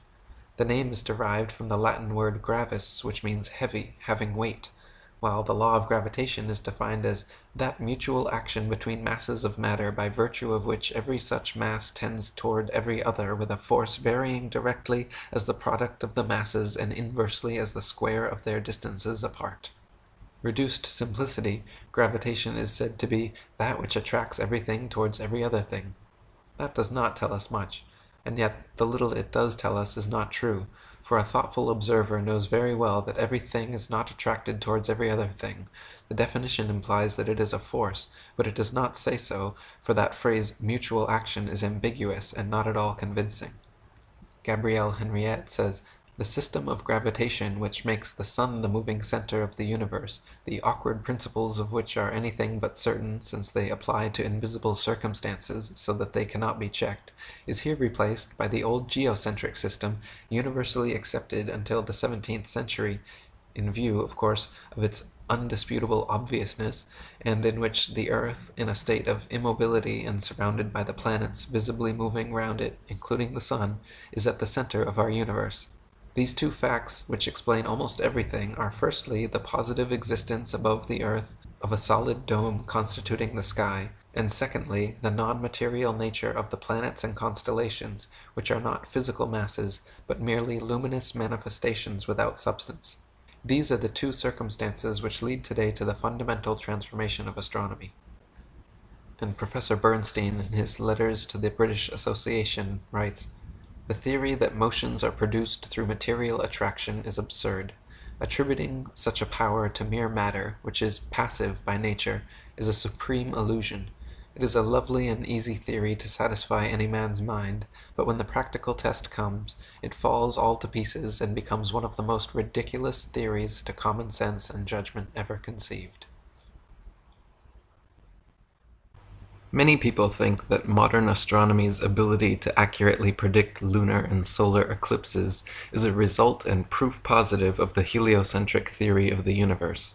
The fact of the matter, however, is that eclipses have been accurately predicted by cultures worldwide for thousands of years before the heliocentric ball Earth was even a glimmer in Copernicus's imagination. Ptolemy, in the 1st century AD, accurately predicted eclipses for 600 years on the basis of a flat, stationary Earth with equal precision as anyone living today. All the way back in 600 BC, Thales accurately predicted an eclipse which ended the war between the Medes and the Lydians. Eclipses happen regularly, with precision, in 18-year cycles, so regardless of geocentric or heliocentric, flat or globe-Earth cosmologies, eclipses can be accurately calculated independent of such factors. Samuel Rowbotham said, "Those who are unacquainted with the methods of calculating eclipses and other phenomena are prone to look upon the correctness of such calculations as powerful arguments in favor of the doctrine of the Earth's rotundity and the Newtonian philosophy generally. One of the most pitiful manifestations of ignorance of the true nature of theoretical astronomy is the ardent inquiry so often made, 'How is it possible for that system to be false which enables its professors to calculate to a second of time both solar and lunar eclipses for hundreds of years to come?' The supposition that such calculations are an essential part of the Newtonian or any other theory is entirely gratuitous and exceedingly fallacious and misleading. Whatever theory is adopted, or if all theories are discarded, the same calculations can be made." Gerard Hickson said, "The Chaldeans used to predict the eclipses 3,000 years ago with a degree of accuracy that is only surpassed by seconds in these days, because we have wonderful clocks which they had not. Yet they had an entirely different theory of the universe than we have. The fact is that eclipses occur with a certain exact regularity, just as Christmas and birthdays do, every so many years, days, and minutes, so that anyone who has the records of the eclipses of thousands of years can predict them as well as the best astronomers without any knowledge of their cause." Samuel Rowbotham said, "The simplest method of ascertaining any future eclipse is to take the tables which have been formed during hundreds of years of careful observation, or each observer may form his own tables by collecting a number of old almanacs, one for each of the last 40 years, separate the times of the eclipses in each year, and arrange them in a tabular form. On looking over the various items, he will soon discover parallel cases, or cycles of eclipses, that is, taking the eclipses in the first year of his table, and examining those of each succeeding year, he will notice peculiarities in each year's phenomena. But on arriving to the items of the 19th and 20th years, he will perceive that some of the eclipses in the earlier part of the table will have been now repeated, that is to say, the times and characters will be alike. Tables of the places of the sun and moon, of eclipses, and of kindred phenomena have existed for thousands of years, and were formed independently of each other by the Chaldean, Babylonian, Egyptian, Hindu, Chinese, and other ancient astronomers. Modern science has had nothing to do with these." Another assumption and supposed proof of Earth's shape, heliocentrists claim that lunar eclipses are caused by the shadow of the ball Earth occulting the moon. The idea is that the sun, earth, and moon spheres perfectly align like 3 billiard balls in a row, so that the sun's light casts the earth's shadow onto the moon. Unfortunately for heliocentrists, this explanation is rendered completely invalid due to the fact that lunar eclipses have happened and continue to happen regularly when both the sun and moon are still visible together above the horizon. For the sun's light to be casting Earth's shadow onto the moon, the three bodies must be aligned in a straight 180-degree syzygy. William Carpenter says, "The Newtonian hypothesis involves the necessity of the sun, in the case of a lunar eclipse, being on the opposite side of a globular Earth to cast its shadow on the moon. But since eclipses of the moon have taken place with both the sun and the moon above the horizon, it follows that it cannot be the shadow of the Earth that eclipses the moon, and that the theory is a blunder." Samuel Rowbotham said, "That the eclipser of the moon is a shadow at all is assumption. No proof whatever is offered. That the moon receives her light from the sun, and that therefore her surface is darkened by the Earth intercepting the sun's light, is not proved. It is not proved that the Earth moves in an orbit round the sun, and therefore by being in different positions, conjunction of sun, earth, and moon, day sometimes occur.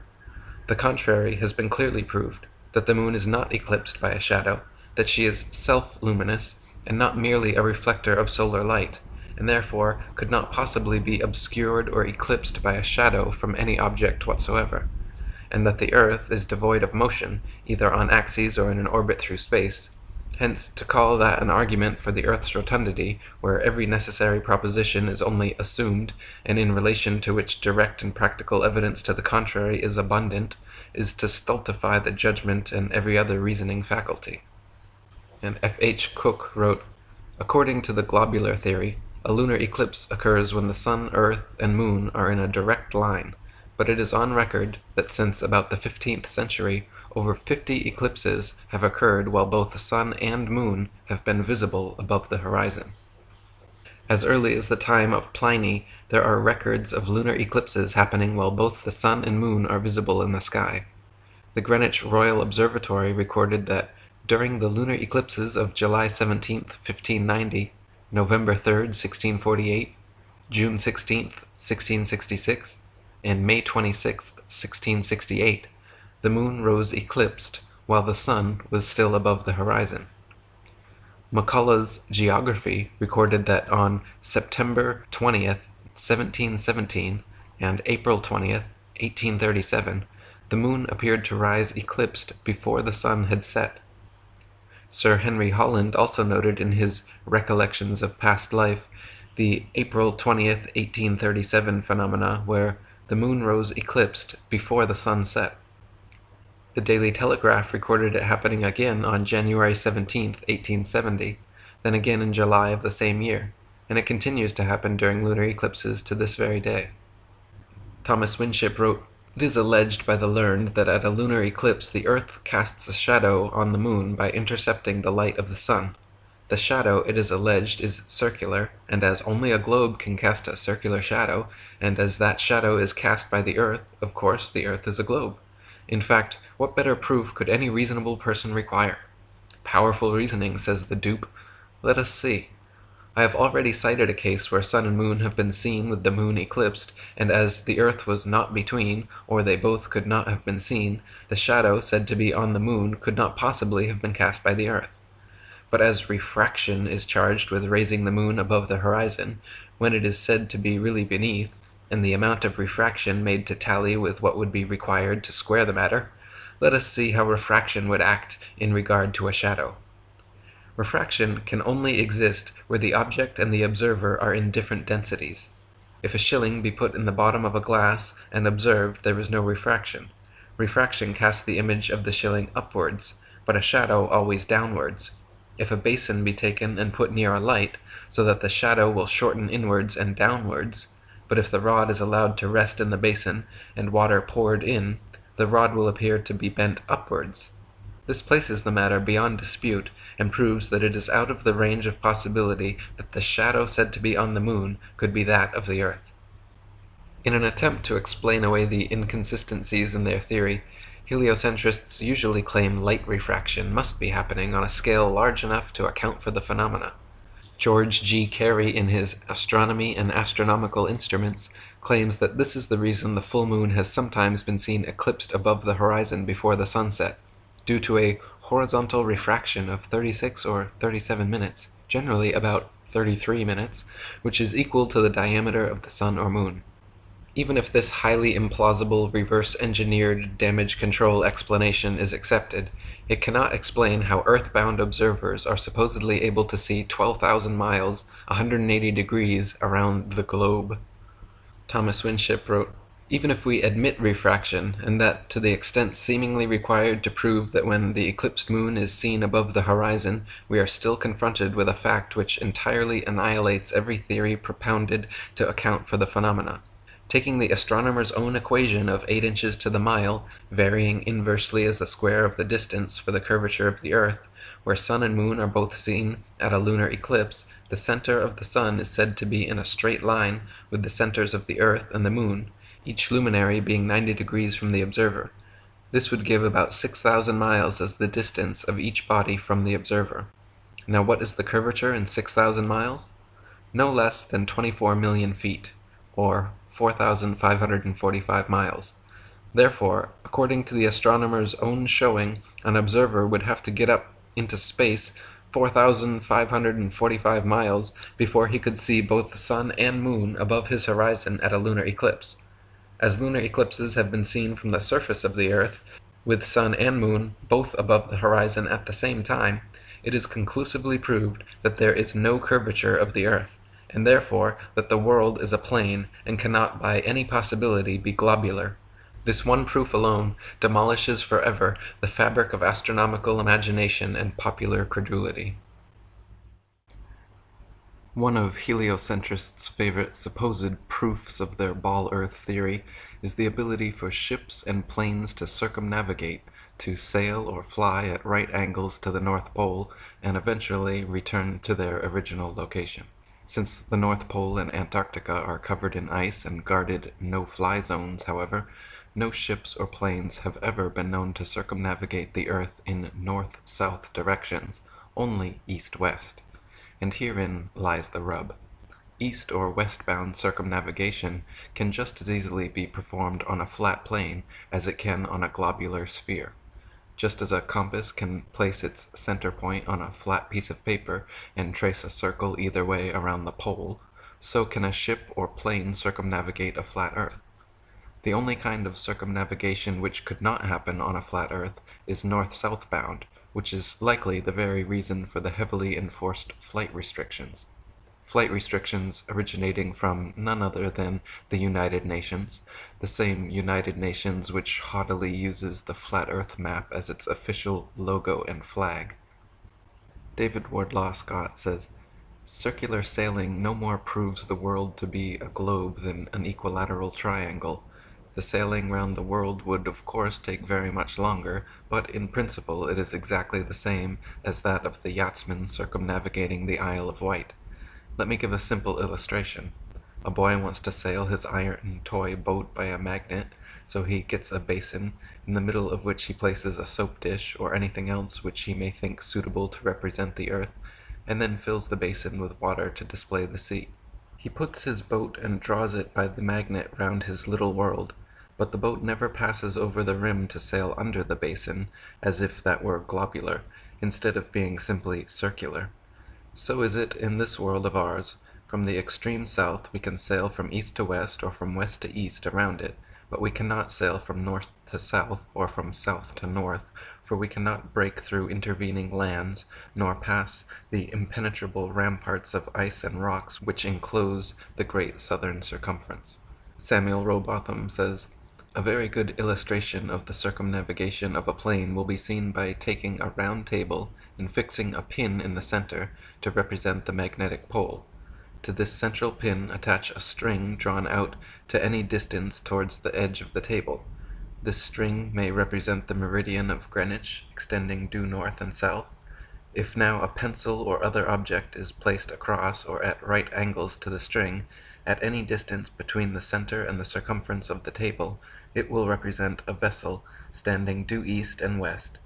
Now move the pencil and the string together in either direction, and it will be seen that by keeping the vessel or pencil square to the string, it must of necessity describe a circle round the magnetic center and return to the starting point in the opposite direction to that in which it first sailed. So the ball earther's logical argument is that only a globe can be circumnavigated, the earth has been circumnavigated, and therefore the earth is a globe. This is indeed a logical modus ponens statement, but the conclusion is rendered invalid because the first premise, that only a globe can be circumnavigated, is categorically false. Another similarly logical but unsound argument ball earthers make is that only on a globe would one gain or lose time when sailing or flying east or west. Time is gained or lost when sailing or flying east or west, and therefore the earth is a globe. Again, the logical conclusion is rendered invalid, and the argument unsound because the first premise is incorrect. The same effect would be experienced on a stationary flat earth as it would on a spinning ball earth. William Carpenter says, "The sun, as he travels round over the surface of the earth, brings noon to all places on the successive meridians which he crosses. His journey being made in a westerly direction, places east of the sun's positions have had their noon, whilst places to the west of the sun's position have still yet to get it. Therefore, if we travel easterly, we arrive at those parts of the earth where time is more advanced. The watch in our pocket has to be put on, or we may be said to gain time. If, on the other hand, we travel westerly, we arrive at places where it is still morning, the watch has to be put back, and it may be said that we lose time. But if we travel easterly so as to cross the 180th meridian, there is a loss there of a day, which will neutralize the gain of a whole circumnavigation. And if we travel westerly and cross the same meridian, we experience the gain of a day, which will compensate for the loss during a complete circumnavigation in that direction. The fact of losing or gaining time in sailing round the world, then instead of being evidence of the earth's rotundity as it is imagined to be, is in its practical exemplification an everlasting proof that the earth is not a globe." Another favorite supposed proof of ball earthers is the appearance from an observer on shore of ships' hulls being obfuscated by the water and disappearing from view when sailing away towards the horizon. Their claim is that ships' hulls disappear before their mastheads because the ship is beginning its declination around the convex curvature of the ball earth. Once again, however, their hasty conclusion is drawn from a faulty premise, namely that only on a ball earth can this phenomenon occur. The fact of the matter is that the law of perspective on plane surfaces dictates and necessitates the exact same occurrence. For example, a girl wearing a dress walking away towards the horizon will appear to sink into the earth the farther away she walks. Her feet will disappear from view first, and the distance between the ground and the bottom of her dress will gradually diminish until, after about a half a mile, it seems like her dress is touching the ground as she walks on invisible legs. The same happens with cars speeding away, the axles gradually getting lower and the wheels vanish until it appears as if the car is gliding along its body. Such is the case on plane surfaces. The lowest parts of objects receding from a given point of observation necessarily disappear before the highest. David Wardlaw Scott says, "This law of perspective meets us on every hand, and cannot be gainsaid. If, in a straight line, we look at a frozen lake from a certain distance, we shall observe people who appear to be skating on their knees, but if we approach sufficiently near, we shall see them performing graceful motions on their feet. Farther, if we look through a straight tunnel, we shall notice that the roof and the roadway below converge to a point of light at the end. It is the same law which makes the hills sink to the horizon as the observer recedes, which explains how the ship's hull disappears in the offing. I would also remark that when the sea is undisturbed by waves, the hull can be restored to sight by the aid of a good telescope long after it has disappeared from the naked eye, thus proving that the ship had not gone down behind the watery hill of a convex globe, but is still sailing on the level of a plain sea." Not only is the disappearance of ships' hulls explained by the law of perspective, it is proven undeniably true with the aid of a good telescope. If you watch a ship sailing away into the horizon with the naked eye until its hull has completely disappeared from view under the supposed curvature of the earth, then look through a telescope, you will notice the entire ship quickly zooms back into view, hull and all, proving that the disappearance was caused by the law of perspective and not by a wall of curved water. Samuel Rowbotham says, "On any frozen lake or canal, notably on the Bedford Canal, in the country of Cambridge, in winter and on a clear day, skaters may be observed several miles away, seeming to glide upon limbs without feet, skates and boots quite invisible to the unaided eye, but distinctly visible through a good telescope. But even on the sea, when the water is very calm, if a vessel is observed until it is just hull down, a powerful telescope turned upon it will restore the hull to sight, from which it must be concluded that the lower part of a receding ship disappears through the influence of perspective, and not from sinking behind the summit of a convex surface."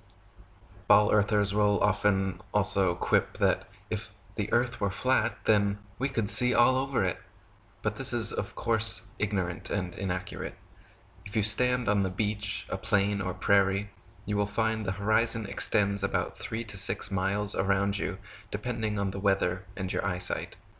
The range of the human eye, our field of vision, is from 110 to 1 degree, and the smallest angle under which an object can still be seen is 1/60th of 1 degree, so that when an object is 3,000 times its own diameter away from an observer, it will cease to be visible. So, for example, the farthest distance at which one can see a 1-inch diameter penny is 3,000 inches, or 250 feet. Therefore, if a ship's hull is 10 feet above the water, it will disappear from the unaided eye at 3,000 times 10 feet, or 6 miles. This has nothing to do with the supposed convexity or curvature of the earth, and everything to do with the common law of perspective. Thomas Winship says, "The horizon of an observer is distant or near according to the greatness or otherwise of his elevation above the surface of the supposed globe. If he stands 24 feet above sea level, he is said to be in the center of a circle which bounds his vision, the radius of which in any direction on a clear day is 6 miles. A local gentleman tells me that he has watched a boat race in New Zealand, seeing the boats all the way out and home, the distance being 9 miles from where he was standing on the beach. I have seen the hull of a steamer with the naked eye at an elevation of not more than 24 feet, at a distance of 12 miles, and in taking observations along the South African coast, have sometimes had an horizon of at least 20 miles at an elevation of 20 feet only. The distance of the horizon, or vanishing point, where the sky appears to touch the earth and sea, is determined largely by the weather, and, when that is clear, by the power of our vision. This is proved by the fact that the telescope will increase the distance of the horizon very greatly and bring objects into view which are entirely beyond the range of vision of the unaided eye. But as no telescope can pierce a segment of water, the legitimate conclusion we are forced to arrive at is that the surface of water is level, and that therefore the shape of the world cannot be globular, and on such a flat or level surface, the greater the elevation of the observer, the longer will his range of vision be, and thus the farther he can see." Samuel Rowbotham says, "On the shore near Waterloo, a few miles to the north of Liverpool, a good telescope was fixed. At an elevation of 6 feet above the water, it was directed to a large steamer just leaving the River Mersey and sailing out to Dublin. Gradually the masthead of the receding vessel came nearer to the horizon, until at length, after more than 4 hours had elapsed, it disappeared. The ordinary rate of sailing of the Dublin steamers was fully 8 miles an hour, so that the vessel would be at least 32 miles distant when the masthead came to the horizon. The 6 feet of elevation of the telescope would require 3 miles to be deducted for convexity, which would leave 29 miles, the square of which, multiplied by 8 inches, gives 560 feet, deducting 80 feet for the height of the main mast, and we find that, according to the doctrine of rotundity, the masthead of the outward-bound steamer should have been 480 feet below the horizon. Many other experiments of this kind have been made upon sea-going steamers, and always with results entirely incompatible with the theory that the earth is a globe. In the mid-19th century, a Frenchman named Léon Foucault became famous for swinging pendulums and claiming their consequent motions were proof of the earth's diurnal rotation. Since then, Foucault pendulums have regularly been swinging at museums and exposition halls worldwide, purporting to provide everlasting perpetual proof of the heliocentric spinning ball Earth theory. The truth is, however, unbeknownst to most of the duped public, that Foucault's pendulum is a failed experiment which proves nothing but how easy it is for pseudoscience to deceive the malleable masses. Lady Blunt says, "This pendulum, modern scientists tell us, affords a visible proof that we are living on a whirling globe, which, according to a work on science, now before me, is spinning upon its so-called axis at the rate of over 1,000 miles an hour at the equator, and in addition to other motions is rushing on an everlasting tour around the sun, the diameter of which is said to be 813,000 miles, and its weight 354,936 times greater than the Earth, from which it is said to be about 93 million miles distant, at the rate of over 1,000 miles per minute. Now, to prove that the Earth really has these motions, a pendulum is suspended at the show. The showman sets motion and bids the gaping world of thoughtless men and women to behold a proof that we are living on a whirling globe which is rushing away through space." William Carpenter says, "Astronomers have made experiments with pendulums which have been suspended from the interior of high buildings, and have exulted over the idea of being able to prove the rotation of the Earth on its axis by the varying direction taken by the pendulum over a prepared table underneath, asserting that the table moved round under the pendulum, instead of the pendulum shifting and oscillating in different directions over the table.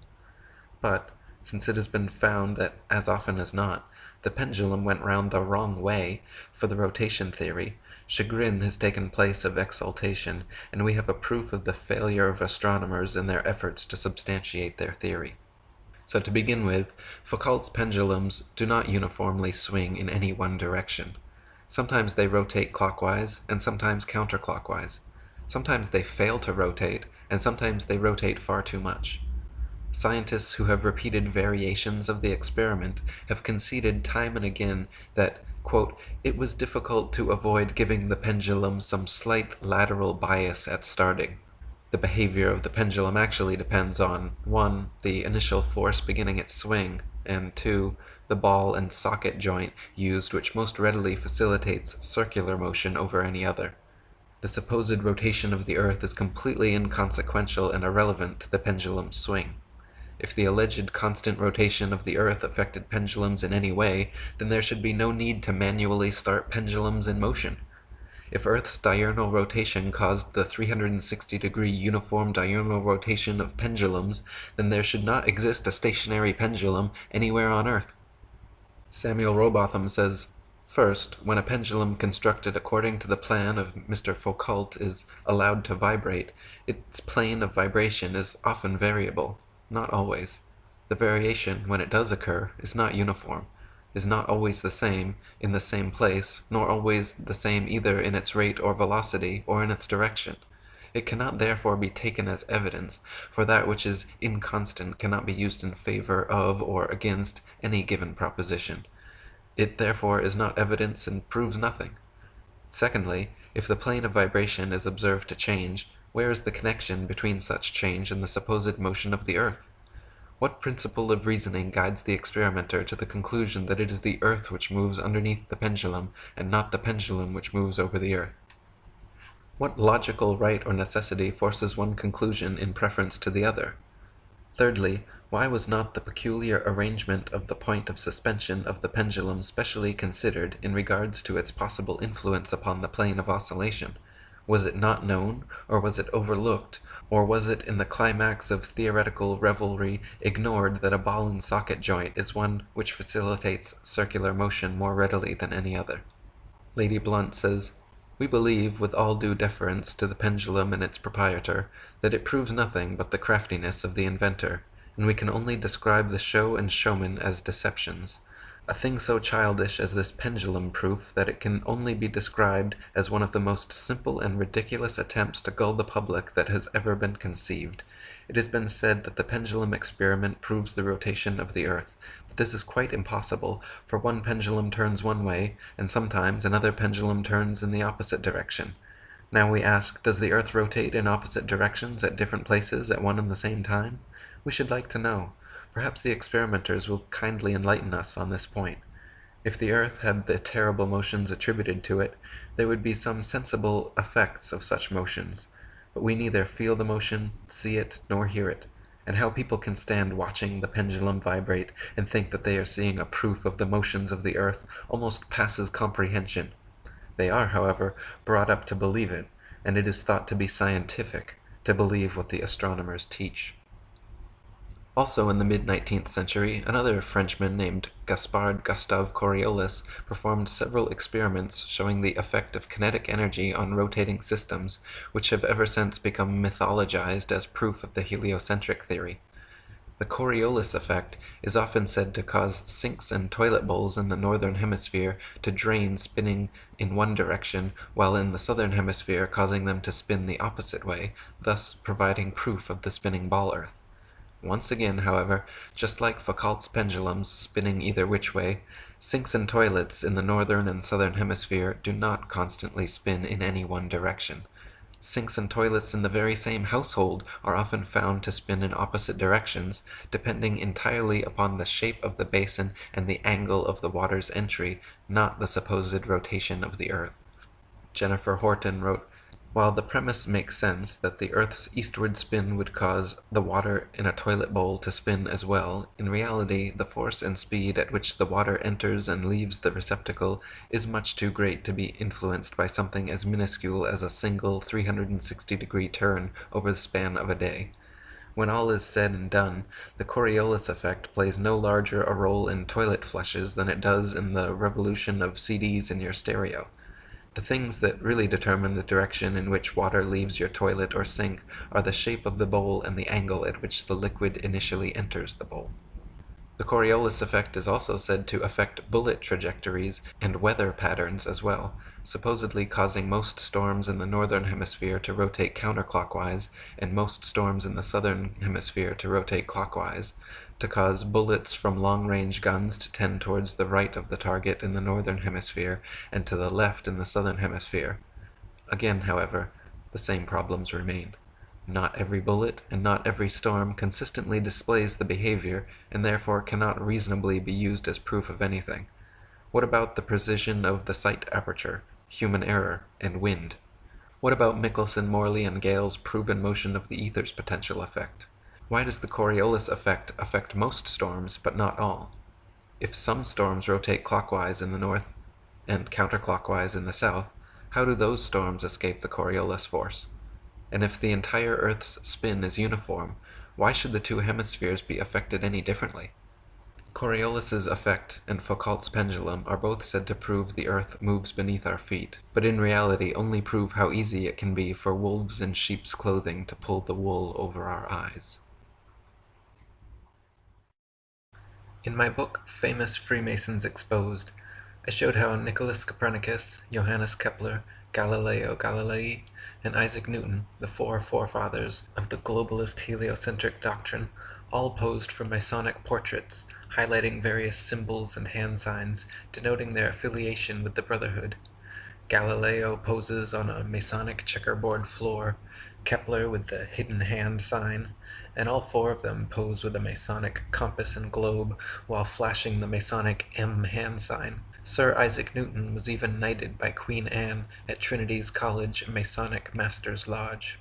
An inordinate number of NASA astronauts, the current propagators of the globalist heliocentric doctrine, are or were admitted Freemasons as well. John Glenn, two-time U.S. Senator and one of NASA's first astronauts, is a known Mason. Buzz Aldrin Jr., the second man to lie about walking on the moon, is an admitted ring-wearing, hand-sign-flashing 33rd degree Mason from Montclair Lodge, number 144 in New Jersey. Edgar Mitchell, another supposed moonwalker aboard Apollo 14, is an Order of Demolay Mason at Artesta Lodge, number 29 in New Mexico. James Irwin of Apollo 15, the last man to lie about walking on the moon, was a Tejon Lodge number 104 member in Colorado Springs. Don Eisel on Apollo 7 was a member of the Luther B. Turner Lodge number 732 in Ohio.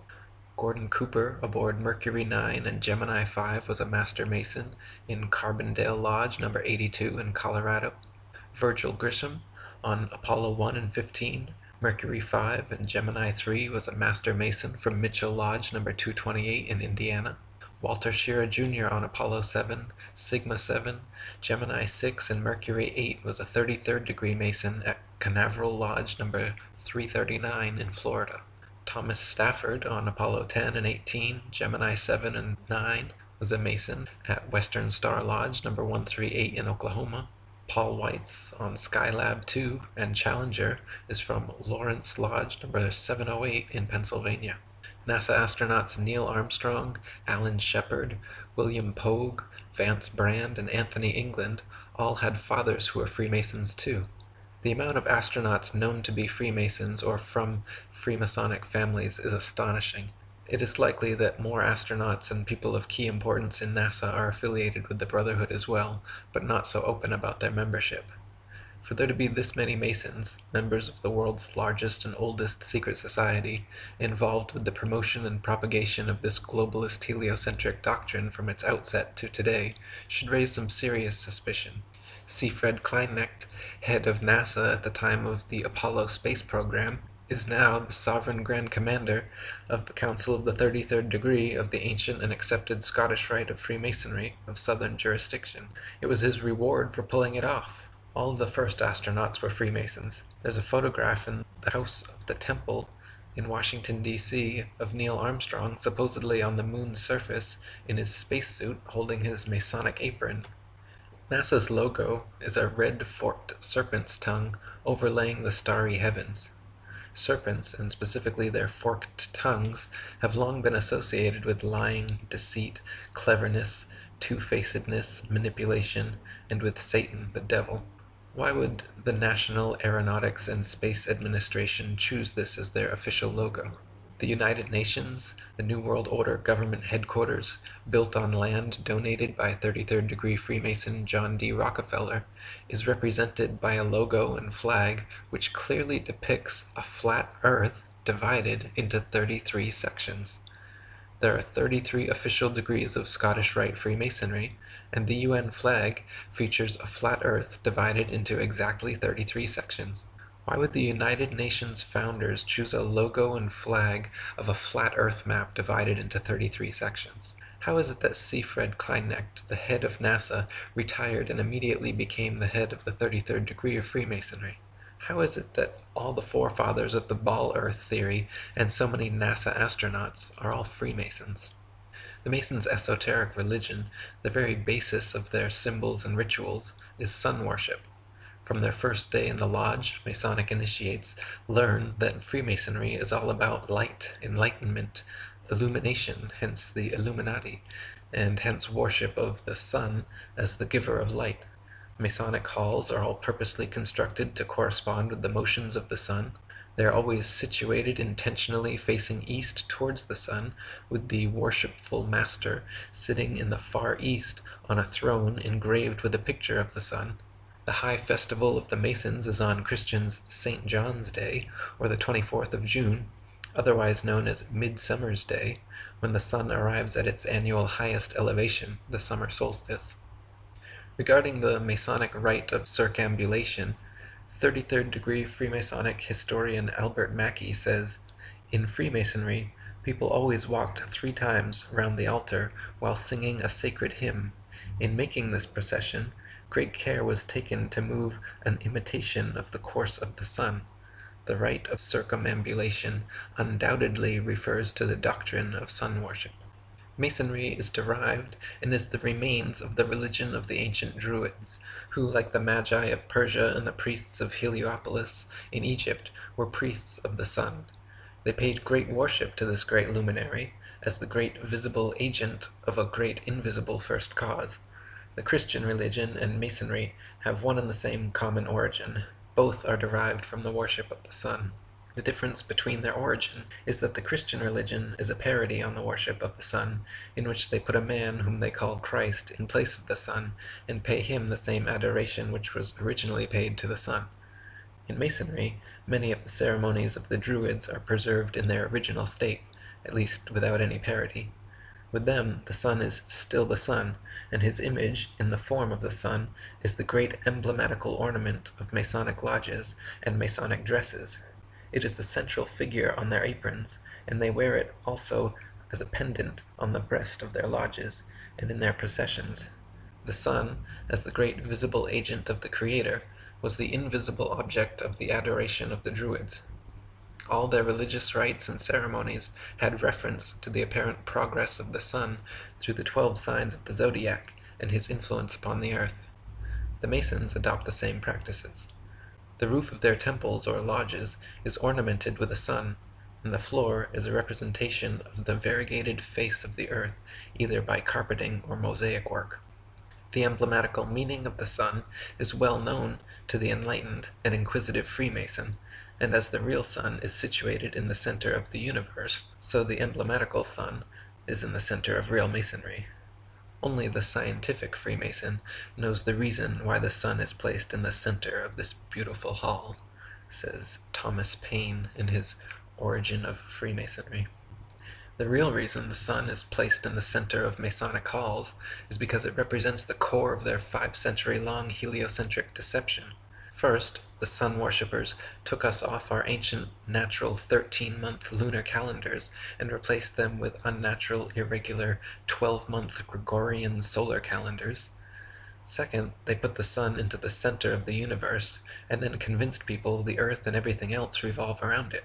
Third, they made the sun the biggest object in the heavens, supposedly 119 times bigger than the moon, even though we can clearly see they are of equal size. Fourth, they demoted the moon to being a mere reflector of the sun's magnificent light, claiming the moon to have no light of its own. And finally, in 1969, the sun worshippers, aboard a craft named Apollo after the Greek sun god, claimed to land on and thereby spiritually and physically conquer the moon. Tex Mars in Codex Magica says, "The sun has ever been at the center of false religion. The ancient mystery religions venerated the sun, the solar disk, as deity. The Greeks honored Apollo as the child of the sun.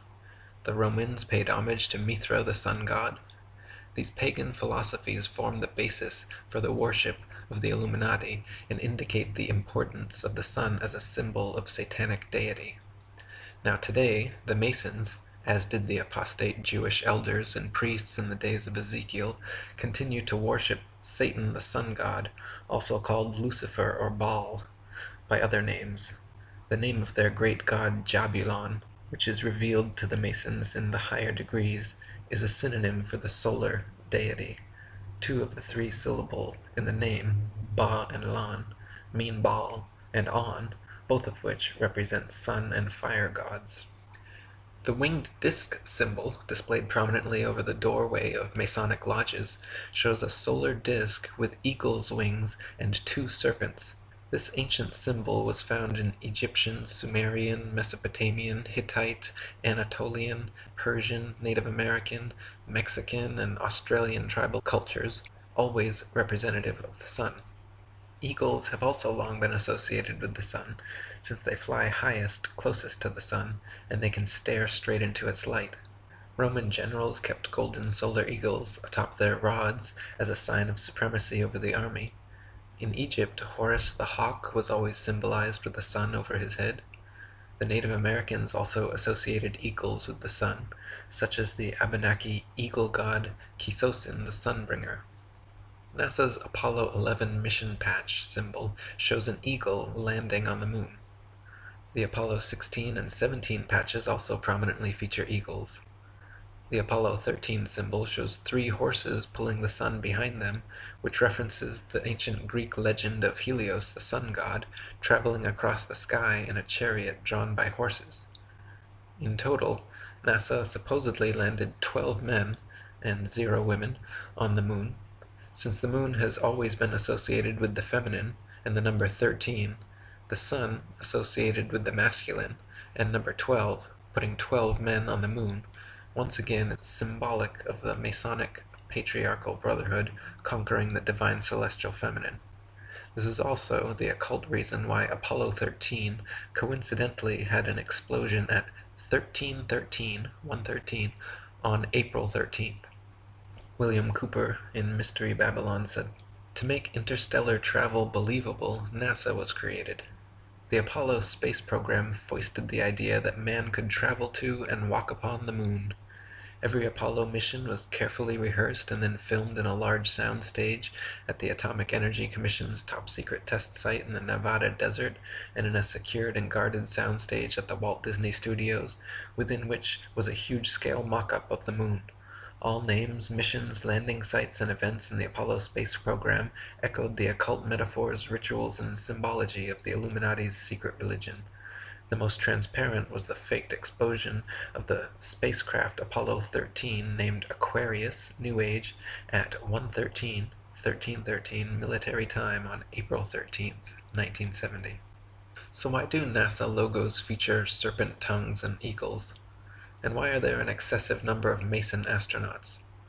The eagle-winged solar disk symbol with twin serpents found in every Masonic lodge holds the answer. The double-headed eagle is the official symbol of the 33rd degree of Masonry. The 25th degree of Masonry initiates are known as Knights of the Brazen Serpent, and the 28th degree are known as Knights of the Sun.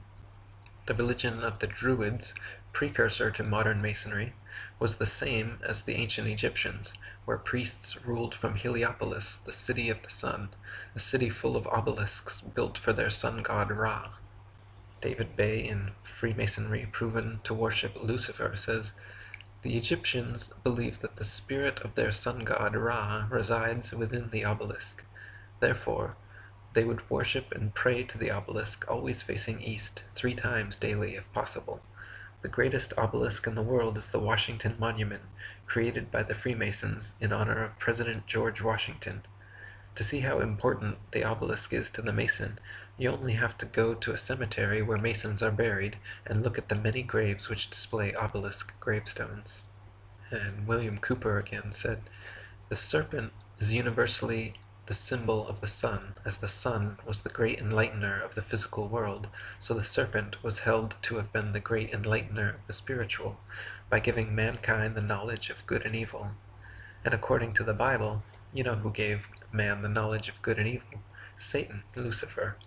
Now if the adepts knew that the sun was a symbol of something that the people would not support, such as a belief that Lucifer, the devil, was the god that they worshipped, they would have to continue with their charade, so that the people would not decide to stop worshipping. Because if the sheeple figured it out, they would no longer support their activities. They would have to keep their beliefs from the people, and conceal their secret worship in hidden symbols. So sun worship as a religion prospered." The first person to ever present the idea of a sun-centered universe was Pythagoras of Samos in around 500 BC. Pythagoras is also widely recognized by Masonic historians as being the very first Freemason. Master Mason Dr. James Anderson said in his defense of Masonry that, "I am fully convinced that Freemasonry is very nearly allied to the old Pythagorean discipline, from whence I am persuaded it may in some circumstances very justly claim a descent." Master Mason William Hutchinson wrote in his Spirit of Masonry that the ancient Masonic record brings us positive evidence of the Pythagorean doctrine as Basilidian principles making the foundation of our religious and moral duties. Master Mason William Preston wrote that Pythagoras was among the first Masons, but contends in his Illustrations of Masonry that the records of the fraternity inform us that Pythagoras was regularly initiated into Masonry, and being properly instructed in the mysteries of the art, he was much improved and propagated the principles of the order in other countries into which he afterwards traveled. 33rd degree Freemasonic historian Albert Mackey, in his Encyclopedia of Freemasonry, wrote that on his return to Europe, Pythagoras established his celebrated school at Crotona, a Dorian colony in the south of Italy, about 529 BC, much resembling that subsequently adopted by the Freemasons. His school soon acquired such a reputation that disciples flocked to him from all parts of Greece and Italy. Pythagoras taught as the principal dogma of his philosophy the system of metempsychosis, or the transmigration of souls. He taught the mystical power of numbers, and much of the symbolism on that subject which we now possess is derived from what has been left to us by his disciples. He He was also a geometrician and is regarded as having been the inventor of several problems. The schools established by Pythagoras at Crotona and other cities have been considered by many writers as the models after which Masonic lodges were subsequently constructed. The disciples of this school wore the simplest kind of clothing, and having on their entrance surrendered all their property to the common fund, they then submitted for 3 years to voluntary poverty, during which time they were also compelled to a rigorous silence. The doctrines of Pythagoras were always delivered as infallible propositions which admitted of no argument. Before admission to the privileges of this school, the previous life and character of the candidate were rigidly scrutinized, and in the preparatory initiation secrecy was enjoined by an oath, and he was made to submit to the severest trials of his fortitude and self-command. He who, after his admission, was alarmed at the obstacles he had to encounter, was permitted to return to the world, and the disciples, considering him as dead, performed his funeral obsequies, and erected a monument to his memory. The mode of living in the school of Crotona was like that of the modern communists. The brethren, about 600 in number, with their wives and children, resided in one large building. They arose before day to pay their devotions to the sun. The meals consisted principally of bread, honey, and water, for though the table was often covered with delicacies, no one was permitted to partake of them. It was in this secret school that Pythagoras gave his instructions on his interior doctrine and explained the hidden meaning of his symbols. There were 3 degrees. The first, or mathematic, being engaged in the study of the exact sciences, and the second, or theoretic, in the knowledge of God and the future state of man, but the third or highest degree was communicated only to a few whose intellects were capable of grasping the full fruition of the Pythagorean philosophy. In addition to these admissions by Masonic historians, the life and work of Pythagoras closely resembles many aspects of the craft, from his obsession with triangles and geometry to his school cult full of initiatory rites and brainwashing. Candidates were rigidly scrutinized, just like candidates for Masonry are given the 3rd degree, i.e. forced to answer many probing personal questions, and are then either given a white ball or black ball by Masons in the lodge, just one black ball resulting in being blackballed or kicked out. If initiated, just like in Masonry, Pythagorean initiates had to swear oaths of secrecy and loyalty, then submitted to various tests, trials, and rituals. The brethren lived like communists and worshipped the sun. Over time they progressed through a series of 3 degrees, in which only the privileged few in the highest degree learned the truth of the symbols and rituals. The many parallels of the Pythagorean school and modern Freemasonry are far too similar to ignore. Luckily for the world, Pythagoras' heliocentric model of the universe made little headway for almost 2,000 years, until another suspected Mason, Nicholas Copernicus, labored 27 years of his life to create his updated model called the solar system, which also featured a globe Earth revolving around the sun. Born in Prussia in 1472, Copernicus studied philosophy and medicine at Swakova and became professor of mathematics at Rome. The last decades of his life he became obsessed with the ideas of Pythagoras, and when he first presented his heliocentric doctrine to the world, it was condemned as being so heretical that he was imprisoned and released only upon making a recantation of his opinions. He published his famous treatise on the revolution of the celestial spheres in 1543, the year of his death, and even then insisted on their purely hypothetical nature. Copernicus wrote, "The Pythagorean teaching was founded upon hypothesis, and it is not necessary that the hypothesis should be true or even probable. The hypothesis of the movement of the earth is only one which is useful to explain phenomena, but it should not be considered as an absolute truth." David Wardlaw Scott in Terra Firma says, "The system of the universe as taught by modern astronomers being founded entirely on theory, for the truth of which they are unable to advance one single real proof, they have entrenched themselves in a conspiracy of silence, and decline to answer any objections which may be made to their hypothesis. Copernicus himself, who revived the theory of heathen philosopher Pythagoras and his great exponent Sir Isaac Newton, confessed that their system of a revolving earth was only a possibility and could not be proved by facts. It is only their followers who have decorated it with the name of an exact science, yea, according to them, the most exact of all the sciences. Yet one astronomer royal for England once said, speaking of the motion of the whole solar system, "The matter is left in a most delightful state of uncertainty, and I shall be very glad if anyone can help me out of it." What a very sad position for an exact science to be in is this. Lady Blunt, in The Romance of Science, said, "The origin of the globular theory may be traced and shown to be pagan. It was introduced into Egypt by the Greek Pythagoras about 500 B.C. He was a native of Samos and a great traveler in his early days. He traveled much in the East, and he imbibed the fallacious idea that the earth and sea together formed a whirling globe, and that the heavenly bodies were other worlds inhabited. Pythagoras returned to Europe and introduced these serious errors into his own country. Newton was no logician, and logic formed no part of his composition. Nor did he profess to possess this quality, which is absolutely essential to a discerner and founder of true science. He spent his whole life in investing, formulating an elaboration which he called the solar system, building upon the mythical fallacies which Pythagoras had brought from the East in the first place, and which had been handed down by Copernicus, Kepler, and Galileo. Without testing the nature of his foundations, he accepted the whole fabrication and took Copernicus's hypotheses all for granted. Gabrielle Henriette in Heaven and Earth said, Copernicus had evolved another theory, which he also explains in his treatise on the revolution of the celestial spheres, that if a body is to revolve around another, the first one must have a spherical shape and rotate about its axis in the manner of a spinning top.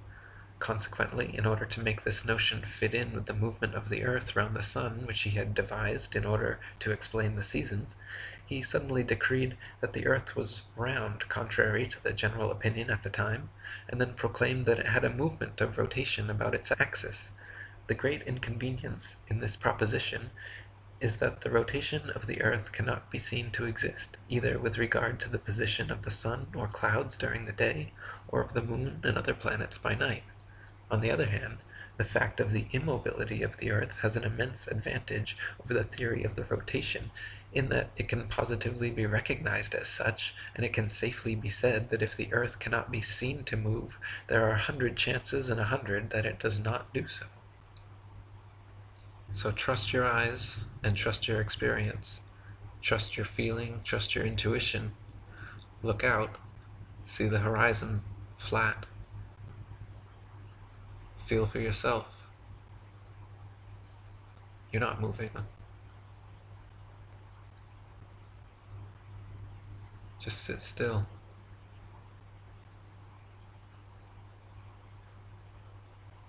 Just sit still for a second.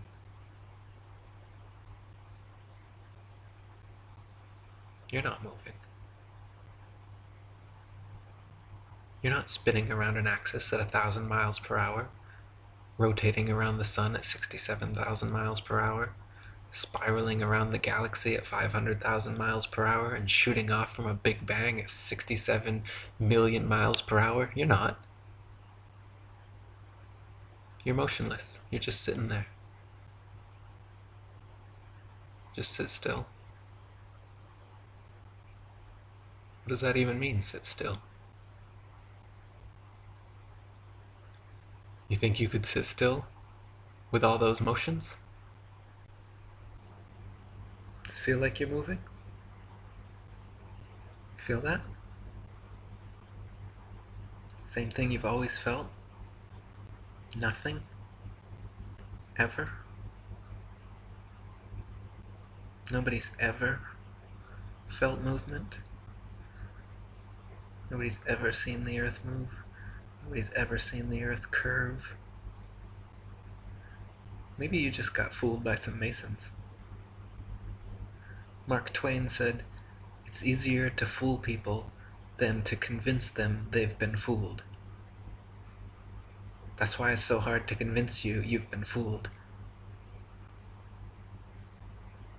You can't possibly believe that you and the rest of the world could have been lied to and deceived by these Masons. The oldest and largest secret society in the world, over 5 million members, all over the world, existing for hundreds of years. But not you, right?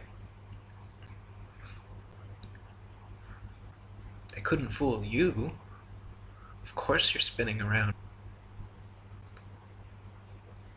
Of course you are. That's what they told you in school. They don't lie to you in school.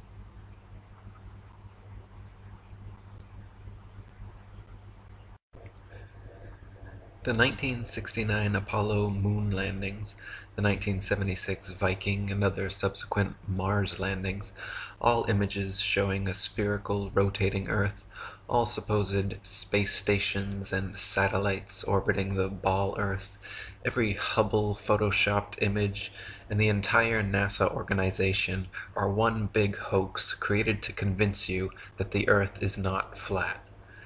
Over the past 5 decades, through lies and photo and video trickery, the Freemasons at NASA have effectively convinced the entire world to believe several myths totally contrary to our senses and personal experience. They claim, contrary to our senses, that many of us are standing upside down, thinking we are right side up, on the underside of a spinning ball Earth. They claim, contrary to our senses, that we are reeling through space at millions of miles per hour, that stars are actually suns, that the sun is actually bigger than the moon, and that most stars are actually bigger than the sun. We can clearly see and feel, however, that we are standing right side up on a motionless, flat Earth. The sun and moon are the same size. The stars are clearly smaller than both, and cannot be proven to be distant suns in other solar systems. With a little Photoshop, rocket technology, and a bunch of lying Freemasons, NASA has convinced nearly everyone on Earth to disbelieve their own eyes, common sense, and experience. As mentioned in a previous chapter, stars and planets have often been seen through the moon, which means it is semi-transparent, and if the moon is semi-transparent, it cannot be the solid, spherical planetoid claimed by modern astronomy. Samuel Shenton, president of the Flat Earth Society, was quoted before the Apollo supposed moon landings, stating that stars have been seen through the moon. The astronauts had better be ready to come right back because there isn't anything much to land on. Samuel Shenton also said, "We so-called flat earthers, observing certain false presentation used by the Americans in TV and films showing the orbits and descents of their space vehicles, wish to place our views before young and interested people. In so doing, we trust that no more jibes about flat earthers will be occasioned from Prime Minister Wilson of the Socialist Party and Enoch Powell of the Conservative Party." Many of the first people to unequivocally call out the NASA moon landings as being a staged hoax, besides knowledgeable flat earthers, were professional photographers. When the official NASA photographs of the moon are closely examined, it is clear that many were taken inside a studio using repetitive backgrounds, artificial lighting, wires, and cranes. Others were composite desert photographs with the backgrounds blacked out and astronauts superimposed in. Award-winning British photographer David Percy, photo analyst and historian Jack White, photographer for Nexus magazine publisher Marcus Allen, and many others have put their professional reputations on the line to expose NASA's photographic evidence. David Percy from Dark Moon, Apollo, and the Whistleblowers says, "The numerous inconsistencies clearly visible in the Apollo photographic record is quite irrefutable. Some of the many errors we evidence were due to haste and poor thinking. Others were deliberately planted by individuals we have dubbed whistleblowers, who were determined to leave evidence of the faking in which they were unwillingly involved. Probably the most emphatic of these whistles was a bottle that rolled across the moon landscape on the TV screens in Western Australia during a live transmission from the moon. None of the Apollo missions brought any extra studio lighting with them on the lunar lander, so the sun should be the only light source on the moon, and in all pictures taken there. In that case, the light should only come from one direction and all shadows should be cast in the opposite direction. However, in dozens of official NASA photos, there are shadows being cast in up to 3 directions simultaneously, often at up to 90-degree angles, which can only be the result of multiple light sources not present on the moon. Several pictures even show overhead spotlights reflecting in astronauts' helmets, and multiple lens flares originating from 2 or more light sources. Analyzing several images from the 6 missions shows repeated background features, the exact same hills, dunes, craters, being used over and over again in supposedly different places on the moon, as well as visible foreground and backdrop lines indicative of a studio set. In images from Apollo 11, Buzz Aldrin can be seen wearing different color gloves and different length boots in pictures that were supposedly taken within minutes of each other. If Buzz was really in the vacuum of space in a pressurized spacesuit, he certainly would not have had time or reason to depressurize and repressurize his suit just to make such fashion adjustments. Some pictures show the lunar rover with no tracks anywhere around it. Others show rover tracks all over the foreground while it is yet to be unpacked and unloaded. A couple pictures even show what appear to be sneakers and ladies' heels tracks on the moon, in addition to astronauts' boot prints. Ralph Renee from NASA Mooned America says, "If you look at the backgrounds of most NASA pictures, there is a relatively sharp transition line where anything beyond becomes smooth and featureless. This is a sure sign of a grade Z studio backdrop. Every time the American flag is shown, there is a great deal of light on it, even if it's in the shadow side of the lunar lander. Also, NASA never filmed either stars or planets.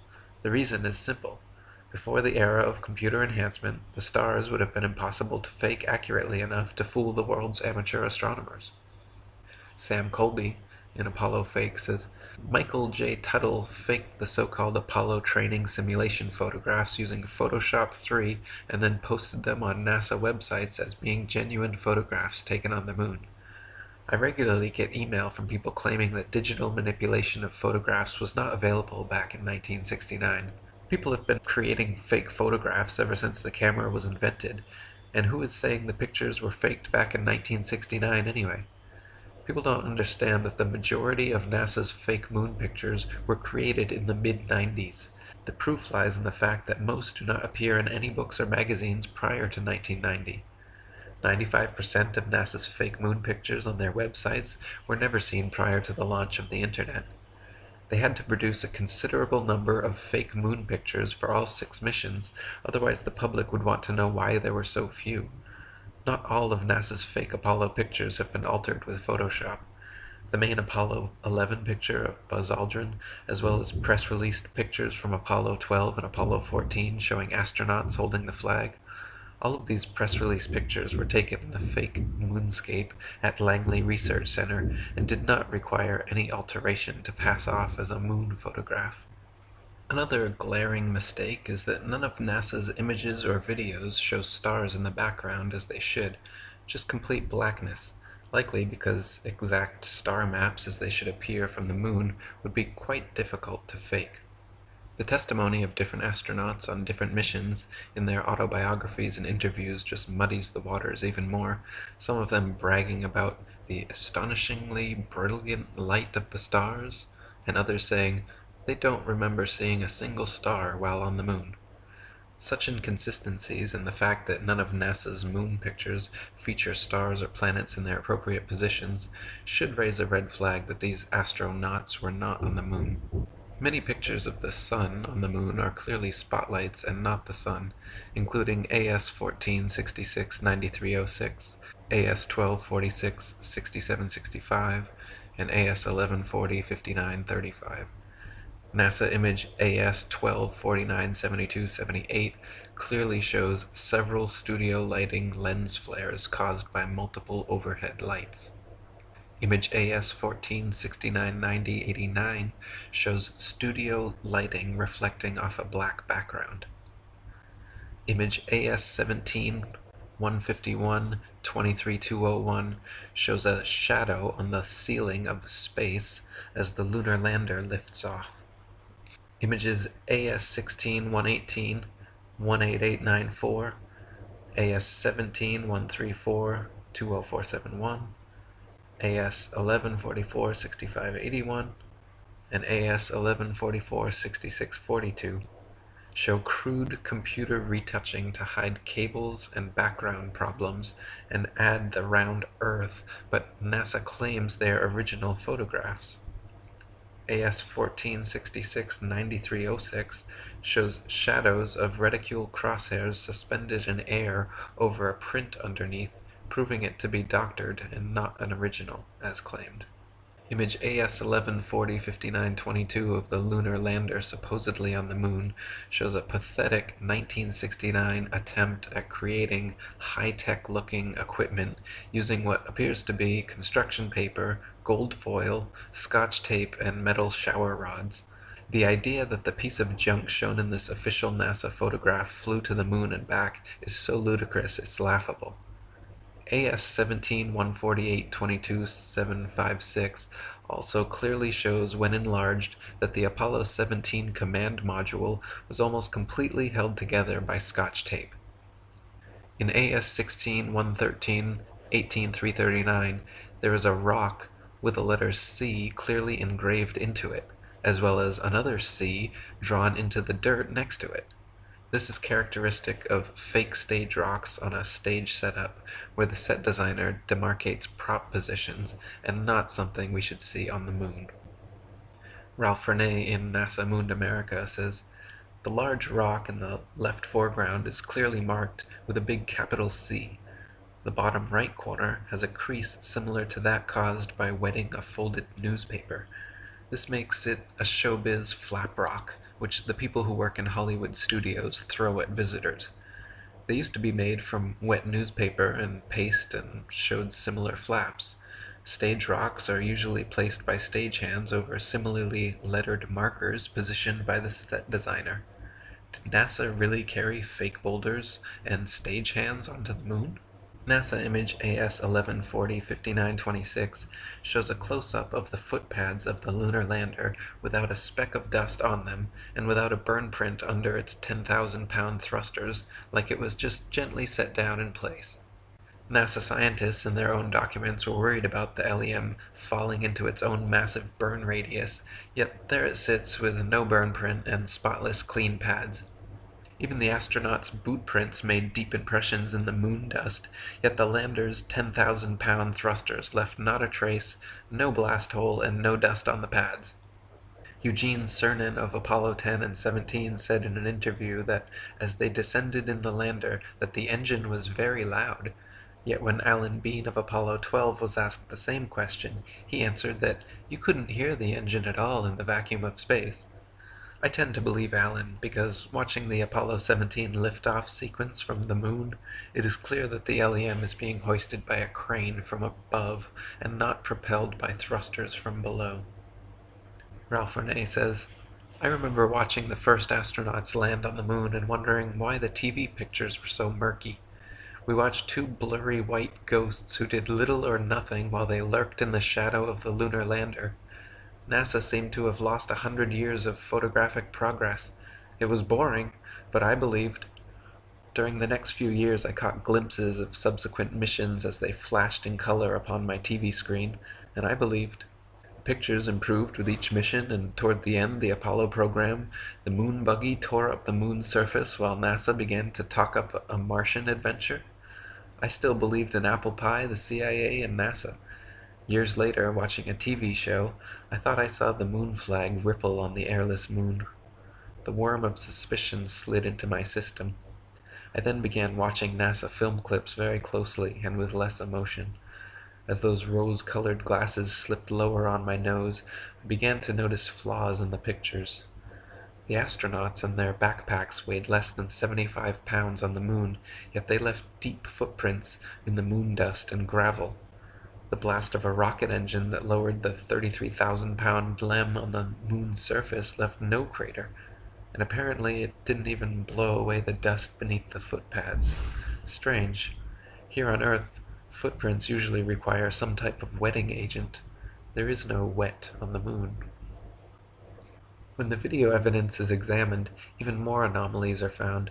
In certain frames, light pings can be seen reflecting off overhead stage wires attached to astronauts' backpacks. In one Apollo 16 clip, an astronaut falls to his knees and is quickly jerked back up to his feet by what can only be an unseen wire hoisting him straight upwards. One of the more obvious video anomalies is how several Apollo missions show American flags flapping around in the not-existent space wind. The moon is supposed to have no atmosphere, and so the flags should remain perfectly still, but can often be seen moving about quite boisterously. NASA claims the astronauts brushing up against them could cause this, but it's clearly not the case, as the flags stay waving for long periods of time with no astronauts touching or even near them. Another interesting video anomaly is discovered by playing NASA's moon footage at 2 times speed, then watching the astronauts walking, running, jumping, or cruising around on their little buggy. Without the speed adjustment, there is a low-gravity type illusion as the astronauts seem to float, drift, and glide slowly and smoothly along. But once they are seen at 2 times speed, it becomes clear that they are in normal gravity, walking, running, jumping, and cruising at normal speeds. They simply reduce the play speed by 50% in post-production, and voila, instant moon motion. William Cooper said, "Most, if not all, of the photos, films, and videotape of the Apollo moon missions are easily proven to be fake. Anyone with the slightest knowledge of photography, lighting, and physics can easily prove that NASA faked the visual records of the Apollo space program. They are so obviously fake that when the discrepancies are pointed out to unsuspecting viewers, an audible gasp has been heard. Some have actually gone into a mild state of shock. Some people break down and cry.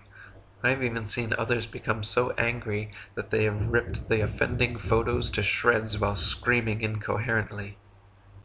Not only is the video record fraught with fraud, but NASA claims the original Apollo 11 videos have conveniently disappeared from their records, so no one can analyze them for authenticity. That's right.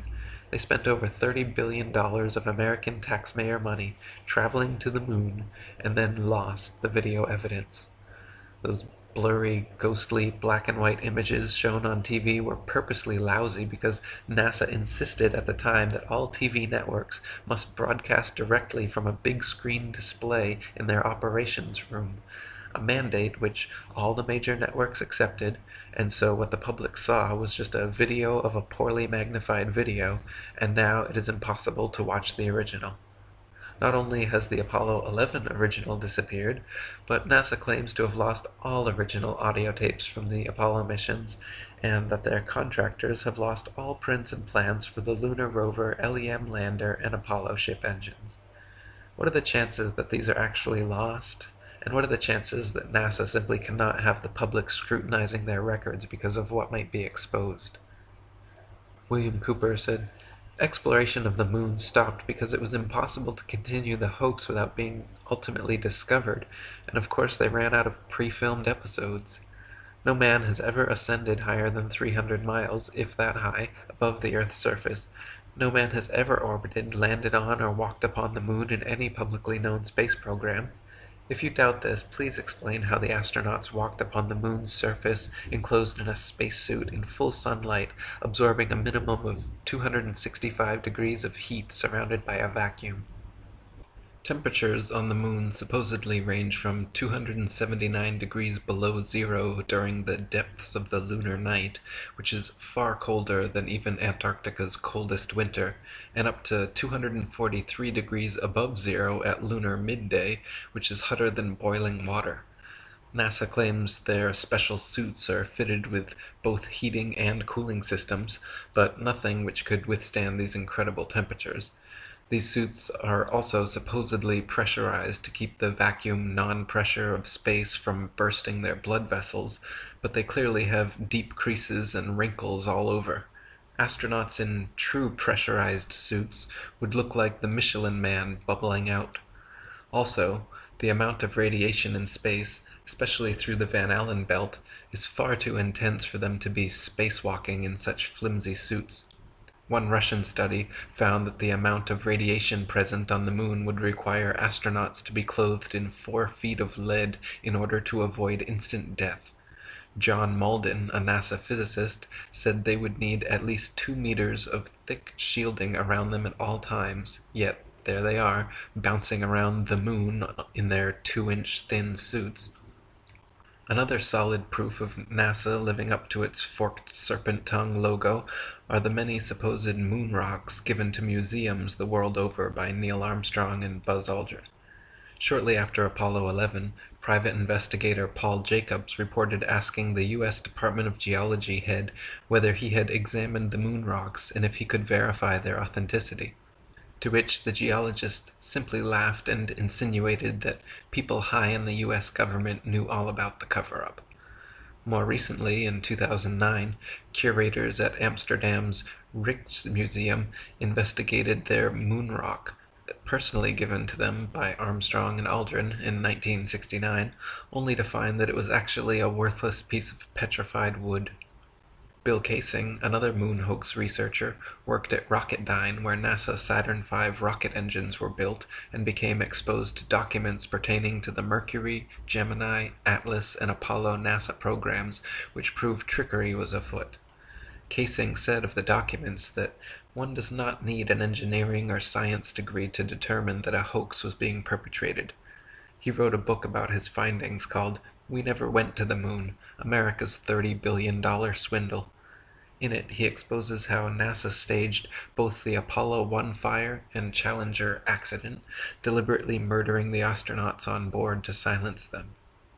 Before the first Apollo mission ever even cleared the launch pad, 11 NASA astronauts died in highly suspicious accidents. Gus Grissom, Roger Chaffee, and Ed White were all cremated together in an Apollo capsule fire during a completely unnecessary and dangerous test where they were strapped down and locked into a 100% oxygen chamber which incinerated the 3 of them to death in seconds. 7 other astronauts, Ted Freeman, Charles Bassett, Elliot See., Russell Rogers, Clifton Williams, Michael Adams, and Robert Lawrence, died in 6 separate airplane crashes, and Ed Givens in a car crash. 8 of these deaths were in 1967 alone. So many astronauts coincidentally dying under such circumstances is highly unlikely and lends credence to the idea that these were intentional hits by the Masons trying to find the right people to sell their hoax. One of the most outspoken of the fallen astronauts was Gus Grissom. By 1967, Grissom had become increasingly irritated and vocally negative about NASA's chances of ever landing on the moon. He stated the odds were pretty slim and famously hung a lemon on the Apollo capsule after it repeatedly failed safety testing procedures. Grissom threatened to go public with his complaints about the LEM and even told his wife Betty, "If there ever is a serious accident in the space program, it's likely to be me." Right after his murder, government agents raided Grissom's house before anyone had been informed about the fire or his death. They removed all his personal papers and his diary, never to be returned. Ralph Renee writes, "In a prosecutorial mode, I accuse NASA, the CIA, and whatever super-secret group that controls the shadow government of these United States of fraud on the grandest scale imaginable, of murder by arson, and of larceny of over $40 billion in conjunction with the Apollo program that allegedly landed men on the moon.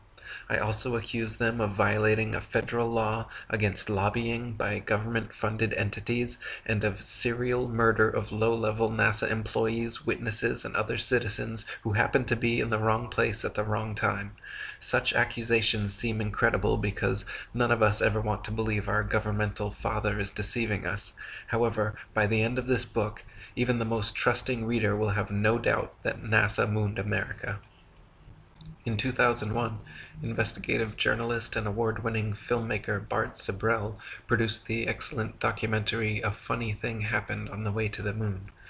When requesting footage for his movie, Sabrell was sent either by mistake or by a well-meaning whistleblower an official raw-slated NASA clip from the Apollo 11 mission showing a young Buzz Aldrin, Neil Armstrong, and Michael Collins for almost an hour using transparencies and camera tricks to fake shots of a round Earth. They communicate over audio with control in Houston about how to accurately stage the shot, and someone keeps prompting them on how to effectively manipulate the camera to achieve the desired effect. First, they blacked out all the windows, except for a downward-facing circular one, which they aimed the camera towards from several feet away. This created the illusion of a ball-shaped Earth surrounded by the blackness of space, when in fact it was simply a round window in their dark cabin. Neil Armstrong claimed at this point to be 130,000 miles from Earth, halfway to the moon, but when camera tricks were finished, the viewer could see for themselves the astronauts were not more than 100 miles above the Earth's surface, likely flying in a high-altitude plane. Sam Colby writes in NASA, numerous anomalies and scams abound. Many gullible people still accept NASA's claim of sending men to the moon without bothering to carry out any research or investigation to see if NASA are indeed telling the truth. There are some who will never accept the moon missions were faked, regardless of how much factual evidence of a fake is put before them. In 2004, Bart Sabrell completed a second documentary entitled Astronauts Gone Wild, where he set out to film interviews with Apollo astronauts and ask them to swear on the Bible that they walked on the moon. In reaction to Sabrell's accusations, many of the astronauts indeed went wild. John Young of Apollo 10 and 16 threatened to knock him in the head, then ran away into a nearby closing elevator. Ed Mitchell of Apollo 14 literally kicked him out the door and threatened to shoot him. Buzz Aldrin punched him square in the face. The documentary is a fascinating psychological study, watching the astronauts repeatedly squirm and quickly escalate to threats and violence. They behave more like pathological liars than honorable cosmonauts. Many of them have battled depression and alcoholism since returning from the moon as well. Buzz Aldrin was once asked at a NASA banquet what it felt like to first step onto the lunar surface. He staggered to his feet, speechless, then left crying uncontrollably. On the 25th anniversary event for the Apollo 11 landing, one of the few interview appearances Armstrong ever made, he gave a cryptic speech basically telling the young people in attendance that there were many truths about Apollo that they could uncover if they dug deep enough. He said, holding tears back, "Today we have with us a group of young students, America's best. To you we say, we have only completed a beginning. We leave you much that is undone. There are great ideas undiscovered, breakthroughs available to those who can remove one of truth's protective layers." In the past 45 years, the Masons in Hollywood and NASA have only gotten more adept at Photoshop, CGI, and faking shots of Earth from space. Hit movies like Apollo 13 and Gravity show how realistic and convincing these soundstage, green screen, computer-built environments can be. People believe it more too. A night's newspaper survey taken just after the Apollo landings found 30% of Americans were suspicious of NASA's trip to the moon. A Gallup poll taken in 1999 found only 6% of Americans had any doubt about the Apollo astronauts walking on the moon. Ralph Renee says, NASA is now preparing to take us to Mars, the same way they took us to the moon. This time, a small cadre of computer experts will astound us with photos created by the new digitized computer graphics which didn't exist in 1969. Next time, we will have no way of determining the truth. Since the faked Apollo moon landings in 1969, NASA has moved on to faking Mars landings with the 1976 Viking, 1997 Pathfinder, and 2007 Phoenix. Right after landing, they got straight to work photoshopping the famous Face on Mars, Martian pyramids, and the supposed Martian city of Cydonia. NASA shills like Richard Hoagland and Stephen Greer have ever since been propagating the idea that this and other evidence proves the existence of extraterrestrial aliens. Just like the faked moon landings, however, their science fiction Mars landings are utter bold-faced lies. To begin with, the planets, formerly known as wandering stars, are not terrestrial, Earth-like habitations capable of landing anything on. The sun, moon, and stars are all simply luminaries, celestial lights, relatively close to Earth, not something tangible and solid that humans could ever walk on. Gabrielle Henriette in Heaven and Earth says, "The planets are not solid, opaque masses of matter, as is believed. They are simply immaterial, luminous, and transparent disks." Even assuming Mars was an actual spherical desert planet, as NASA claims, it is impossible for them to have safely landed the probes based on their own trials and statistics. They say the surface pressure on Mars is only 0.3% the surface pressure on Earth, and equivalent to the pressure at about 23 miles above Earth. There is not enough air matter at that pressure, however, to provide any lift for opening and billowing out the parachutes NASA uses to land its Mars probes. No parachute ever devised has been able to successfully deploy at that altitude. They simply stream straight back, then never fill the rest of the way down.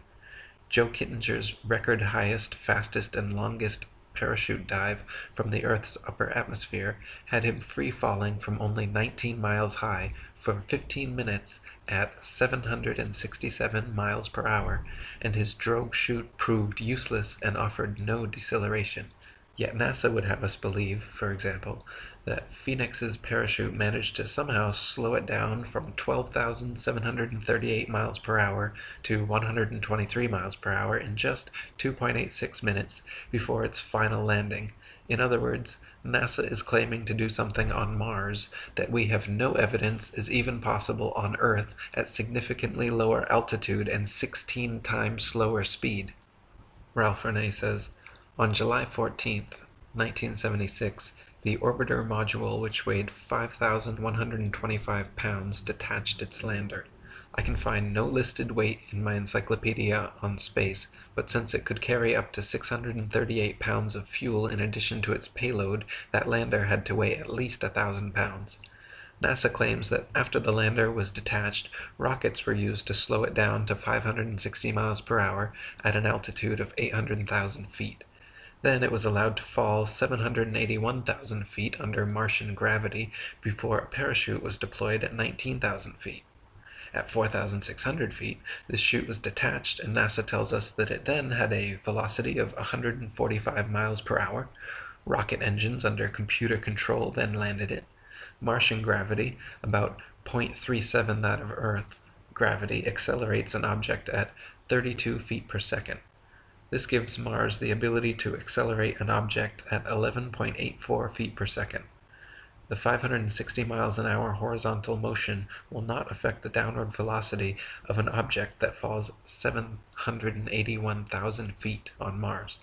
The terminal velocity at the time the chute was deployed was about 4,300 feet per second, which is almost 3,000 miles per hour. That's much faster than a speeding bullet. NASA claims that in a matter of 14,400 feet, that chute, operating under near vacuum conditions, reduced the lander's speed to 145 miles per hour. Sure it did. That was then. Let's look at now. The next probe to land on Mars did so on July 4th, 1997. NASA tells us that the Pathfinder came in at 16,600 miles per hour and was then jettisoned to boldly plunge into the fringes of the Martian atmosphere without using retro-rockets to enter orbit. As usual, there were two different histories given by NASA. The first states that by some miracle during the next minute its speed was reduced to 1,000 miles per hour.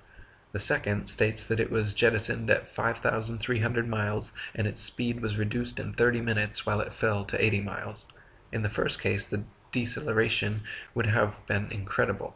However, in the second case, the Pathfinder would be at the 80-mile high place, still doing 4,280 miles per hour. The NASA story gets murky, but it is assumed the Pathfinder was again allowed to free fall until it was 7 miles high, when NASA claims the parachute opened. Instead of streaming because it had been popped in almost a vacuum, it billowed forth and slowed the Pathfinder down. When it was 1 mile up, it dropped the chute, blew up the airbag, and fired retro rockets, reducing its speed to 23 miles per hour. Then the airbag hit the ground and bounced either 3 times or 16 times, depending on which official NASA story you believe. MX News on June 3, 2008, featured a picture given to them by NASA of the Phoenix's first dig into Martian soil. But on June 6, 2008, 3 days later, the London Daily Telegraph reported from NASA that another communications glitch stopped NASA's Phoenix lander from making its first dig into Martian soil. How could they give the photo to MX News if they had yet to make their first dig? And why can they never keep their stories straight? Then Mars Phoenix lander's robotic arm photographed image 896662759, taken at 143937 LST, and image 896662868 at 144123 LST, only 2 minutes and 46 seconds later. In the first image, there is a fallen loose screw visible by the leg, which disappears before the second photo is taken.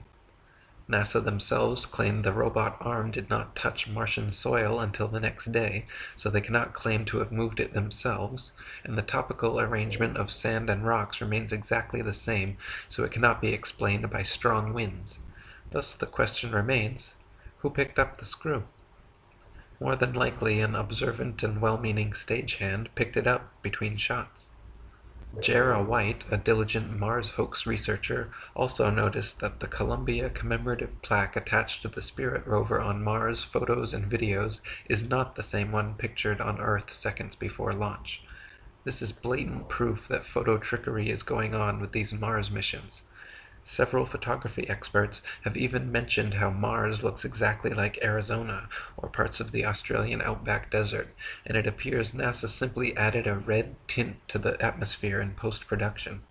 By using the Auto Levels tool in Photoshop, even NASA Mars photographs lose their red tint, however, and look exactly like the Earth. Adolf Hitler said, "In the big lie there is always a certain force of credibility, because the broad masses of a nation are always more easily corrupted in the deeper strata of their emotional nature than consciously or voluntarily, and thus in the primitive simplicity of their minds they more readily fall victims to the big lie than the small lie, since they themselves often tell small lies in little matters, but would be ashamed to resort to large-scale falsehoods. It would never come into their heads to fabricate colossal untruths, and they would not believe that others could have the impudence to distort the truth so infamously. Even though the facts which prove this to be so may be brought clearly to their minds, they will still doubt and waver and will continue to think that there may be some other explanation. For the grossly impudent lie always leaves traces behind it, even after it has been nailed down, a fact which is known to all expert liars in this world, and to all who conspire together in the art of lying." And Ralph Renee says, "Since 1973, over 1 billion children all over the world have grown into adults. They've been taught to believe in the fairy tale that we landed men on the moon. I hope this book will one day banish forever this fanciful tale and relegate the story of NASA's Moon and Mars landings to the realm of fraud where they belong." So there you go.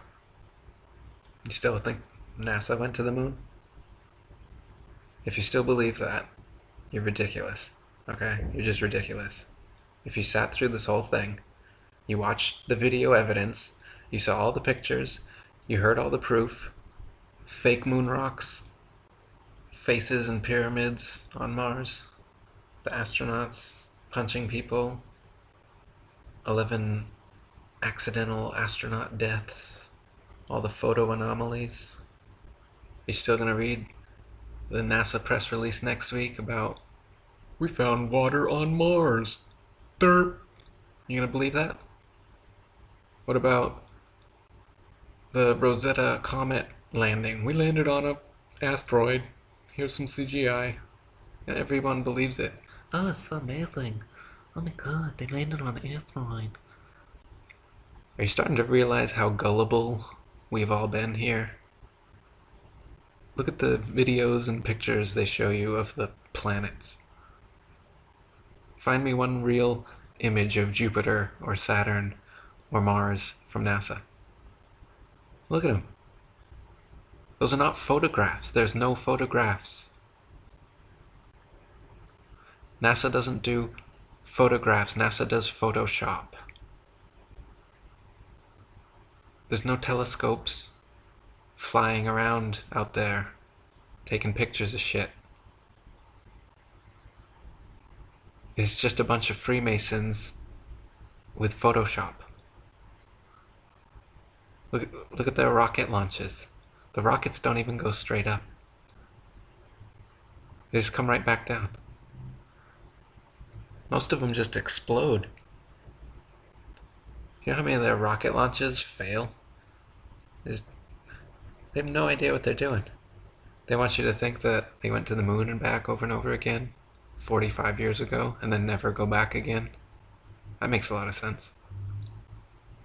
Look at all those pictures again. It's fake. It's so fake.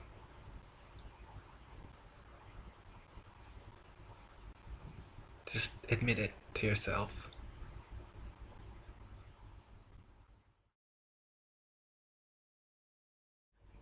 George Bernard Shaw wrote, "In the Middle Ages, people believed that the earth was flat, for which they had at least the evidence of their senses. We believe it to be round, not because as many as 1% of us could give the physical reasons for so quaint a belief, but because modern science has convinced us that nothing that is obvious is true, and that everything that is magical, improbable, extraordinary, gigantic, microscopic, heartless, or outrageous is scientific. Modern astronomy has absolutely convinced the world, as George Bernard Shaw stated, that nothing that is obvious is true. It is obvious that the earth is flat, yet they say it is curved. It is obvious that the world is motionless, yet they say that it moves. It is obvious that the heavens revolve around us, yet they say it is us that revolves.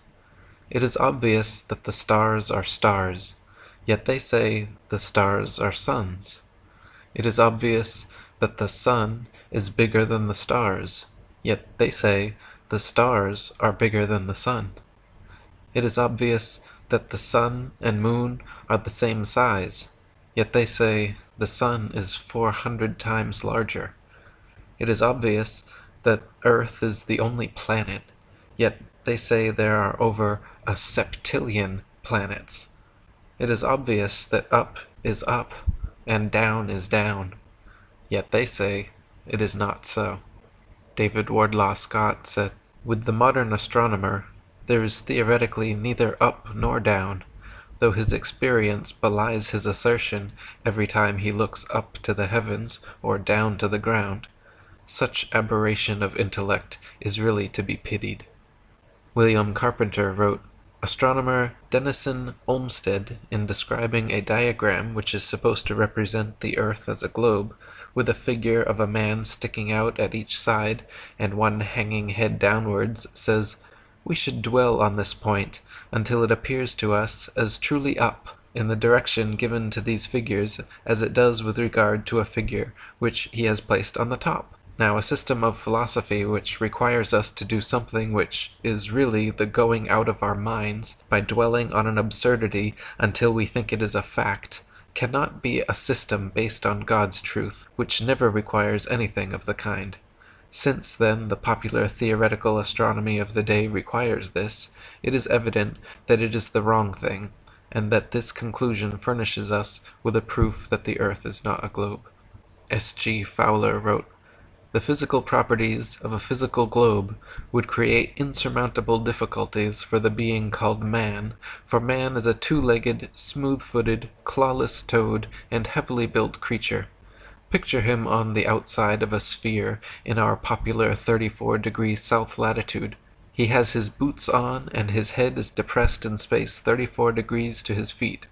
Consider him magnetized through his boots to the center of the globe, where the big magnet is located. Picture him looking down into the gaseous void, with his eyes gouging out of their sockets, and his heart in his mouth, and his prayer that his hobnailed boots will not lose their magnetism. No wonder the world's got brain-addled. The reader has been hoaxed by the stupidest manifest hoax ever perpetrated. It should be obvious that up truly is up, and down truly is down, that flat truly is flat, and still truly is still. It should be obvious the universe was intelligently designed by an intelligent designer, purposefully created by a purposeful creator. Yet modern science and astronomy, through centuries of deception and manipulation, have obfuscated the obvious and left people blinded to the simple truth. E. Eschini wrote, "The one thing the fable of the revolving earth has done, it has shown the terrible power of a lie. A lie has the power to make a man a mental slave, so that he dares not back the evidence of his own senses, to deny the plain and obvious movement of the sun he sees before him. When he feels himself standing on an earth utterly devoid of motion, at the suggestion of someone else, he is prepared to accept that he is spinning furiously around. When he sees a bird flying and gaining over the ground, he is prepared to believe that the ground is really traveling a great number of times faster than the bird. Finally, in order to uphold the imagination of a madman, he is prepared to accuse his maker of forming him a sensiferous lie. The truth is that the earth is not a planet. It is a plane. Other than the heights and depths of mountains and valleys, the earth has no curvature or convexity, and is for all intents and purposes flat. Just as it appears, the sun, moon, and stars, fixed and wandering, all revolve around the flat earth, which is the stationary, immovable center of the universe. The magnetic North Pole is the center of the earth and the universe. Polaris, the North Pole star, remains always significantly situated atop the dome of the heavens, while the sun, moon, and stars revolve in circular cycles around us. The truth is that all standing water is always flat, the horizon is always flat, and all canals, tunnels, and railways are built without regard for the supposed curvature or convexity of the earth. The light from lighthouses can be seen at incredible distances, only possible on a flat surface. The truth is, pilots do not make constant nose declinations or compensation acceleration to account for the supposed curvature and rotation of the ball earth.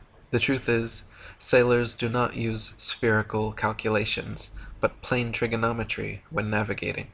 David Wardlaw Scott wrote, "Rational people believe Salisbury Plain to be a plane, and Lake Windermere to be horizontal.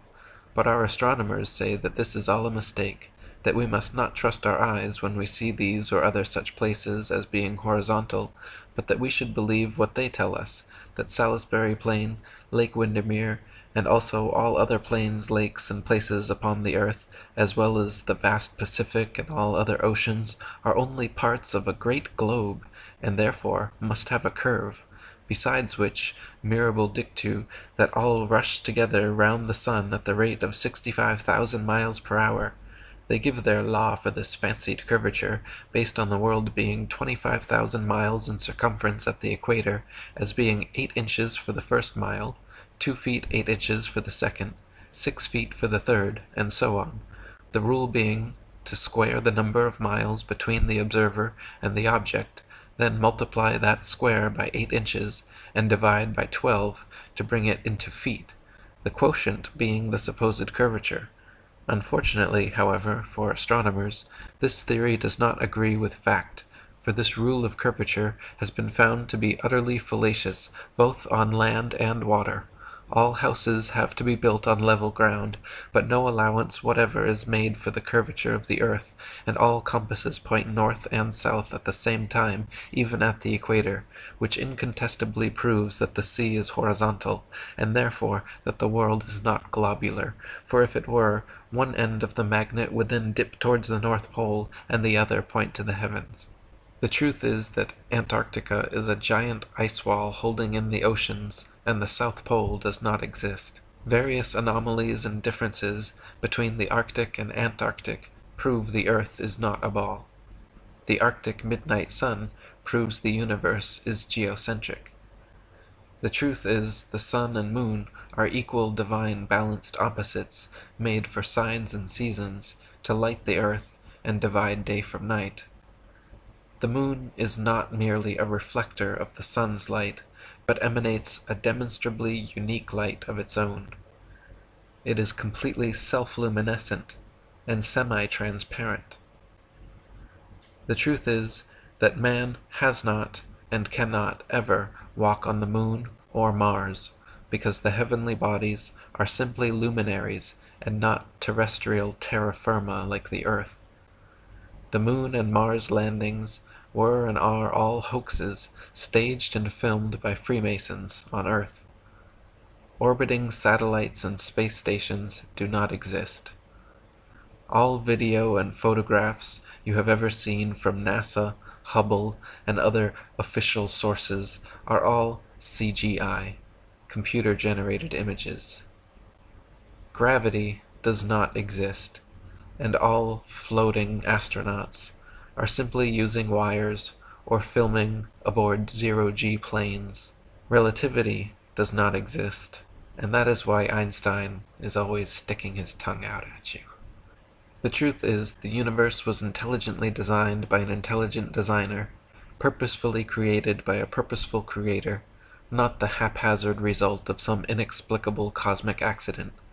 The truth is that life, consciousness, the incredible, beautiful diversity and complexity of nature is divinely created, not coldly, blindly evolved out of nothing. Dr. Woodhouse wrote, "When we consider what the advocates of the Earth's stationary and central position can account for, and explain their celestial phenomena as accurately to their own thinking as we can ours, in addition to which they have the evidence of their senses, and scripture, and facts in their favor, which we have not, it is not without a show of reason that they maintain the superiority of their system. However perfect our theory may appear in our own estimation, and however simply and satisfactorily the Newtonian hypothesis may seem to us to account for all the celestial phenomena, yet we are here compelled to admit the astonishing truth, if our premises be disputed and our facts challenged, the whole range of astronomy does not contain one proof of its own accuracy." Reverend John Wesley wrote, "The more I consider them, the more I doubt all systems of astronomy. I doubt whether we can with certainty know either the distances or the magnitude of any star in the firmament, else why do astronomers so immensely differ with regard to the distance of the sun from the earth, some affirming it to be only 3 and others 90 million miles away?" Thomas Winship wrote, "Many have been able to see through the delusions of modern astronomy. Letters from various parts testify that in some cases men and women have begun to make use of their brain power, which had been stunted and dwarfed by acceptation, without the slightest proof of the unscientific, unreasonable, unnatural, and infidel teachings of men foisted upon a credulous public in the name of science.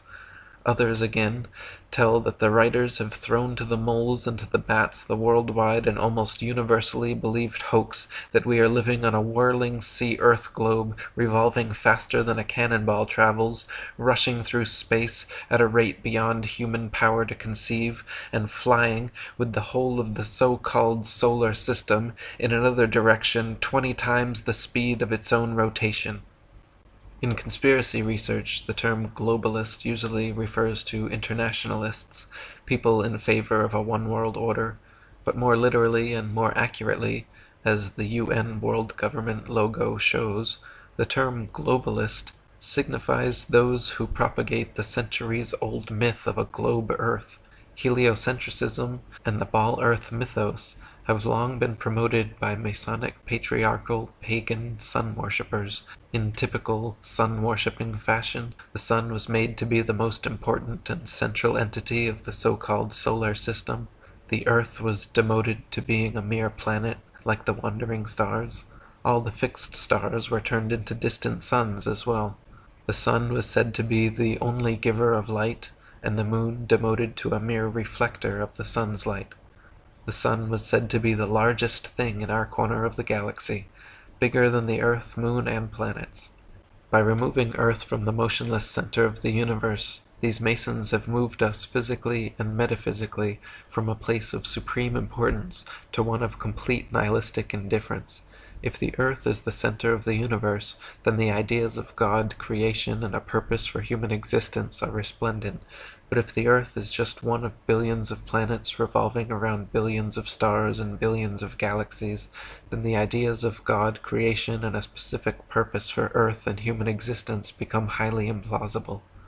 By surreptitiously indoctrinating us into their scientific materialist sun worship, not only do we lose faith in anything beyond the material, we gain absolute faith in materiality, superficiality, status, selfishness, hedonism, and consumerism.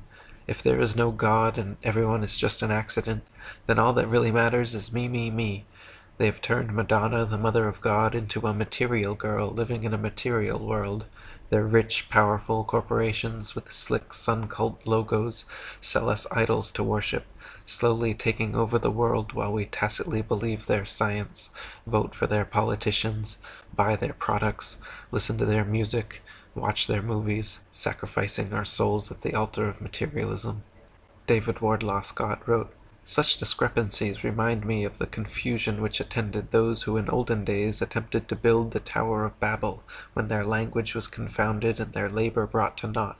But no wonder is it that their calculations are all wrong, seeing they proceeded from a wrong basis. They assumed the world to be a planet with a circumference of 25,000 miles, and took their measurements from its supposed center, and from supposed spherical angles of measurement on the surface. Again, how could such measurements possibly be correct while, as we are told, the earth was whirling around the sun faster than a cannonball, at the rate of 18 miles per second, a force more than sufficient to kill every man, woman, and child on its surface in less than a minute?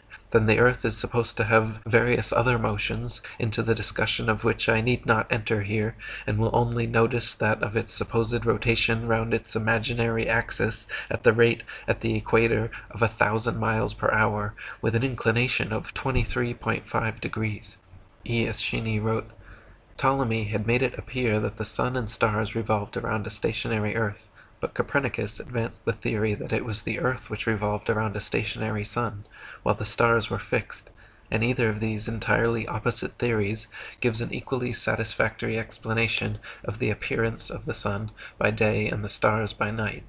Copernicus did not produce any newly discovered fact to prove that Ptolemy was wrong, neither did he offer any proof that he himself was right, but worked out his system to show that he could account for all the appearances of the heavens quite as well as the Egyptians had done, though working on an entirely different hypothesis, and offered his new heliocentric theory as an alternative. Ptolemy shows very ingeniously that the earth must be at the center of the celestial sphere. He proves that unless this were the case, each star would not move with the absolute uniformity which does characterize it. He shows also that the earth could not be animated by any movement of transition. The earth, argued Ptolemy, lies at the center of the celestial sphere. If the earth were to be endowed with movement, it would not lie always at this point. It must therefore shift to some other part of the sphere. The movements of the stars, however, preclude this, and therefore the earth must be as devoid of any movement of translation as it is of rotation. The Ptolemaic geocentric system prevailed for over 1,400 years, and even thousands of years before Ptolemy, flat Earth geocentrism was the widely accepted truth. The modern ball-Earth heliocentrism, popularized by the likes of Copernicus, Kepler, Galileo, Newton, Einstein, and NASA, however, is a comparatively recent belief system that has been foisted upon an unsuspecting world for 500 years. Ptolemy never imagined the scientific magicians of the future would be so brazen, nor the public so gullible, as to accept that we see no parallax change in the stars after hundreds of millions of miles of supposed orbital motion, simply because all those stars are trillions upon trillions of miles further distant at a sufficient enough scale for no change in relative parallax to occur. How convenient!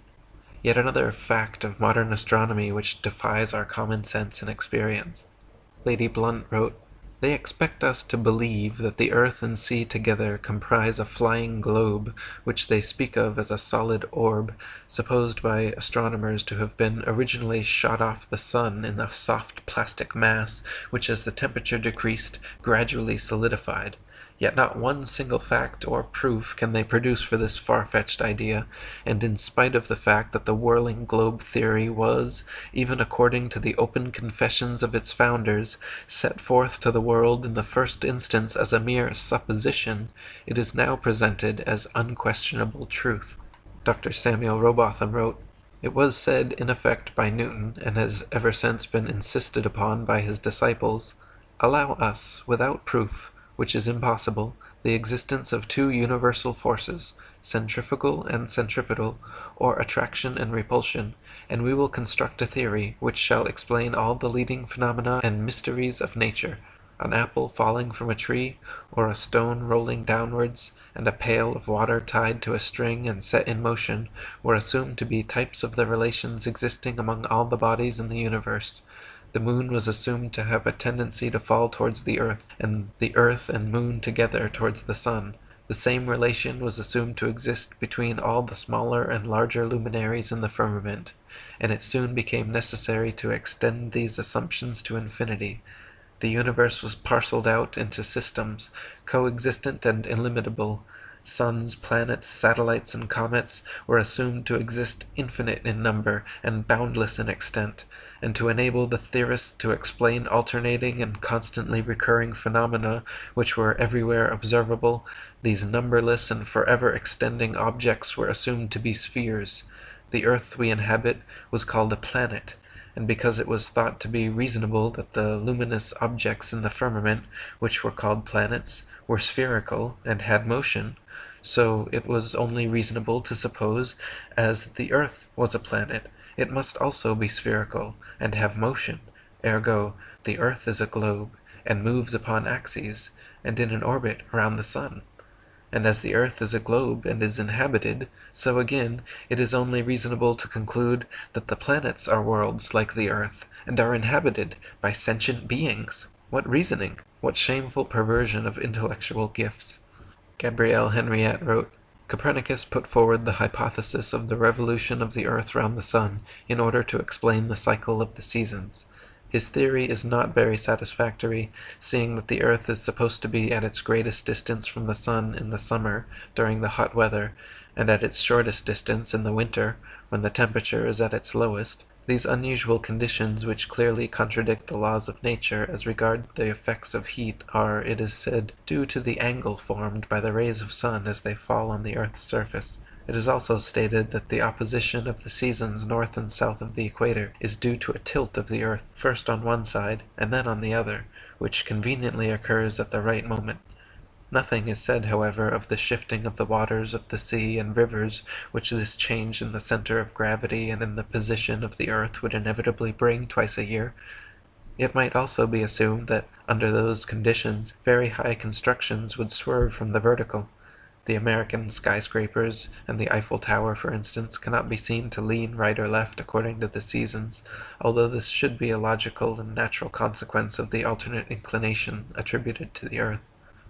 If the earth were a sphere that rotated daily on its vertical axis at a uniform velocity, revolving annually around the sun, it would follow that half the globe would always be sunlit, while the other half dark, every place on the globe receiving an equal amount of day and night.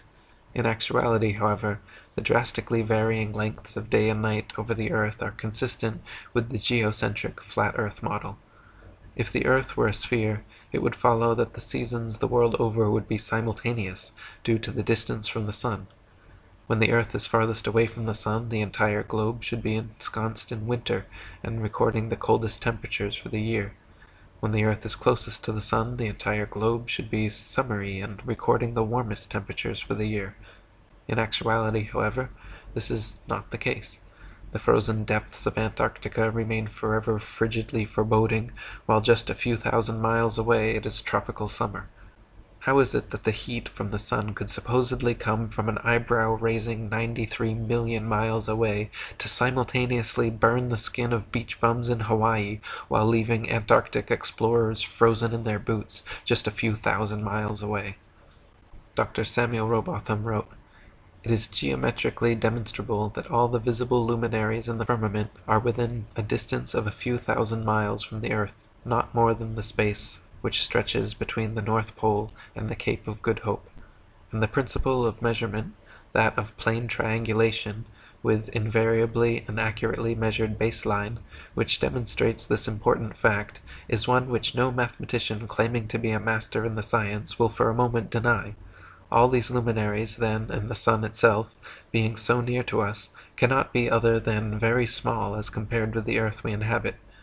They are all in motion over the earth, which is alone immovable, and therefore they cannot be anything more than secondary and subservient structures, continually ministering to this fixed world and its inhabitants. This is a plain, simple, and in every respect demonstrable philosophy, agreeing with the evidence of our senses, borne out by every fairly instituted experiment, and never requiring a violation of those principles of investigation which the human mind has ever recognized and depended upon in its everyday life.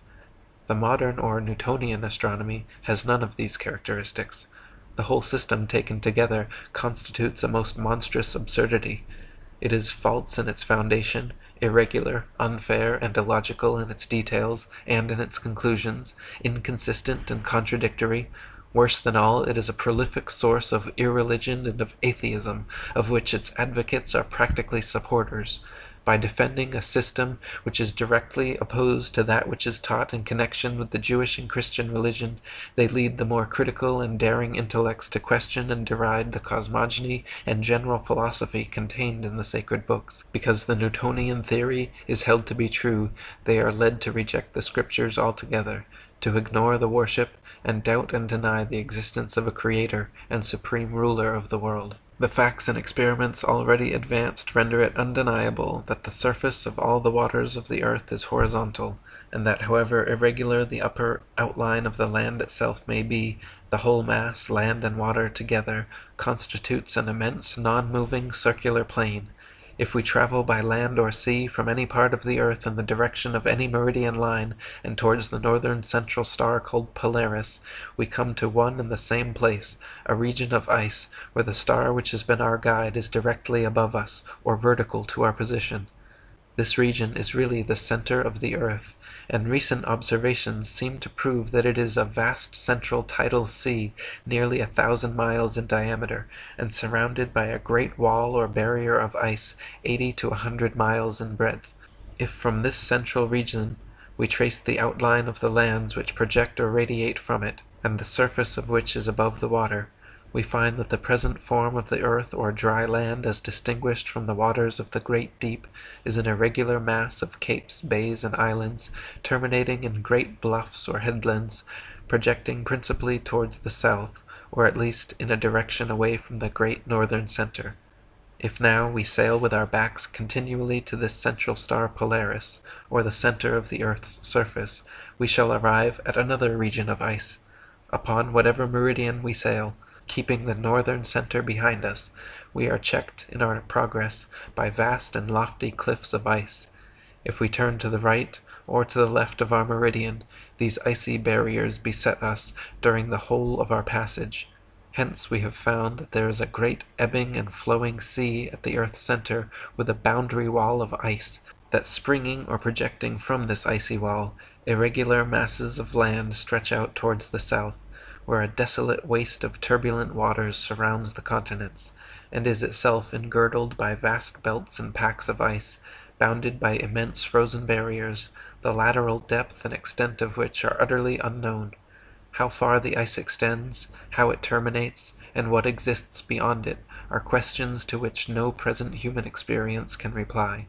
All we at present know is that snow and hail, howling winds, and indescribable storms and hurricanes prevail, and that in every direction human ingress is barred by unsealed escarpments of perpetual ice, extending farther than eye or telescope can penetrate, and becoming lost in gloom and darkness. What remains unknown at this time are the extent of the Antarctic ice wall, how far can one travel southwards atop the ice? Is it just water, snow, ice, and darkness forever? Or is there some limit, like the glass wall in the Truman Show? Is there a limit to space?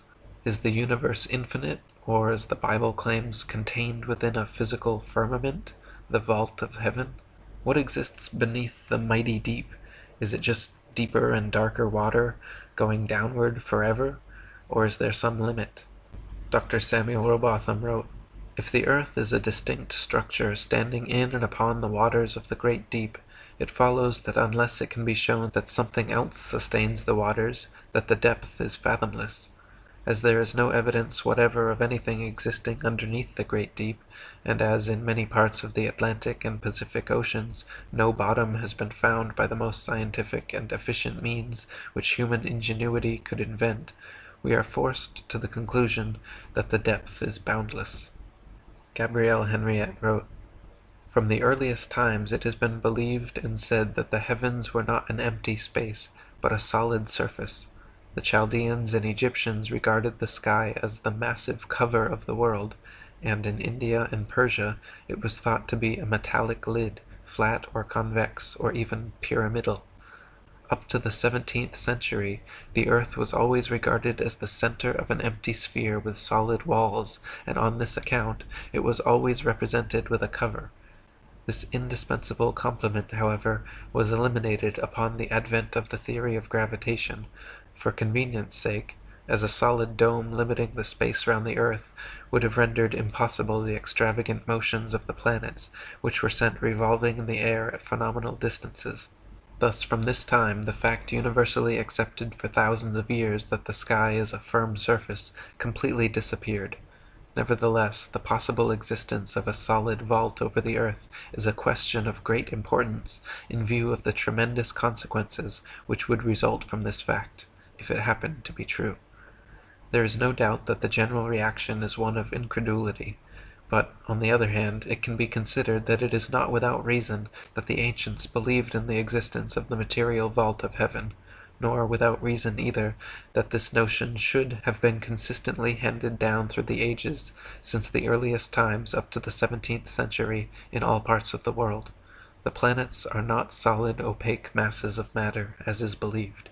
They are simply immaterial, luminous, and transparent disks, and in view of these circumstances it is plain that the craters, asperities, mountains, and valleys which were thought to exist on the surface of these imaginary masses are the topographic features of the solid vault of the sky, which are illuminated and thrown into relief by the luminous and transparent disks which we call planets.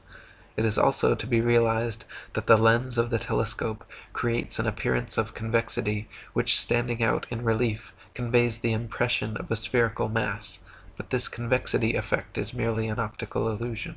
Flat earthers historically have been subject to not only intense ridicule and ostracism, but many have even been threatened and assaulted for espousing their beliefs. I have personally been threatened by Freemasons on multiple occasions for my work exposing their conspiracies, hoaxes, and manipulations. International Flat Earth Research Society President Charles K. Johnson claimed a man from NASA attempted to murder him and later had a massive suspicious fire that burned his house down, the result of arson, which destroyed his entire Flat Earth library, all records and contacts of Flat Earth Society members.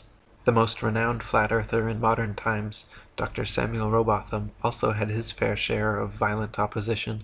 He stated that, "For the long period of 31 years, I have labored single-handedly to bring this important subject before the world, both on the lecture platform and in local journals, and traveling from place to place, never resting longer than a few months in one locality, but like a scientific, philosophic gypsy, breaking up his tent and pitching it here and there and everywhere, in order to draw this great question to the attention of all classes and degrees of intelligence, and as matter of course, I have had to bear every possible form of opposition, the bitterest denunciations, often amounting to threats of violence and personal danger, the foulest misrepresentations, the most reckless calumny, and the wildest and most desperate efforts to stay my career and counteract my teachings. It has become a duty, paramount and imperative, to meet them in open, avowed, and unyielding rebellion, to declare that their unopposed reign of error and confusion is over, and that henceforth, like a falling dynasty, they must shrink and disappear, leaving the throne and the kingdom to those awakening intellects whose numbers are constantly increasing and whose march is rapid and irresistible. The soldiers of truth and reason have drawn the sword, and ere another generation has been educated, will have forced the usurper to abdicate. Go throat. It may be boldly asked, where can the man be found possessing the extraordinary gifts of Newton, who could suffer himself to be deluded by such a hocus-pocus if he had not in the first instance wilfully deceived himself? Only those who know the strength of self-deception and the extent to which it sometimes trenches on dishonesty are in a condition to explain the conduct of Newton and of Newton's school. To support his unnatural theory, Newton heaps fiction upon fiction, seeking to dazzle where he cannot convince. In whatever way or manner may have occurred this business, I must still say that I curse this modern theory of cosmogony, and hope that perchance there may appear, in due time, some young scientist of genius, who will pick up the courage enough to upset this universally disseminated delirium of lunatics. David Wardlaw Scott wrote, I could easily cite other good authorities to similar effect, but I think enough have been already given to show that the absurdities of modern astronomy have not been palmed upon the world without a strong protest from thoughtful minds, and I sincerely trust that the following pages may prove useful to some honest thinkers, not only in exposing the fallacies of this chimerical science, but in showing the true position of the world as proved by facts in nature. I sincerely trust that, after considering the evidence which has been brought before him, the thoughtful reader will clearly see that this world of ours is not a planet, as supposed by our modern astronomers, but a real terra firma, founded upon the waters of the great deep, from which come and to which return with unceasing flow the rivers of the earth, in accordance with the wise and beneficent purpose of our divine Creator. Dr. Samuel Robotham wrote, Thus we see that this Newtonian philosophy is devoid of consistency.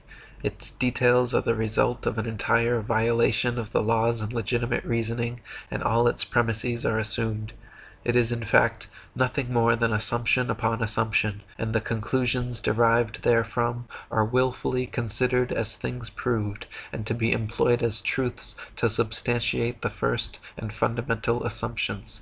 Such a juggle and jumble of fancies and falsehoods, extended and intensified as in theoretical astronomy, is calculated to make the unprejudiced inquirer revolt with horror from the terrible conjuration which has been practiced upon him, to sternly resolve and to resist its further progress, to endeavor to overthrow the entire edifice, and to bury in its ruins the false honors which have been associated with its fabricators, and which still attach to its devotees.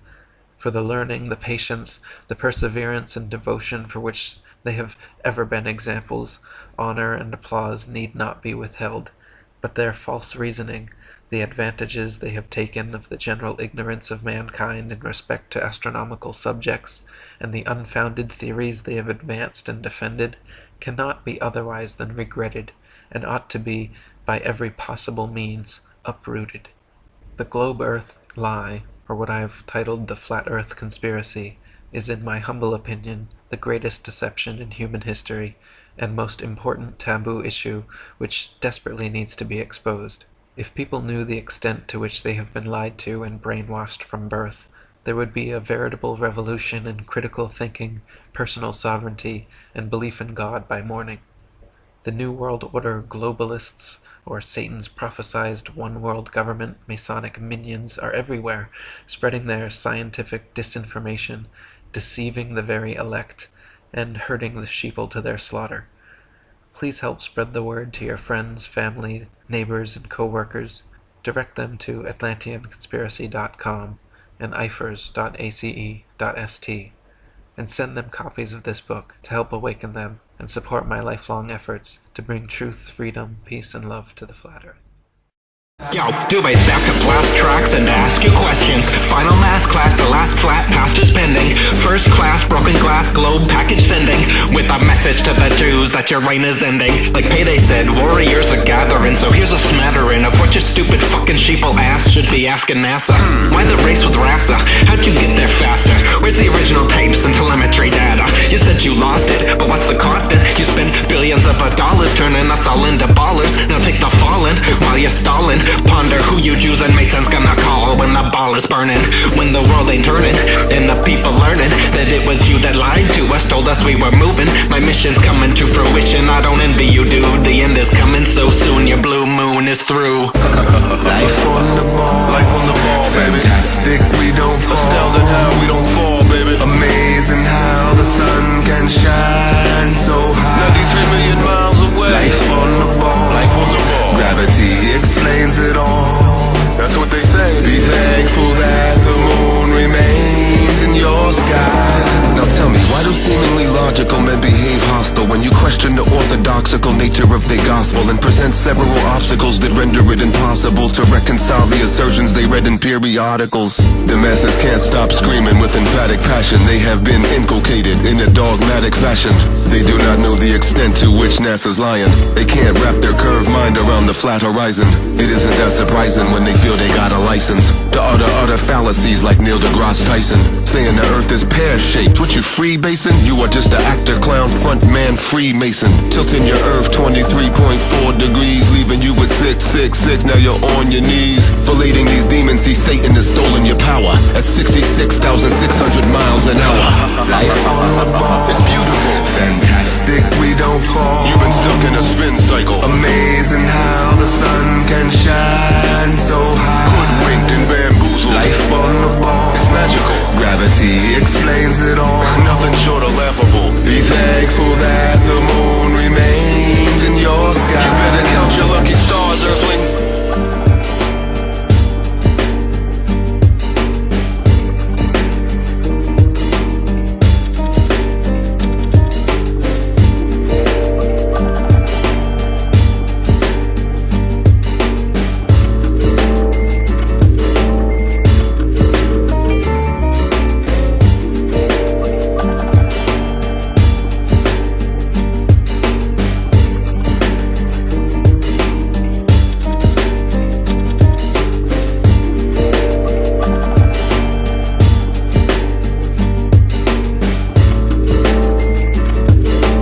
Who you gonna call when the ball is burning? Ball is burning, ball is burning, ball is burning, ball is burning, ball is burning.